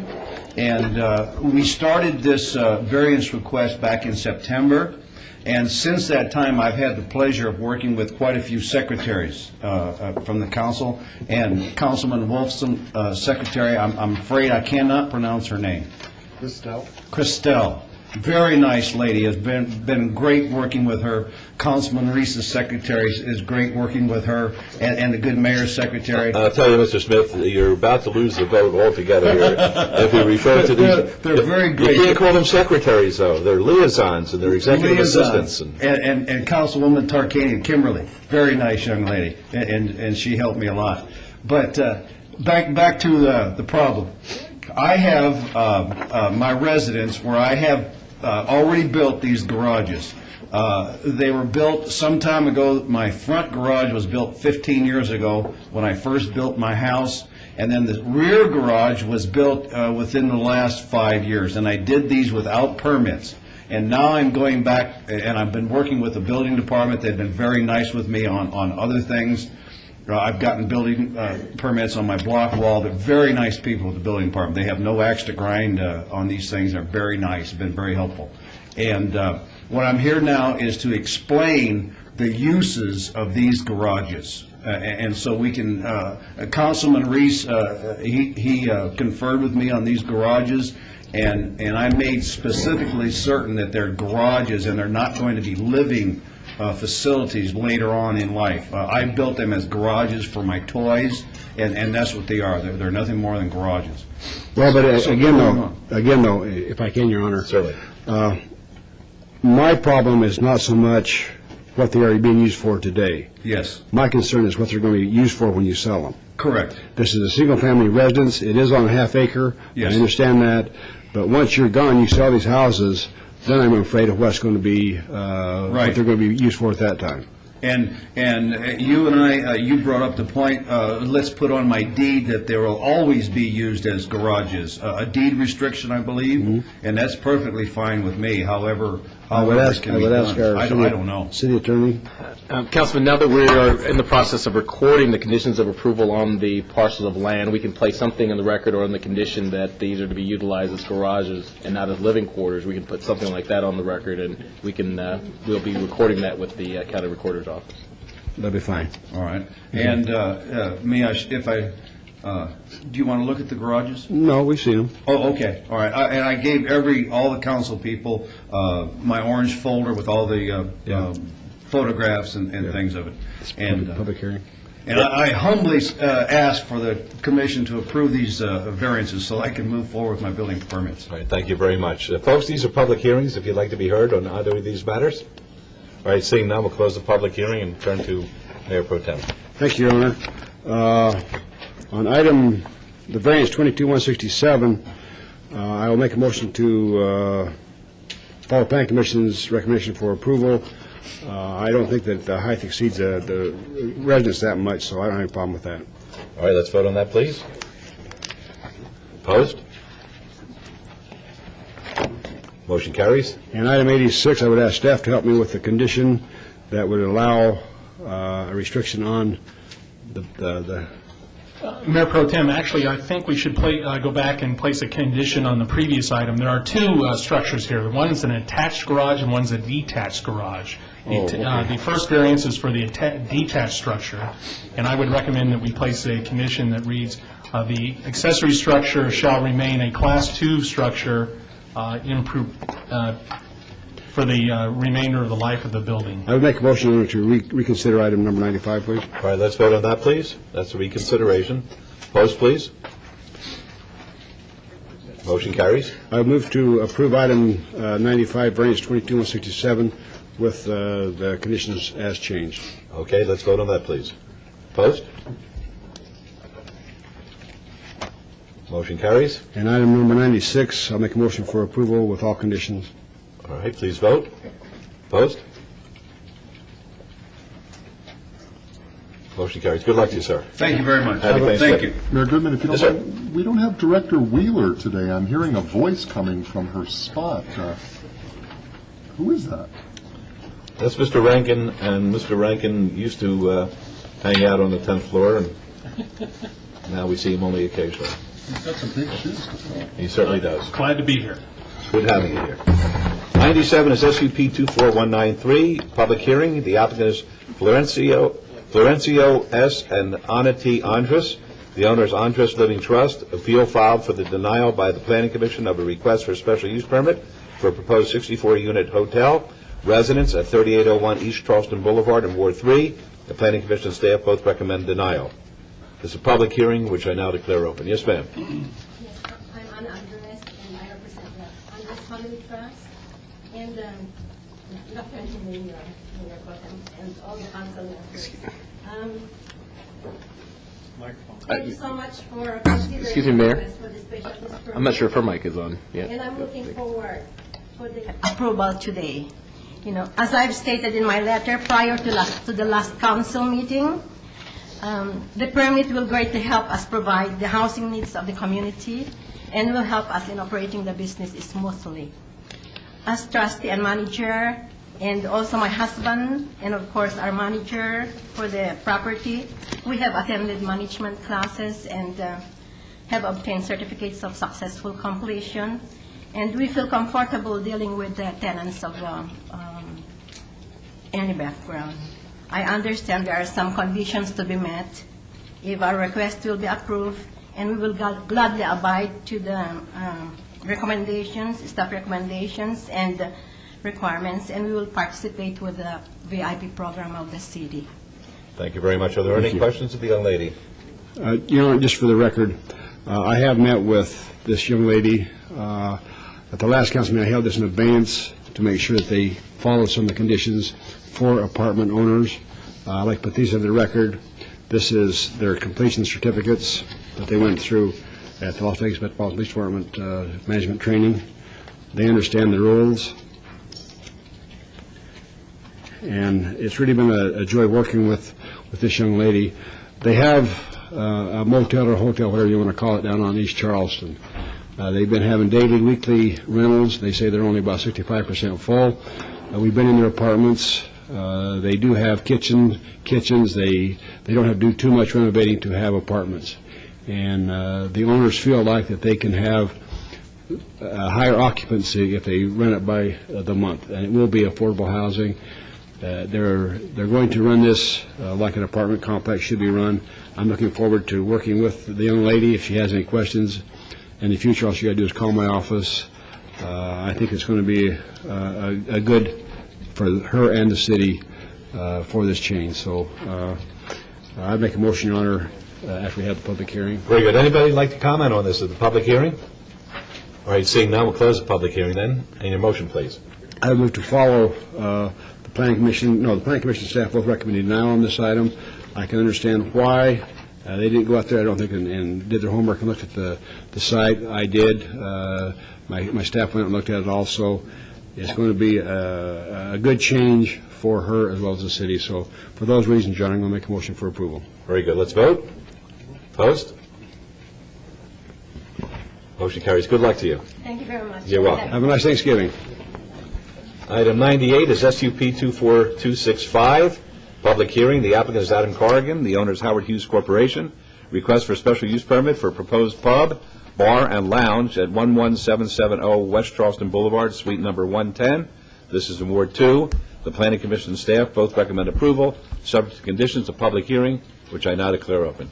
Good afternoon, Jennifer Lazovich, 3800 Howard Hughes Parkway, representing the applicant today. We appreciate both staff and Planning Commission recommending approval. Ms. Keach, who could not be here today, was asked to contact some of the people who sent in protest cards, although there were also people who sent in approval cards. She did try to contact as many of those that she could find information for. The few that she was able to contact when she explained the concept of this particular bar and restaurant. It is going to be built by the owners of Sedona as well as Vintner Grill, so it's certainly an upscale menu, as well as inside will have a very unique feel because they always build such great projects. Their concerns were alleviated. So with that, we would ask that you follow Planning Commission's recommendation for approval. Thank you. Any questions, Ms. Lasevich? Folks, public hearing, if you'd like to be heard. All right, seeing none, we'll close the public hearing then. Councilman Wilson. Thank you, Your Honor. Just as an aside, I'd sure like to see us perhaps review how we notice these items, because I think that the reason we received as many protests as we did is because the notice that goes out notices a proposed pub, bar, and lounge. And I think it's misleading. I think that, as I understand this project, it's a restaurant. Now, does it have a bar inside it? Sure. Does it have a lounge inside it? Depends on your concept and definition of lounge, but it's almost misleading. So perhaps we'll take up that project as one of the projects which I've got your staff looking at right now.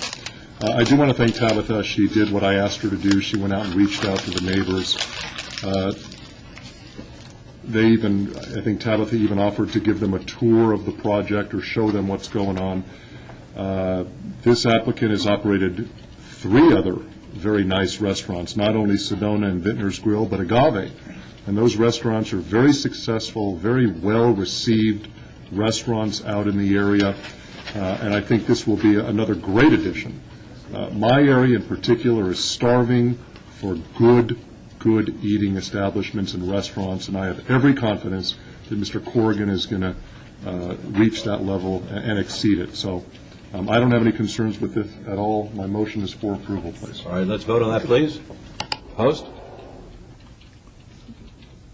Motion carries. Thank you. Thank you. Item 99, 100, and 101. Item 99 is GPA 24203. It'll be a public hearing. The applicant owner is the City of Las Vegas, and it's a request to adopt an updated public buildings element and revise the 2020 master plan. The Planning Commission and staff both recommend approval. 100 is GPA 24206. Applicant owner, City of Las Vegas, request to adopt an updated parks element and revise the 2020 master plan. The Planning Commission and staff recommend approval. And item 101 is GPA 24236. The applicant owner, City of Las Vegas, request to adopt an updated transit element and revise the 2020 master plan. The Planning Commission and staff recommend approval. I called all of these at once. They'll be presented to us separately, and we will vote on them separately. They're all public hearings, which I now declare open. Yes, sir. Mr. Mayor, member of council, I am Flynn Fagg with the Planning and Development Department. As the mayor has read into the record, we have 3 elements to add to our general plan at this point in time. Item number 99 on the agenda is the public buildings element. This is required by state statute. The purpose of this is to analyze and forecast the city's future space needs as our population continues to grow. Incorporated in this element are the facility projections from both the fire and metro in order to maintain our goals in terms of response times. And then also there is a recommendation within this element itself that all new facilities shall meet green building standards. Moving on to item number 100 on the agenda, the parks element. This was originally adopted by the city in 2000. However, we have made substantial progress in parks development since that time, and so consequently we do need to update this element. When this was originally adopted in 2000, the city had approximately 1.1 acres per 1,000 population. Now we stand at approximately 3 acres per 1,000 residents. And if we include private parks and golf courses, our acreage is actually 9 acres per 1,000. So we have made a lot of progress since 2000, building over 400 acres of parks since that time. However, we still have some needs to address. One of those is our first recommendation, which talks about developing parks in underserved areas. Other recommendations of this element including building recreation amenities to keep pace with growth in developing areas. Also to coordinate our parks planning and funding with the city's capital improvement program, and then to implement urban pathways within our downtown area. The third element that we have on the agenda this afternoon, item number 101, is the transit element, also required by state statute. The purpose of this element is to provide a comprehensive analysis of transit systems within the city of Las Vegas and the Valley, and also to coordinate our land use with transit.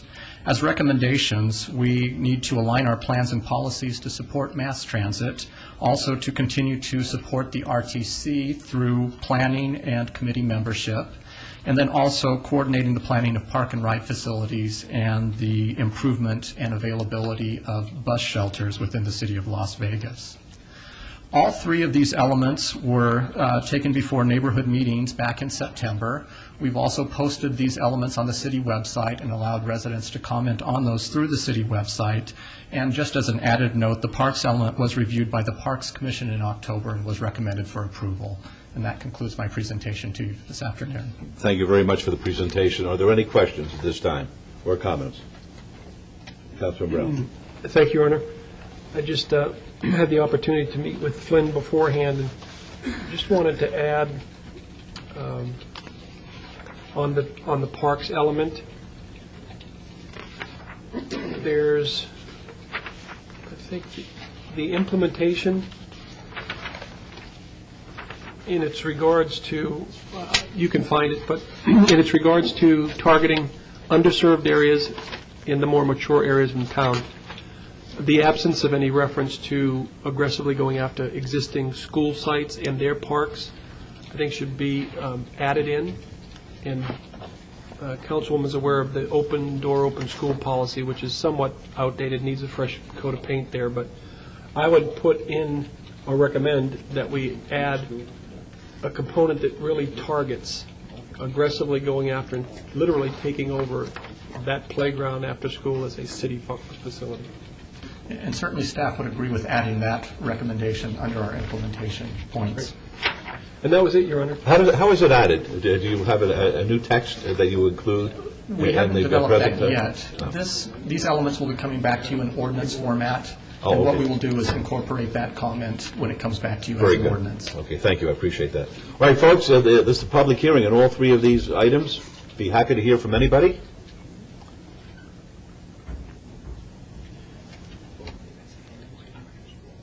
Yes. This is Theodore. He's running for mayor. Good afternoon, Your Honor, Council. I was born in Mount Holly, New Jersey. You have to identify yourself. Ted Russell, resident of Las Vegas. I was born in Mount Holly, New Jersey. I had a cousin who lived there, and way back in the early 50s, they had what we're speaking of in that when the playground was, in the weekends it was a playground. After school, it was part of the school system.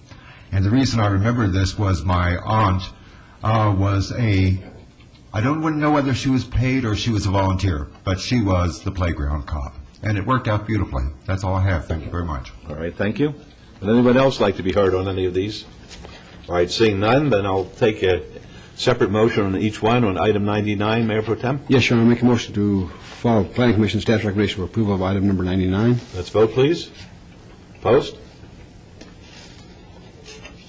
Motion carries. And 100, please. And 100, I make a motion to follow Planning Commission staff's recommendation, also adding the element that Councilman Brown wanted added to this item. Thank you. Let's vote. Opposed, please. Motion carries. And 101. I make a motion to follow Planning Commission staff's recommendation for approval of this item, please. Thank you. Let's vote. Opposed, please. Motion carries. 102 and 103. 102 is VAR 24502. The applicant owners Durango and Centennial LLC. Request for variance to allow 102 parking spaces where 128 is the minimum required at the northwest corner of Centennial Parkway and Durango Drive. It's in Ward 6. The staff recommends denial. The Planning Commission recommends approval. 103 is SUP 23086. Same applicant owner requests for special use permit for proposed 313 square foot massage establishment within a 4,062 square foot day spa with a waiver to allow a distance separation of 350 feet to a residential zone property where 400 feet is required at 6461 North Durango Drive, Suite 10, 110. That's from Ward 6. The staff recommends denial. The Planning Commission recommends approval. These are both public hearings, which are now declared open. Yes, sir. Good afternoon. My name is Tony Celeste. Address is 3800 Howard Hughes Parkway, here on behalf of the applicant. First, I'd like to say we come before you this afternoon with unanimous approval from the Planning Commission. I guess I'll take the two applications out of order. As with respect to the special use permit, we did hold a mandatory neighborhood meeting. No neighbors were present to basically discuss the separation requirement, which is only about a 50-foot deviation.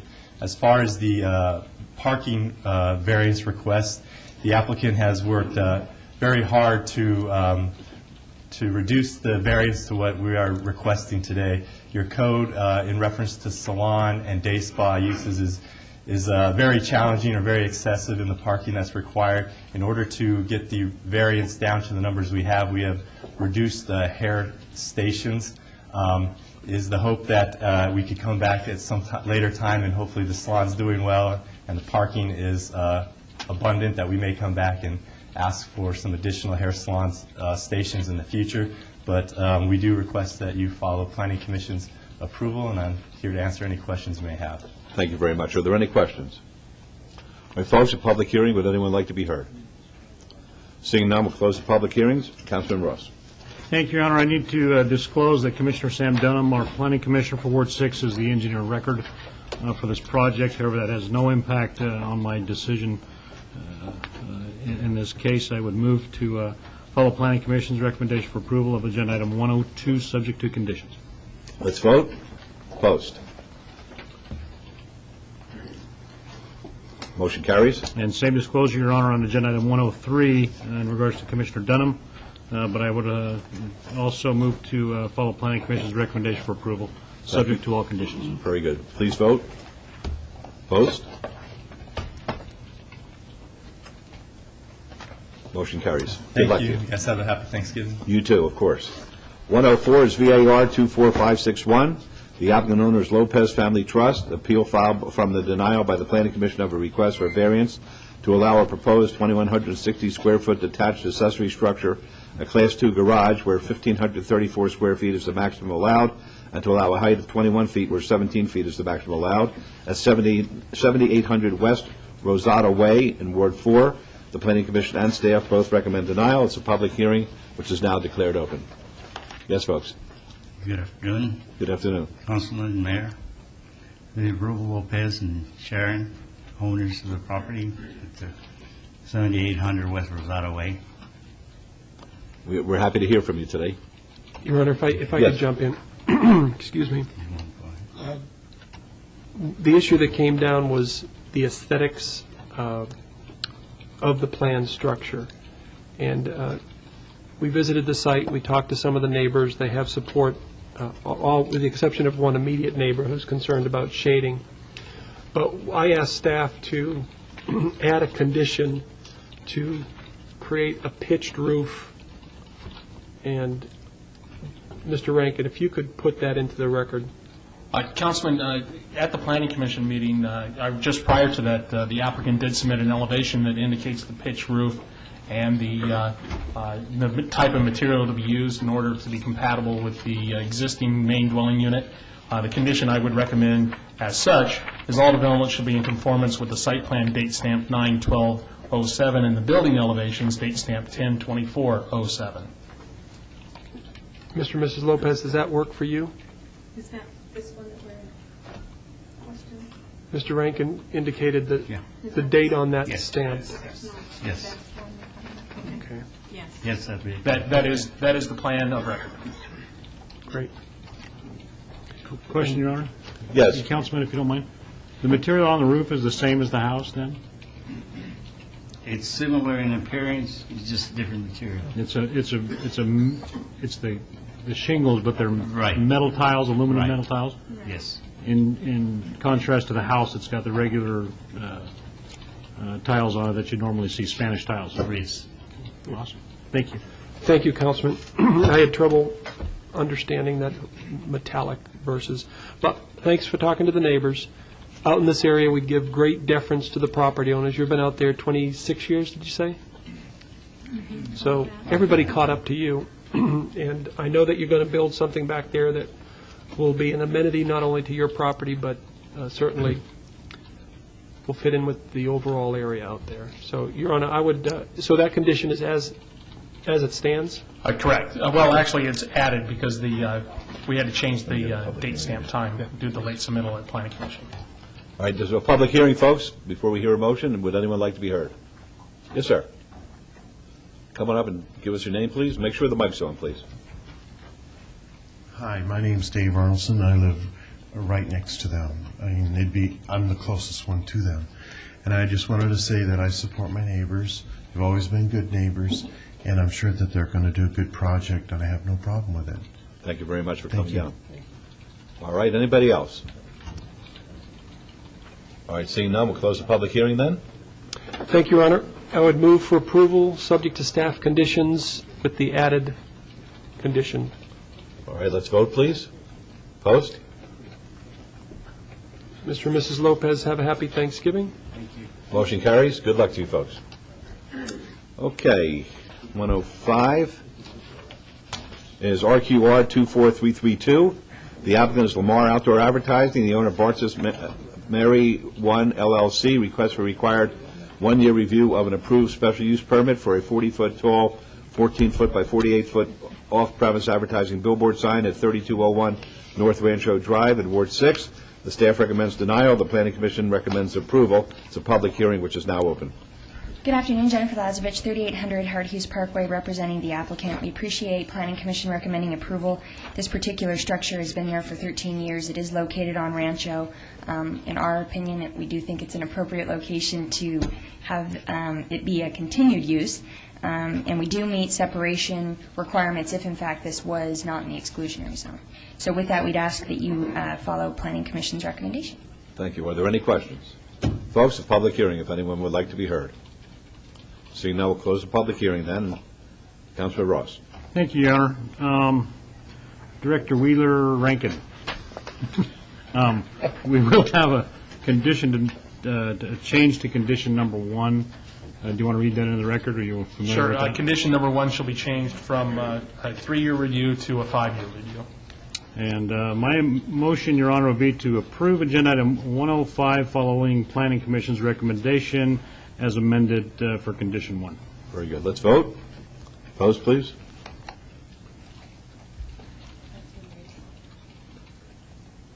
Motion carries. Thank you. Good luck.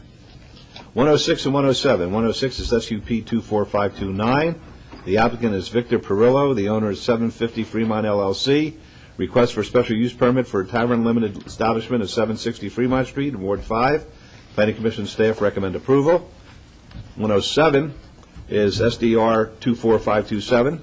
Same applicant, same owner. Request for a site development plan review for a 43,000 square foot tavern with nightclub and banquet facility on .64 acres at 760 Fremont Street in Ward 5. Planning Commission and staff both recommend approval. These are both public hearings which are now declared open. Yes, sir. Good afternoon, Mayor and Council. You'll have to talk into the mic, okay? And tell us who you are. My name is John Laspaluto. I'm with Aptus Architecture, 1200 South 4th Street. And with me is Rochelle Wallace with Aptus Architecture also. We're representing the owner. And we've read the staff recommendations and Planning Commission recommendations. We concur with all conditions. And we would certainly appreciate the council's approval on this project.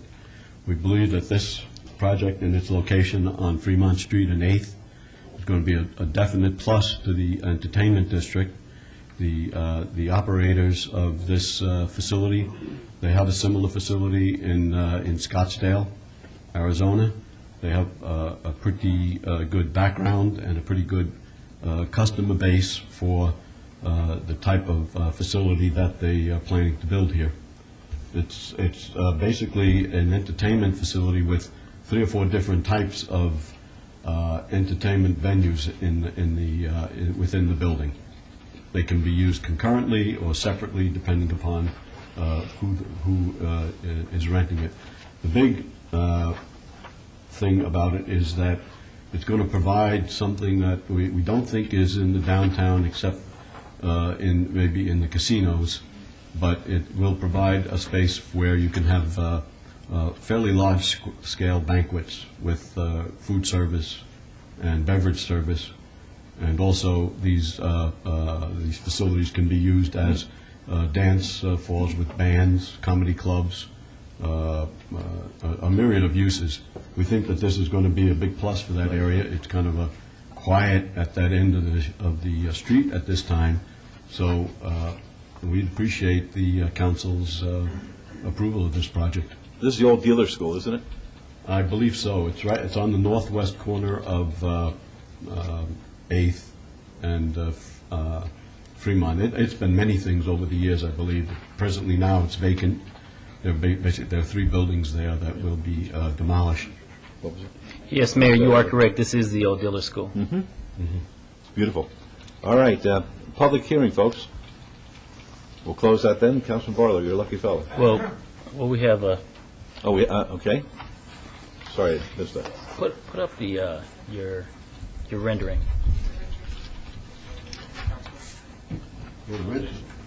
Yeah. Really Doesn't that look nice? Good afternoon, Your Honor. My name is, Counsel, my name is Teddy Russell. I'm a resident of Las Vegas.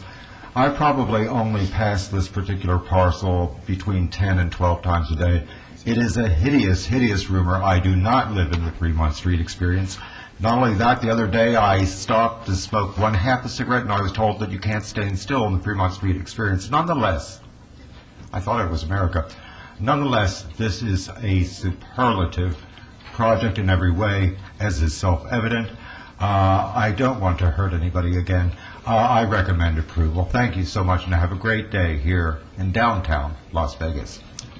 Okay. Would anyone else like to be heard at this time? All right, seeing none, we'll close the public hearing. Councilor Barlow? I think he's looking for David Riggleman's job. Thank you, Mayor. I had an opportunity to meet with Mr. Perillo and his team on yesterday, and the project that they're bringing to East Fremont is not only exciting, but once again, it carries on to what we're looking forward to happening on the east portion of Fremont, the entertainment district. And so with that, I'm looking forward to this project going forward, going vertical, and more so looking for that end of Fremont to be very loud and explosive as far as music and entertainment, so that it can no longer be the quiet area that you referred it to, sir. So with your project, we're looking forward to some lively entertainment to increase the sound in East Fremont. So with that, my motion would be for approval. Good. When will this be up? We expect to probably the early part of 2009. You have the financing for it? Yes. Okay. I agree with Councilman Barlow. I look forward to that noise, too. Okay, let's vote, please. Post? Motion. Did you want to abstain? As a yes, please. All right. Motion carries. And 107, please. Yes, move to follow staff's recommendation for approval. Thanks. Let's vote. Post, please. Motion carries. Good luck to you, folks. Thank you very much. You're welcome. 108. Nice Thanksgiving. You too. 108 is SUP 24243. The applicant is Gonzalo Oskry, the owner, Act Holding LLC. Request for a special use permit to allow for beer, wine cooler off sale at a proposed general retail store with a waiver to allow a distance separation from a city park of approximately 150 feet, where 400 feet is required at the southeast corner of Charleston Boulevard and Maryland Parkway. This is in Ward 3. The staff recommends denial. The Planning Commission recommends approval. It's a public hearing which is now open. Your Honor, if I could. Yes. I have not had a chance to meet with the applicant at all. I do have a lot of concerns. If the applicant wants to go forward today, I can certainly go forward with it, but I'm not favoring having the alcohol at this location at this time. If they would allow me to hold this until the first meeting in January, or I could have a chance to talk to them and look what they're trying to do over at this location. It is right next to the old historic Huntreys Theater. Like I say, it's really close to the park. I have no problem with the convenience store or the store. I do have a problem with the beer, wine off-sale sales at this location. So if he wants to go forward with it, we can. If he will allow me to hold it in advance so I can meet with him and talk to him about it. Okay. It looks like he wants to talk to you, Mayor Pro Tem. What's your name, sir? Alejandro Maldonado. Okay, and do you have no objection to us putting this over until, I guess, January the 9th? No, that will be fine. All right, in the meantime, you'll get in touch with Mayor Pro Tem Reese and talk to him, all right? Sure. Very good. Thank you. So that's the That was my motion. motion, Your Honor. Let's vote, please. Opposed? Motion carries. Thank you. 109 is SUP 24482. The applicant is Craig McCall. The owner is William A. Waldman et al. Request for special use permit for a proposed pawn shop and a waiver to allow a distance separation of 544 feet from another financial institution specified use, where 1,000 feet is the minimum separation required at 212 South Las Vegas Boulevard in Ward 3. The staff recommends denial. The Planning Commission recommends approval. It's a public hearing, which I now declare open. Mr. Curran? Good afternoon, Mayor and Council. I'm Bill Curran, firm Ballard, Spar, Andrews, and Ingersoll, 300 South 4th Street, appearing today and representing the applicant, Craig McCall. With me today as an attorney from our office, Shane Young. She's going to present the item. I only wanted to say one introductory word, if I could. I've put on the screen a photo of the existing building that we're talking about today. Looks good there. Well, I've tried to make it look as good as I can. I've been here since the early 70s, and I can tell you that that building has been in disrepair and, to the best of my knowledge, has not been occupied since that time. So I think what we're bringing forward today is, Mrs. Your Honor, if I could? Yes. Could you show us the new sign? The new sign.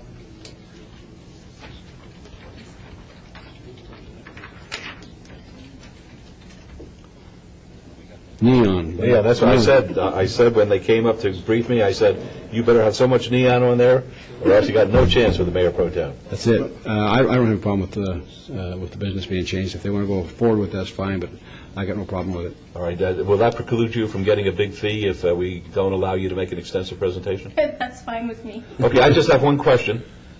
What do the three balls stand for? Well, we've done a little research on Because that. I've done some research, too. Well, we know it goes back, we know that pawn shops go back to the Medici family in Italy in the 14th century. You're doing very well. We know that that's the traditional sign of a pawnbroker. We just thought it would be sort of a cool thing to integrate into the design. Maybe you've done more research than we have, and if so, great. Well, basically, the three-sphere symbol is attributed to the Medici family, as you indicate, of Florence, Italy, owing to its symbolic meaning of Lombard. This refers to the Italian province of Lombardy, where pawnshop banking originated under the name of Lombard banking. And the three golden spheres were originally the symbol which medieval Lombard merchants hung in front of their houses, and not the arms of the Medici family. It's been conjectured that the golden spheres were originally three flat yellow effigies of Byzance, as in Byzantine, or gold coins laid heroically upon a sable field, but that they were converted into spheres to better attract attention. I have a lot more to go. If anybody wants to meet me afterwards, I'd be happy to fill you in completely on the symbol of pawnbrokers. Okay, good job. Mr. Mayor. Yes. City Attorney's Office, Jim Lewis. Yes. If we could, we probably need the applicant to speak to you about whether or not he's going to be operating a pawn shop at the 119th 4th Street location. And also, we need him to talk to you about his agreement not to sublease that location at 4th Street during the time in which he's going to get this new operation up and running. I just need it on the record, so if something strange happens, we can remind him of it. All right, could you put that on the record? Mr. McCall, would you do that? Yeah, happy to. Please identify yourself. Craig McCall, 3010 Valley View Boulevard. The intent is to, or what we'll do is, when we can transfer the license from the existing location of 4th Street to the new proposed location, we will close down that old location as a pawn shop and commit to not subleasing it to another pawn shop. Our current lease goes through December of 2009, and so it's... So, Mr. Mayor, if I could, I'll just go ahead and read in two conditions, if you would let me. Very good.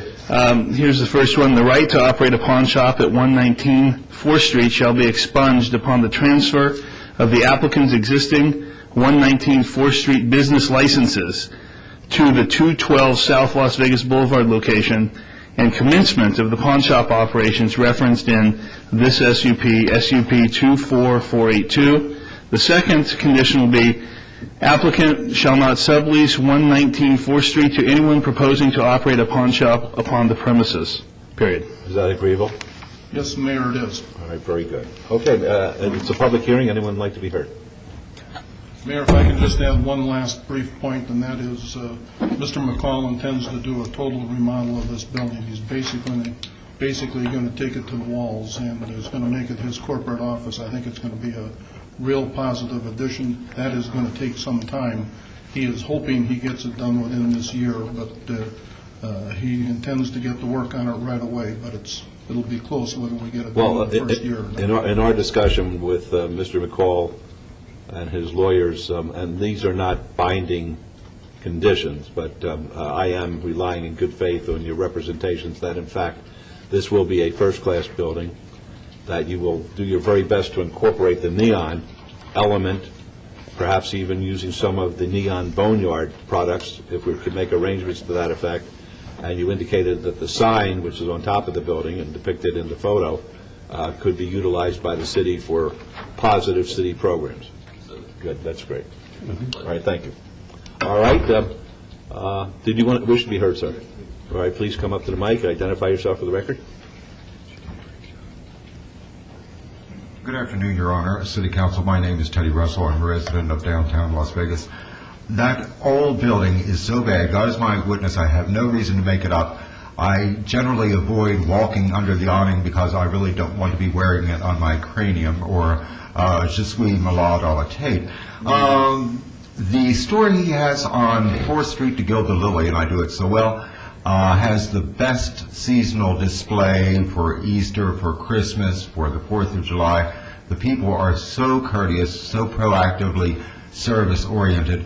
Mr. McCall's reputation, of course, precedes him. The reason I'm saying all this is my sainted mother, in her estate, left a magnificent, genuine, simulated zircon brooch that I anticipate that by all this good will that I'm generating will gain me at least 50 to 75 cents.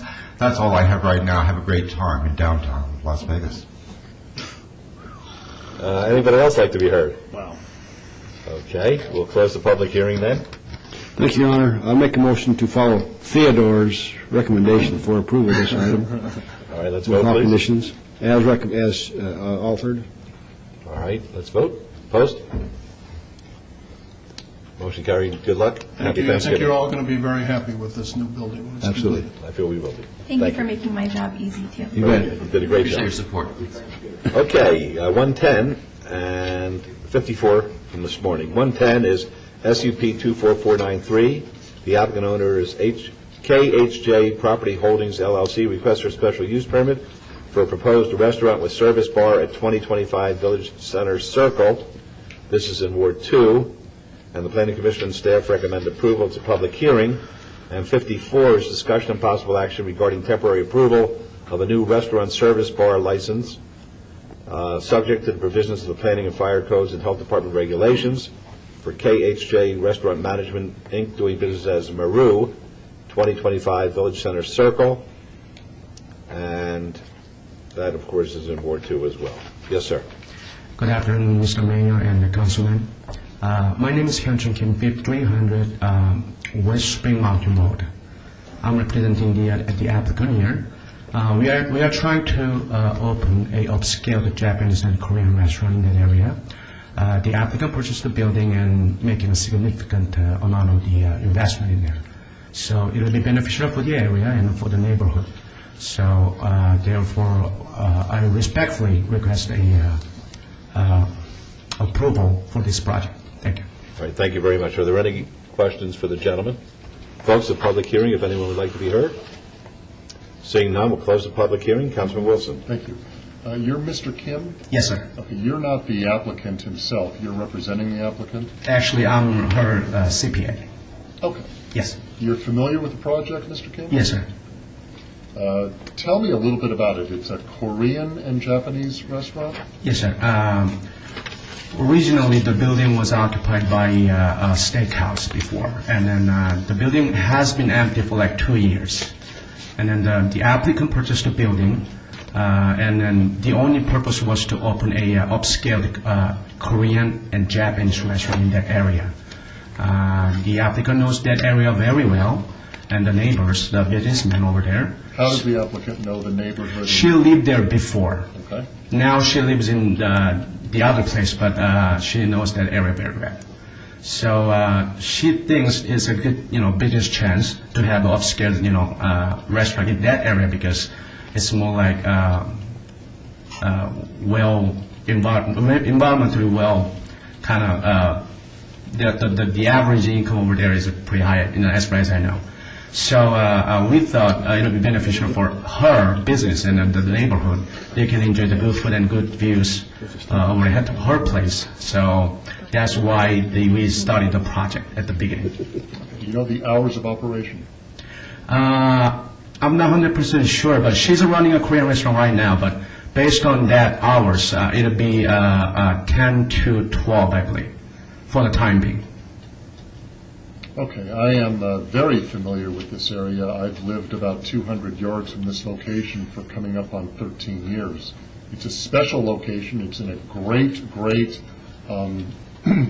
turnaround area. It's in a nice commercial area, and I know the residents in that area are looking forward to something going in, because like you say, it's been sitting vacant for a couple of years. The application is for a restaurant with service bar, and I want to describe that just to make sure that we know what we're doing on the record. It's defined as a bar wherein alcoholic beverage drinks are prepared for service only at tables in a restaurant and for consumption only in connection with a meal served on the premises, and where customers are not permitted to purchase alcoholic beverage drinks directly from the bar or for off-premise consumption. Your client is aware of that? Yes, we understand the difference between supper club and the service bar.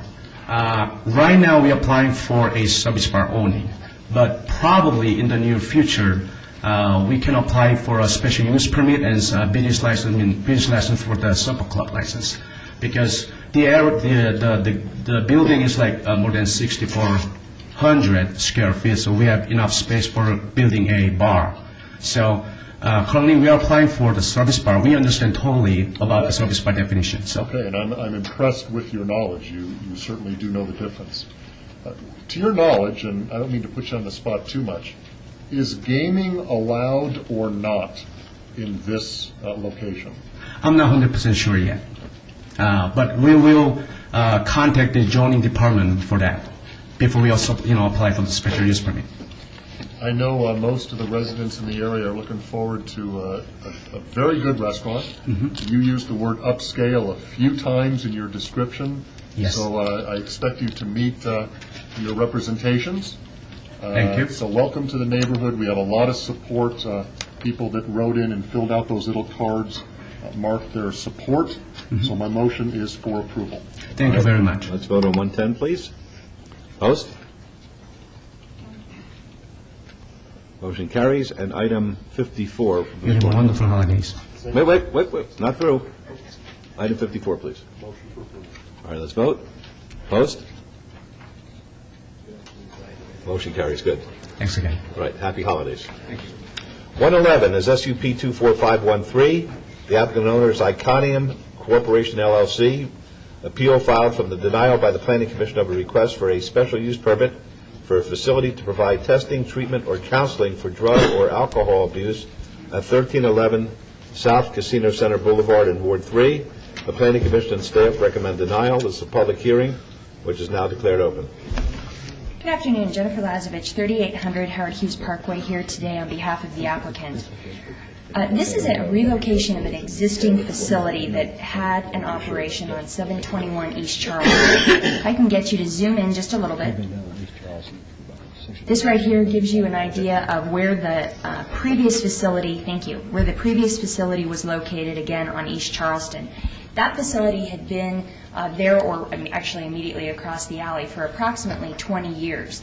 The owners that I'm representing today purchased that facility in 2000, and they've been operating it there since 2000 for approximately 7 years. They are in need of relocating because Clark County Legal Services, which operates a facility right next door to them, is expanding their use. And so because of that, they're going to expand in the area, and I believe they're actually taking down this building and building up a new one. They have written a letter, which we turned in at the Planning Commission, and I'll also turn in here, but essentially this letter indicates that this business that I'm representing today has been a good tenant. They have had no problems with staff or with any patients that have come to this facility to seek treatment. So I'd like to turn that in for the record, please. All right, thank you. And perhaps the most important thing that I can start by saying now about the type of facility that this use is today is that it's a for-profit treatment facility. That is maybe a subtle distinction, but I think an important distinction. The people that are coming to this particular facility are coming because they want to seek treatment and they are paying for that treatment that they are seeking. The reason I say that is because it functions much like a doctor's office. The owners of this facility own 17 of these facilities nationwide, and I believe 7 other states. 4 of them are located in the Las Vegas Valley, all spread out through the Las Vegas Valley. This is just the one in the kind of downtown area where they've sensed a need for this type, and obviously this need has been here since the previous use on Charleston has been there for so many years. But when we offered tours to anyone who chose to take them, that included staff, some planning commissioners and others, of their facility in North Las Vegas on Cheyenne and Simmons, I can honestly tell you, because I was at all of those tours with the owners, or Tony Celeste in my office was, everyone that took that tour and came away thought, oh, okay, this is much like a doctor's office. You don't know unless you are inside what is happening. That's actually the goal. They don't want to advertise. They don't want people to know. People that are coming to seek treatment here want their privacy rights protected. Along those lines, the signage in North Las Vegas just simply has a sign right on the door, and it's very innocuous. You wouldn't know unless you were going in and you knew why you were going in there, what the use was that you were seeking. Similarly, in the situation that we're talking about today, there is an existing building located on Casino Center Boulevard, and that would be where we're proposing to continue operating this use to serve the void that's created when we moved out of the Charleston location. That does have a freestanding sign that exists today. It has the signage from the previous tenant, but one of the proposals that we made at the Planning Commission and we continue to offer today is that, as you can see on your screen, we would remove that freestanding sign. So again, not only to protect the patients that we treat, but also to the extent that the surrounding neighborhood doesn't necessarily want to have others that are driving by know what use is going in that building, we would be willing to take down that sign. This particular use is heavily, heavily regulated, as only you can imagine. They are regulated at the state level, they're regulated certainly by the local level, and also at the federal level. I have copies of all of the licenses. We turned in all of those at the Planning Commission. I'd be happy to go through them today if you'd like, or not, because it's been a long day, but I do have copies of those. I also have we the have owners. them in our backup. Okay, thank you. I also have the owners in the audience that are present today if you had more specific questions about the way that the treatment takes place once you get in the facility. Finally, their conditions of approval, although slightly wrong, just it was a typographical error, limits the hours of operation for this use. As you can see in your staff report, it says that the hours shall be limited from 5 a.m. to 2 p.m. Monday through, it should be Saturday. Then they would close, and they could reopen again from 5 p.m. to 7 p.m. The 5 p.m. to 7 p.m. is really used only for group meetings, Alcoholics Anonymous, perhaps Gamblers Anonymous, but no other treatment other than that. So they would be closed on Sunday. They're not trying to operate 24 hours a day. I think that too is a sign that they are just trying to blend into the community and not stick out or do anything that would make the neighbors surrounding this have concerns with the type of patients that are coming here to seek treatment. With that, I would be happy to answer any questions. All right, folks, before we comment or have our questions, would anyone like to be heard or public hearing? Please give us your name. Good afternoon, Philip Verrecchio. I am an attorney. I've worked downtown since 1980.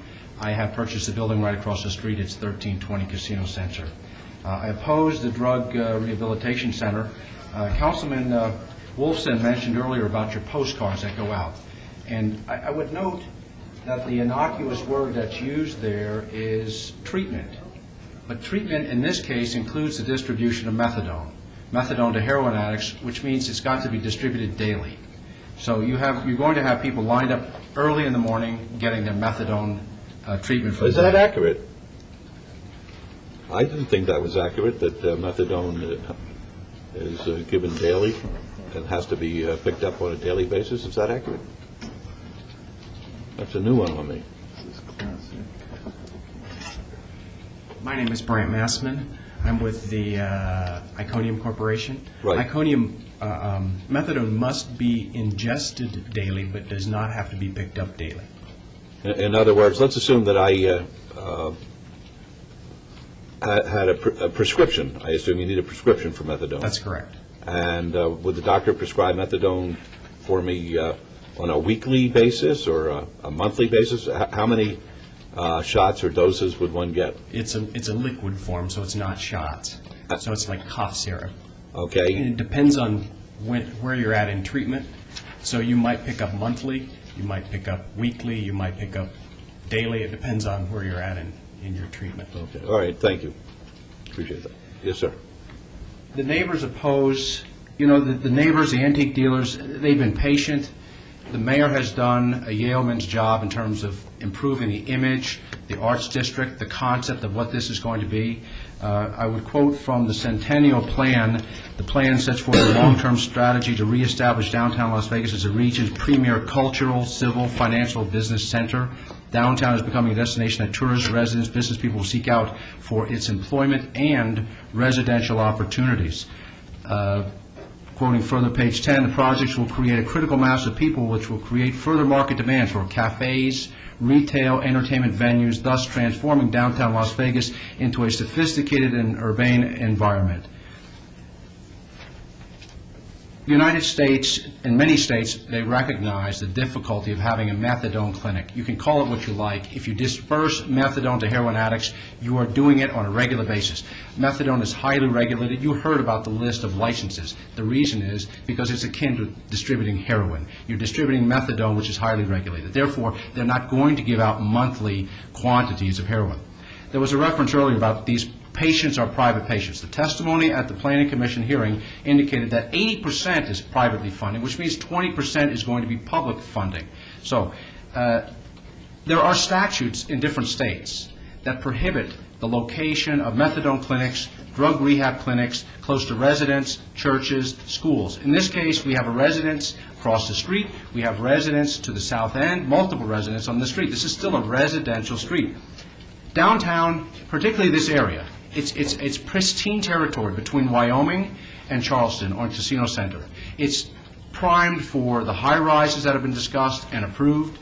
To locate this type of business is to revert, is to go back to the perception of downtown. And whether that perception is based on reality or unjustified fear, if you want the downtown to grow, then it must be equipped with the proper businesses. We'd request that the Planning Commission recommendation be approved, request that the council take notice that this is a problem that's been recognized in many communities, and ask not that we revert back and destroy the progress that's been made in downtown by locating this type of facility there. Thank you. Thank you. Folks?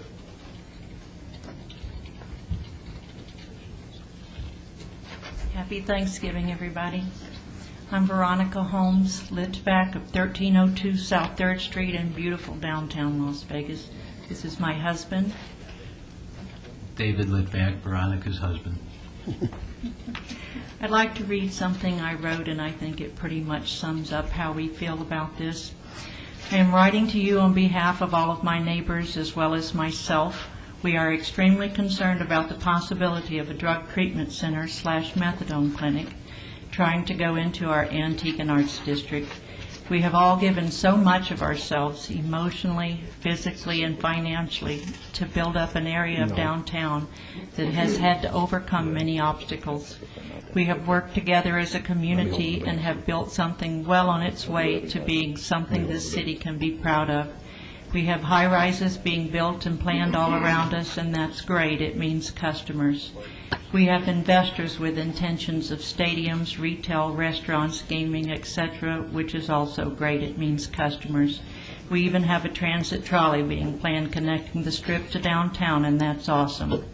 We have built it, and now they're coming, but not without each and every one of us who have gone through our personal sacrifices to pave the way.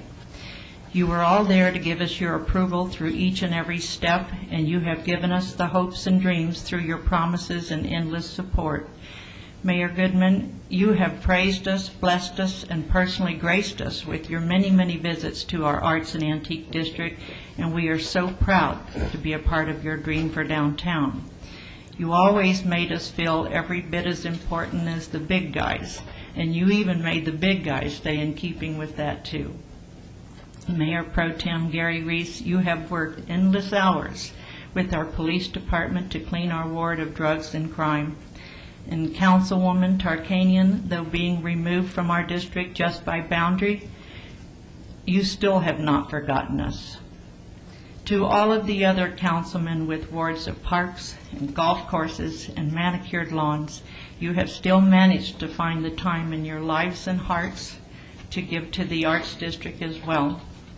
And to Councilman Barlow, you gave of yourself long before you earned your title here as councilman. To each and every one of you, thank you. And by voting no to this proposed drug treatment center, it enforces that though the journey has been long and not without winding roads, you will not let it come to a dead end. So we're asking you to vote no and have a heart. Keep us there. Don't scare our customers off. That's what we're asking today. Thank you. Thank you very much. Mr. Mayor? Yes. I just wanted to add that this proposal sounds a lot like the situation we had at Choices, which abuts a residential area, and it's in a commercial little corridor, and the types of problems we've had there have been tremendous. I just wanted to mention that to Councilman Reese. Well, again, though, through you, I think Jennifer put it, or Ms. Lazarevich put on record that Choices is a place where they're sent to go. What we've had down on East Charleston for the last, since I've been on the council for the last 12 years, it's been where people have to pay to go use the facility. So there is a difference. You don't have people out there loitering around. They make appointments. They go in at a certain time. It's just like going into a doctor's office or an attorney's office. I can certainly respect the people that live in that area there. At this time, Your Honor, I'm going to ask to hold this in advance until our December the 5th meeting. I would ask that we could put this on the front of the agenda rather than following it at this late time again, so we can hear it first if we could. Okay. Thank you.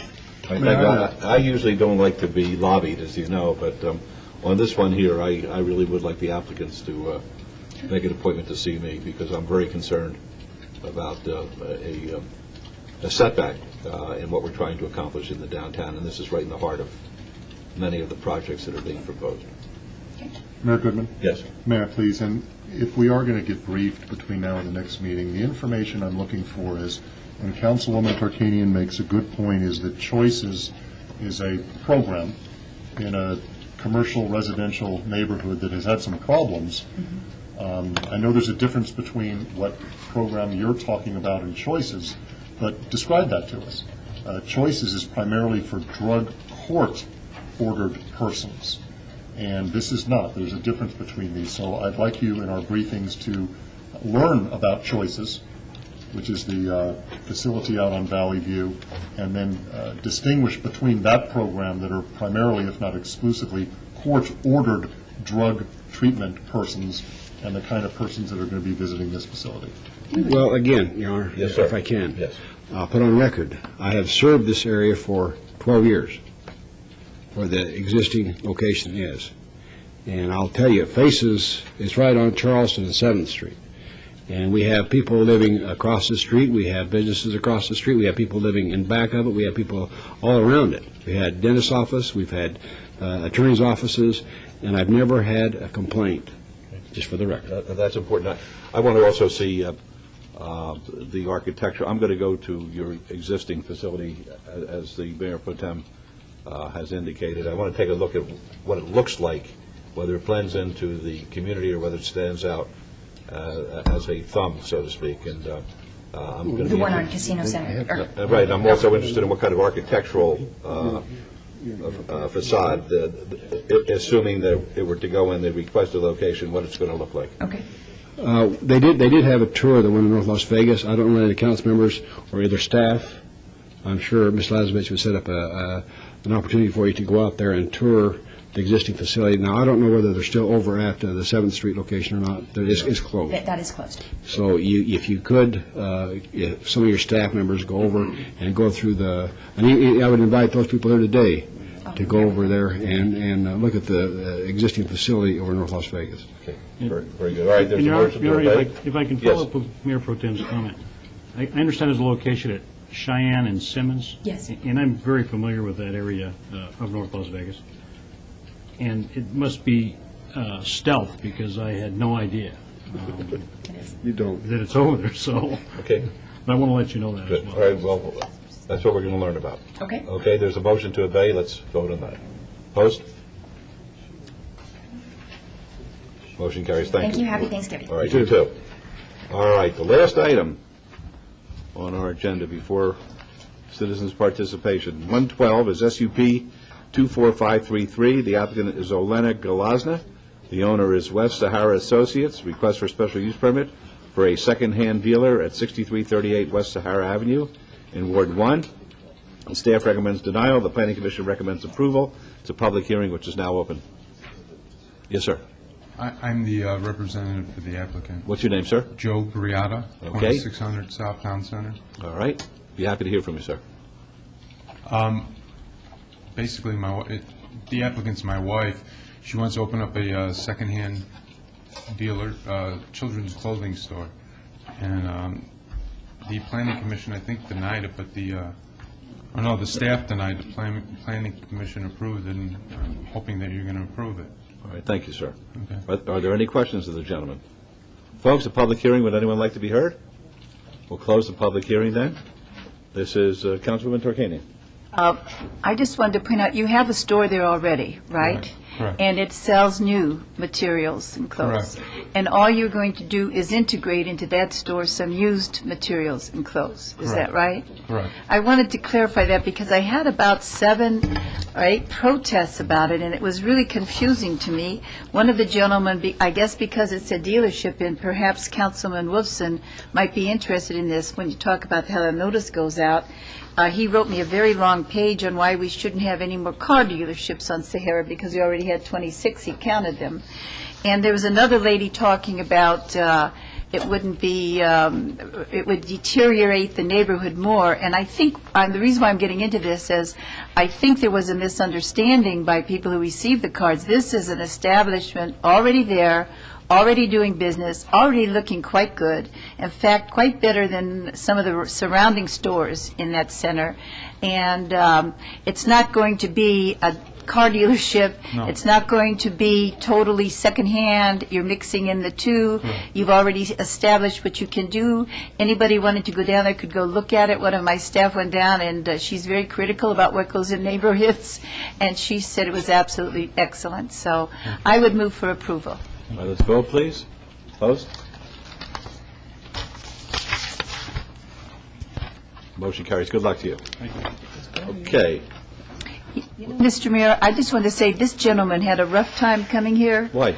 Well, I mean, when he came from back east and moved here, and Las Vegas has helped him a lot, and I just want to say we should be very proud of him for what he's doing. That's all. They had a car accident. They lost geez. everything. You okay? All right. Happy Thanksgiving to you. Thank you. Okay, 115 is citizens' participation. Oh, I'm sorry. Madam Clerk, would you please set any appeals filed or require public hearings from the City Planning Commission meetings, Centennial Hills Architectural Review Committee, and dangerous building or nuisance litter things? Thank you very much. Okay. Item 115 is citizens' participation. Public comment during this portion of the agenda must be limited to matters within the jurisdiction of the City Council. No subject may be acted upon by the City Council unless that subject is on the agenda and scheduled for action. If you wish to be heard, please come up. Your Honor, Yes. can I be first under citizens' participation? Certainly. Thank you. As you I'll know, put the 3-minute timer on. 3 minutes. As you know, in July, we took over ownership of Floyd Lamb at Tule Springs Park. December 1st, Your Honor and council members, is our grand opening of the park, and we're also having a cowboy Christmas hoedown, and I would like to invite the mayor and the council out to have a wonderful time. For those of you listening at home, it's between 12 and 5 o'clock out at Floyd Lamb, Tule Springs. There will be no admission at the gate. Everyone's welcome to come out there and have a great time. So just wanted to invite everyone out, Your Honor, and thank you for that cheap public service announcement. Okay. We're going to have a good time out there. I understand, Your Honor, we're going to have you as a special guest with another special guest out there. So The other special guest is a really special guest, Yeah. so we're going to have a great time. Looking forward to it. Me too. Not telling. Not telling you. Yes, Ms. Barnes. Dorothy Barnes, Las Vegas resident since August of 1999. What I'm here today, I left Louisiana to get people out of my business. I came to this city so I could handle my own business. I'm 50 years old as of June this year. I turned 50 years old. My mother died in 1996. My father died in 1966. I'm a grown woman. I came here to stand on my own 2 feet. And somebody in this city is still making deals with people in Shreveport at my expense, and I don't need it. I spend Christmases and holidays and Thanksgiving away from my children and grandchildren to get this matter under control. Yeah, anybody here got family, children, and grandchildren? You know what I'm going through with. Every holiday, I suffer through this. People making deals, using me to pay for their secret plots and deals. I don't need it this year. I'm drawing a line. This is 2007. My New Year's resolution is to get this problem under control and get these people out of my pocket and out of my business so I can enjoy with my family on these holidays, like you all enjoy with your families on these holidays. If I don't have family members, you know, I have people making secret threats, going down to my hometown, putting my children up to speaking for me. That's what they was doing before I left. Even when my children were in elementary school, putting my children's life on the line. I came here to get those people to follow me here, and the ones here, I don't need them making deals down there. I'm here. If they don't want to be man and woman enough to deal with me on a one-on-one basis, I want them out of my business. I want them 6 months of this new year, take care of their business. 6 months, let me take care of mine. And I won't have a homeless situation. I won't have to beg nobody. I know my business. I'm not ignorant. And I want people to stop making secret deals. The ones that's doing it know who I'm talking about. The women that's doing it, respect me, respect my womanhood as I respect theirs. The men that's doing it, respect me, I respect them. That's all. I don't ask for no special favors, justice and fairness, that's all. As citizens of this country, as intelligent, successful human beings, we owe each other that respect. And don't take it for granted that God blessed all of us, and we're thankful to see this year. Because there are a lot of people I know, they have died and gone on. They're not here to enjoy the blessings of a turkey dinner. And there's some here, we may not have a turkey dinner. I may be one of them, but I thank God I'm alive. But I want this problem resolved as of 2007, that I don't have to go through another year without my family enjoying with my children and grandchildren because people are greedy and holding me in there to steal money. I'm not for it.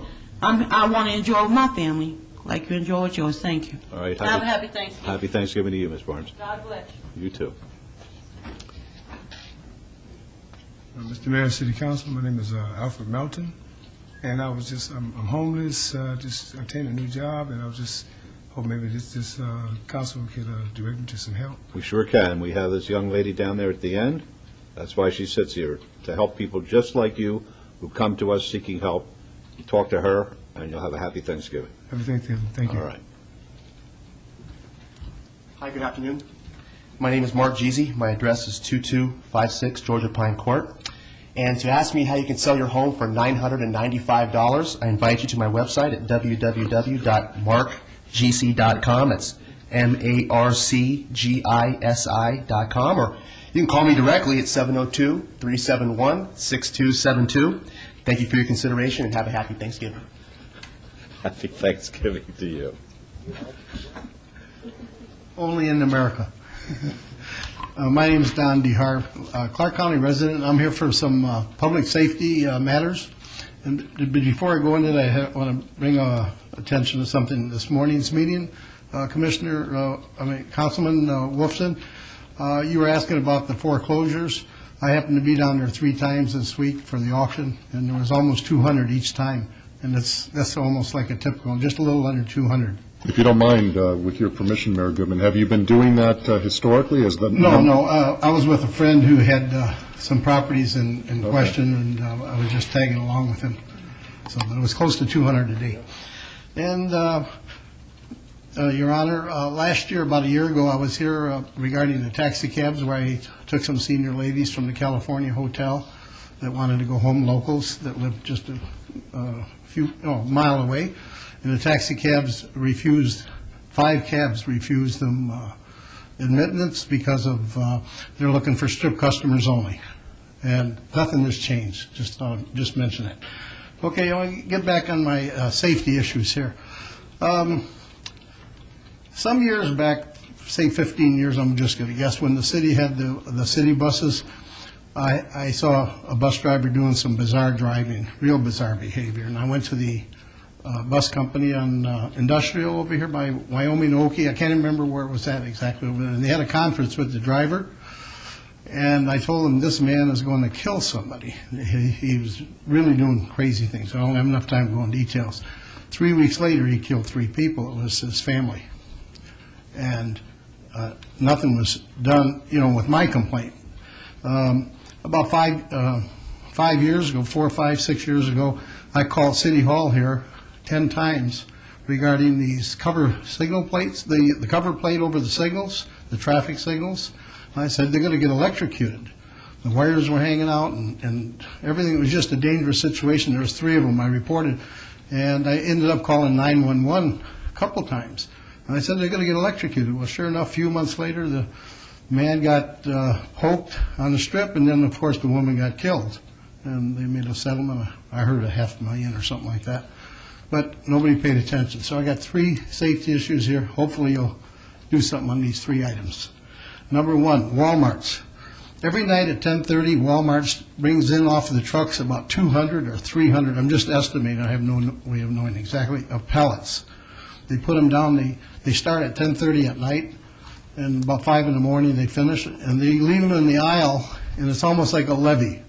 In other words, there's no way to get in and no way to get out. So the customers in the back of the store have no way to get out unless they go around a complete perimeter. I told the fire chief in Clark County, nothing was ever done about it.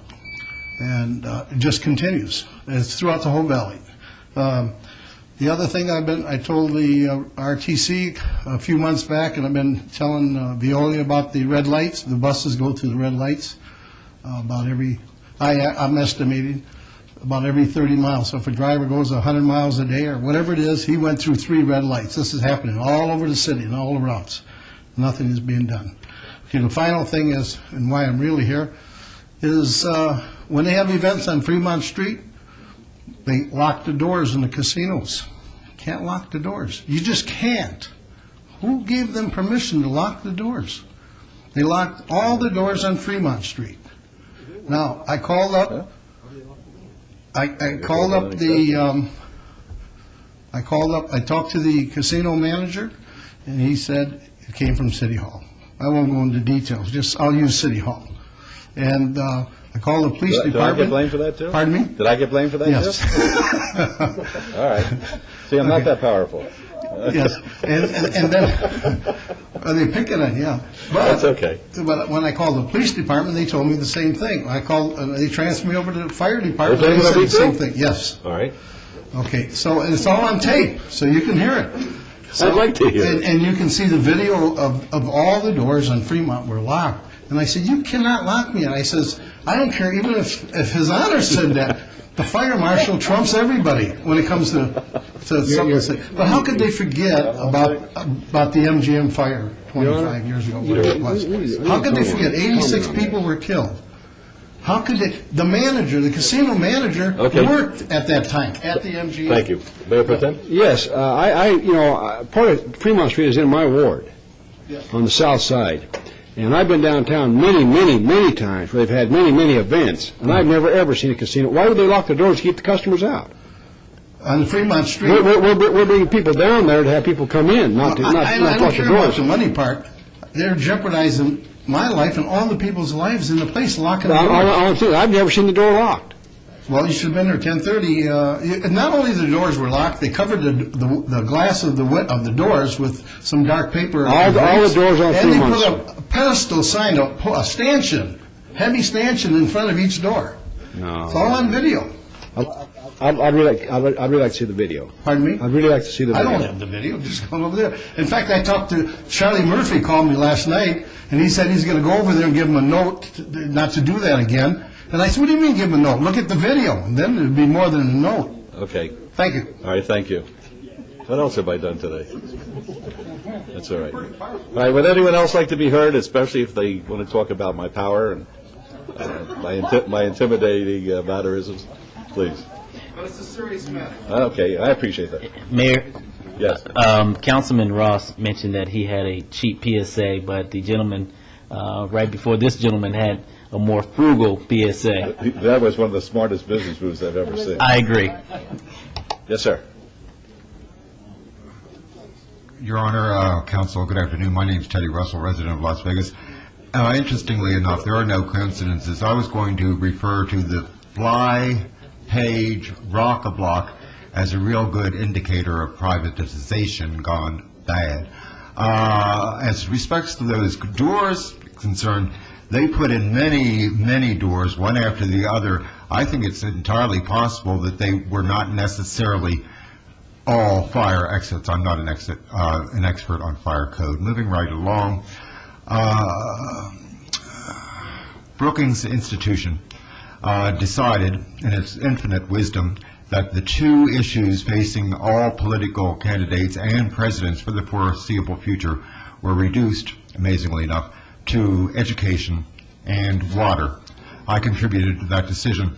I added at the Clark County Chronicles yesterday that you need to add health. So as soon as I said you need to add health, they assumed that I no longer believed in education. I submit that we need to be fusing more things, and this is no value added, no extra charge to all you 5,000 candidates. Your issues, if you want to win, will be education, health care, preferably universal, and water, plain old humble H2O. The Brookings Institution was established, I think, when the Republic went bad in the year 1914, which is quite memorable for the assassination of a minor royal figure, the Archduke Ferdinand. After that, it was all rather downhill. I don't know why the Brookings Institution seems to think you have to be right, conservative, Christian, left, liberal. Mr. Lincoln was a centrist, populist president. It's as if he didn't even exist, which I find monumentally strange. If you check his correspondence, he did not call them Democrats. He called them the rotten democracy. Now, why would that be? Because we are a constitutional republic, bicameral, with checks and balances and separations of powers. Perhaps that's a reason why we've never successfully exported any democracy. The Brookings Institution also verifies and validates that by the numerous statements of failed bomb them into democracy plans.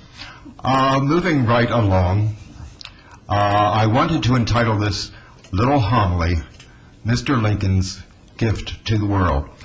We hold these truths to be self-evident, that all men are created equal, that they are endowed by their Creator with certain unalienable rights, that among these are life, liberty, and the pursuit of happiness.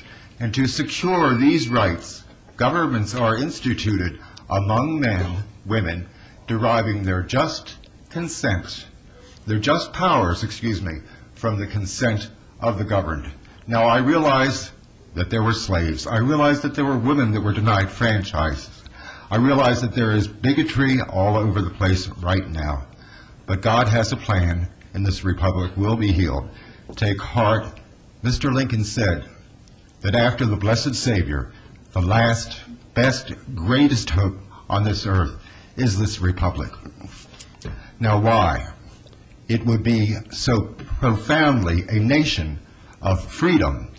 Freedom not being licentiousness, legalism, but freedom being centered to the product of peace and a more universal and equitable prosperity. Remember, anyone who aligns with the will of God for all people is a supermajority. Take heart, world. Thank you so much, and have a very blessed Thanksgiving. Happy Thanksgiving to you. All right, seeing no one else who wants to address us today, I want to wish everybody who has watched and listened to this meeting on the airs a very happy and safe Thanksgiving holiday.